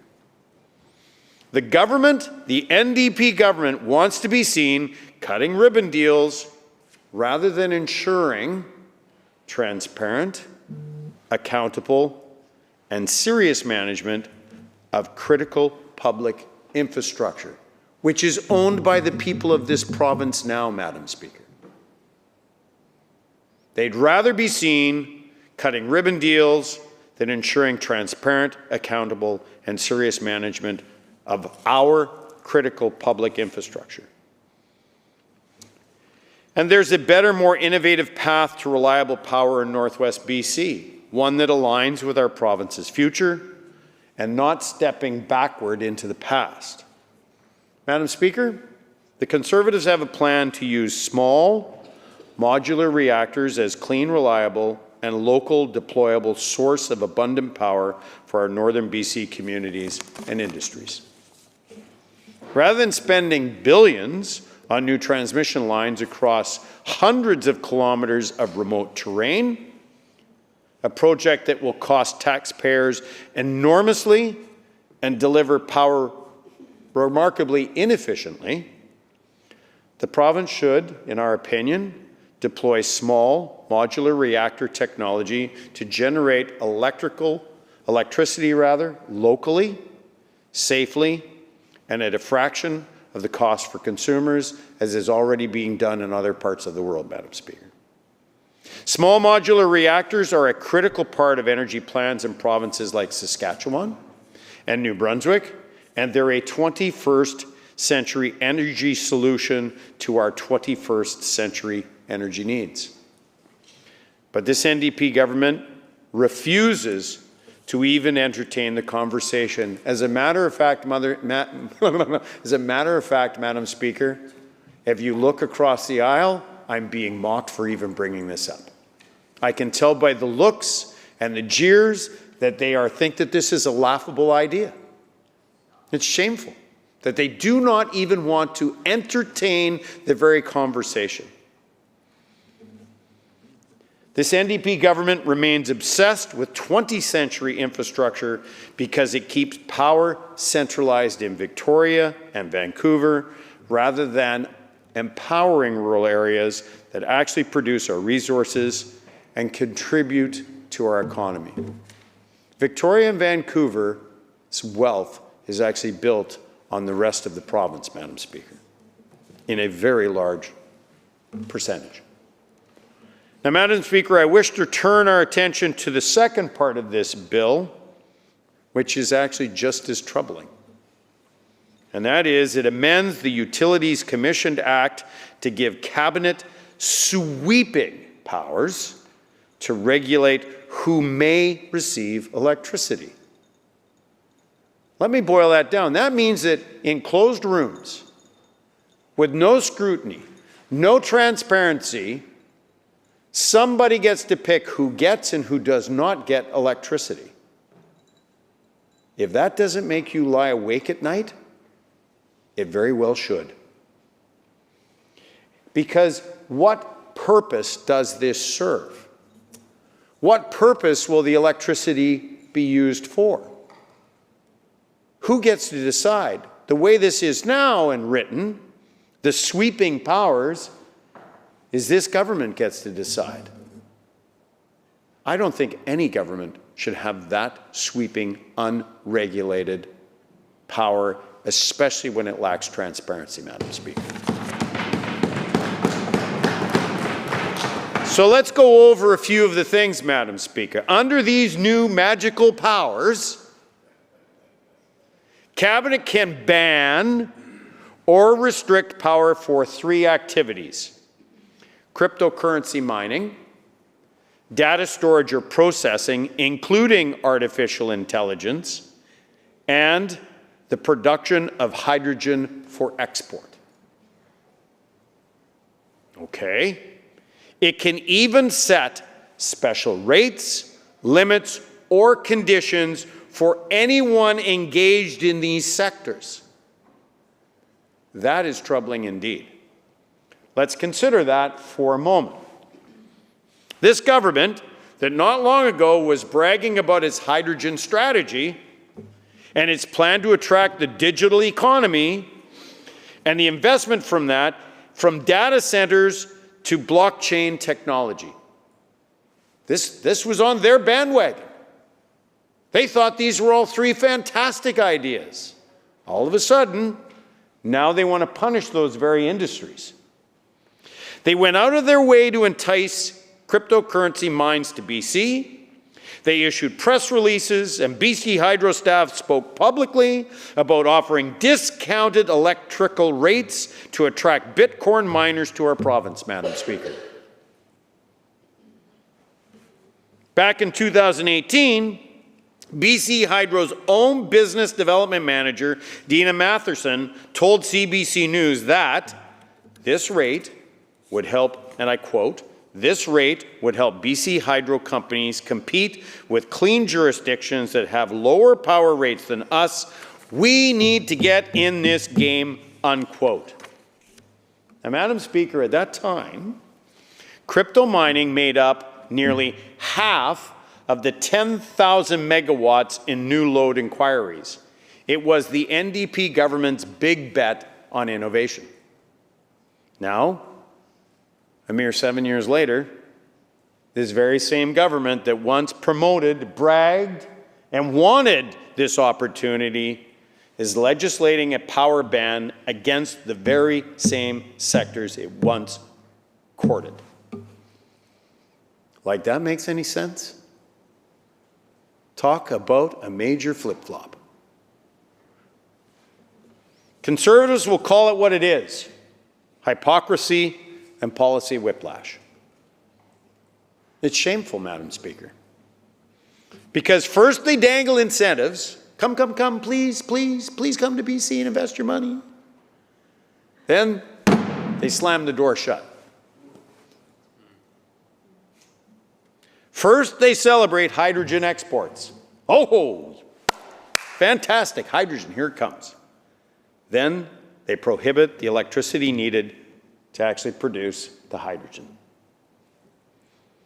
First, they announced digital innovation hubs. Surprise, surprise. Now they're banning the data centers that process that innovation as well. Talk about, here we are, Blue Jays are playing, talk about strike 1, 2, 3, you're out. And go Jays go. You know what? Madam Speaker, British Columbians deserve a stable, predictable energy policy.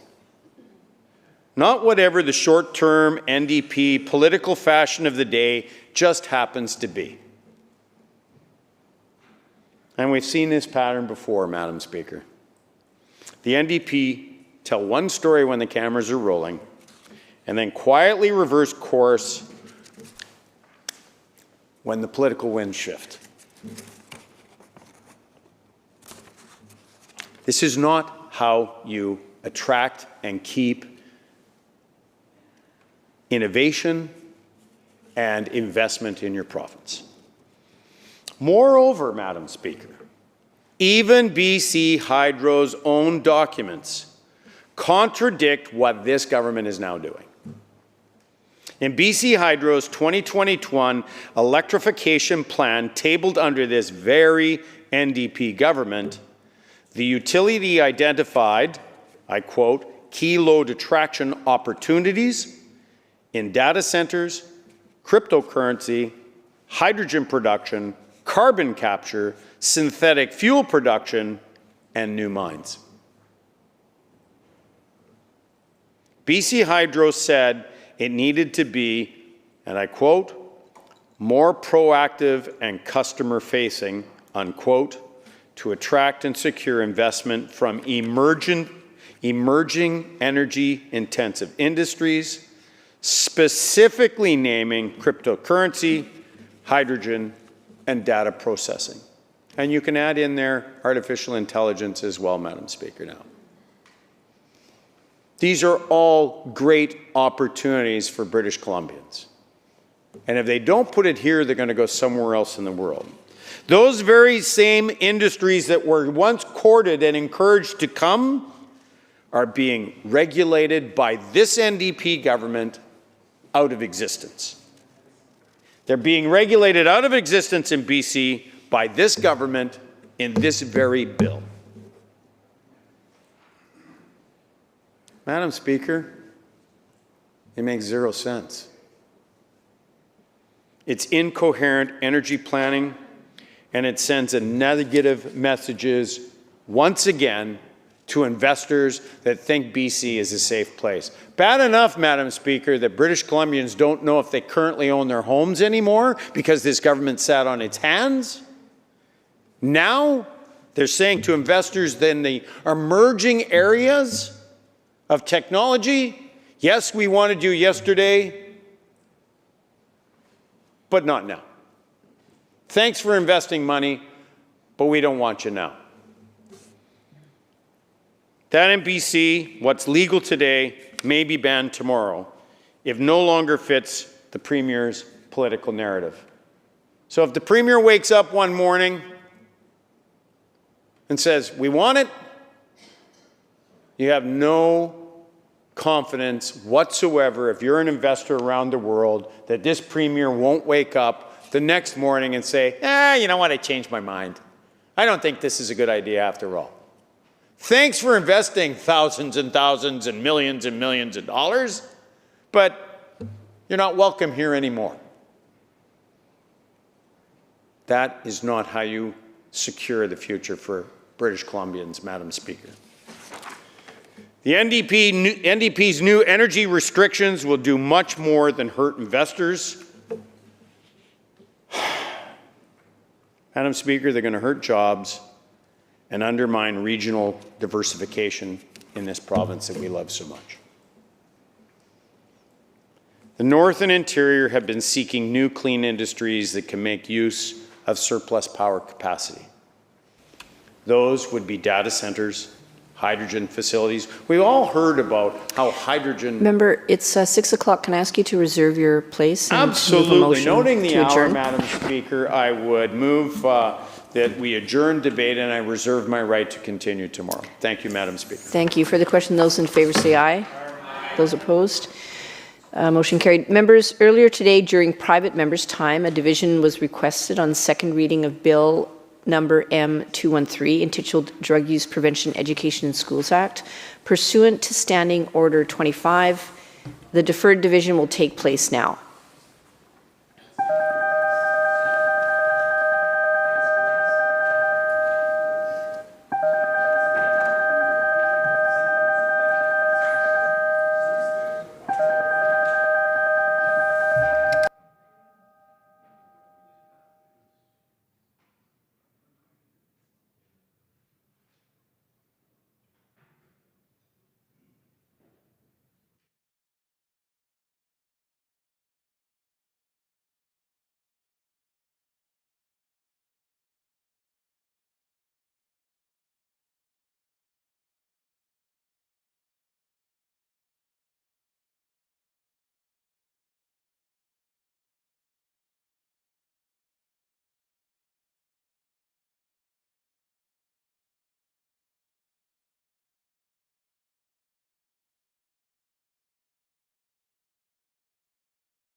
Members, those who are participating remotely, please make sure your audio and videos are on. The motion before the House is second reading of Bill number M213, Intituled Drug Use Prevention Education in Schools Act. Those in favor, please rise or indicate.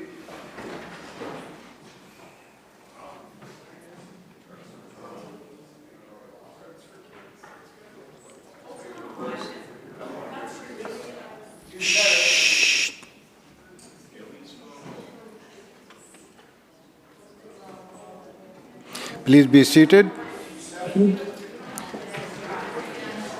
Those who oppose, please rise or indicate.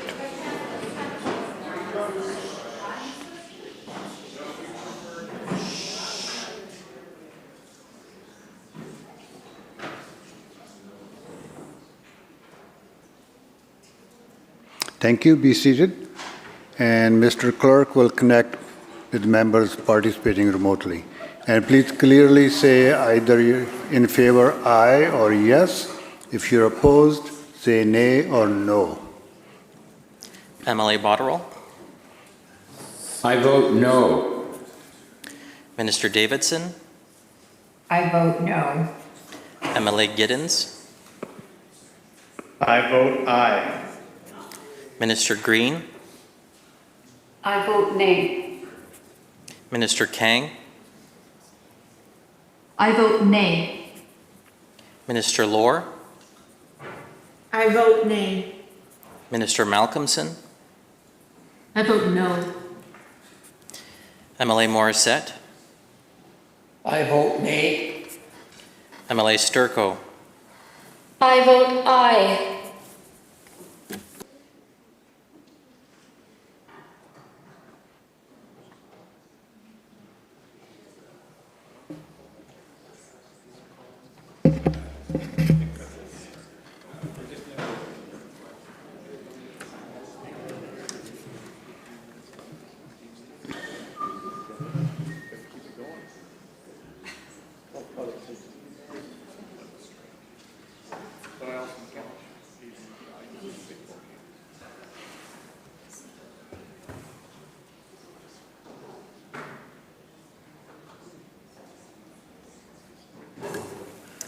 Those voting aye, Wilson, Kindi, Millibar, Warbus, Rustad, Banman, Watt, Cooner, Halford, Hartwell, L. Neufeld, Van Popta, Dew, Clare, K. Neufeld, Bangu, Payton, Gasper, Chan, Tour, Hepner, Giddens, Rattay, Davis, McInnes, Bird, McCall, Stamer, Day, Tepper, Mock, Maas, Williams, Lowen, Dollywall, Dirksen, Luck, Block, Brody, Armstrong, Keeley, Sturco, and Boltby, 43. Those voting nay, Lohr, G. Anderson, Blatherwick, Routledge, Chant, Toporowski, B. Anderson, Neal, Osborne, Brar, Krieger, Davidson, Parmar, Sunner, Bear, Chander, Herbert, Wickens, Kang, Sandu, Begg, Higginson, Philip, Lajeunesse, Choi, Rochford, Elmore, Morissette, Popham, Dix, Sharma, Farnworth, Eby, Bailey, Callan, Green, Whiteside, Boyle, Ma, Young, Malcolmson, Gibson, Glumac, Aurora, Shaw, Chow, Deere, Valeriot, and Botterill, 48. Sorry, what's the number? Motion is defeated. Bill number M213, Intituled Drug Use Prevention Education in Schools Act is defeated and will be removed from the order paper.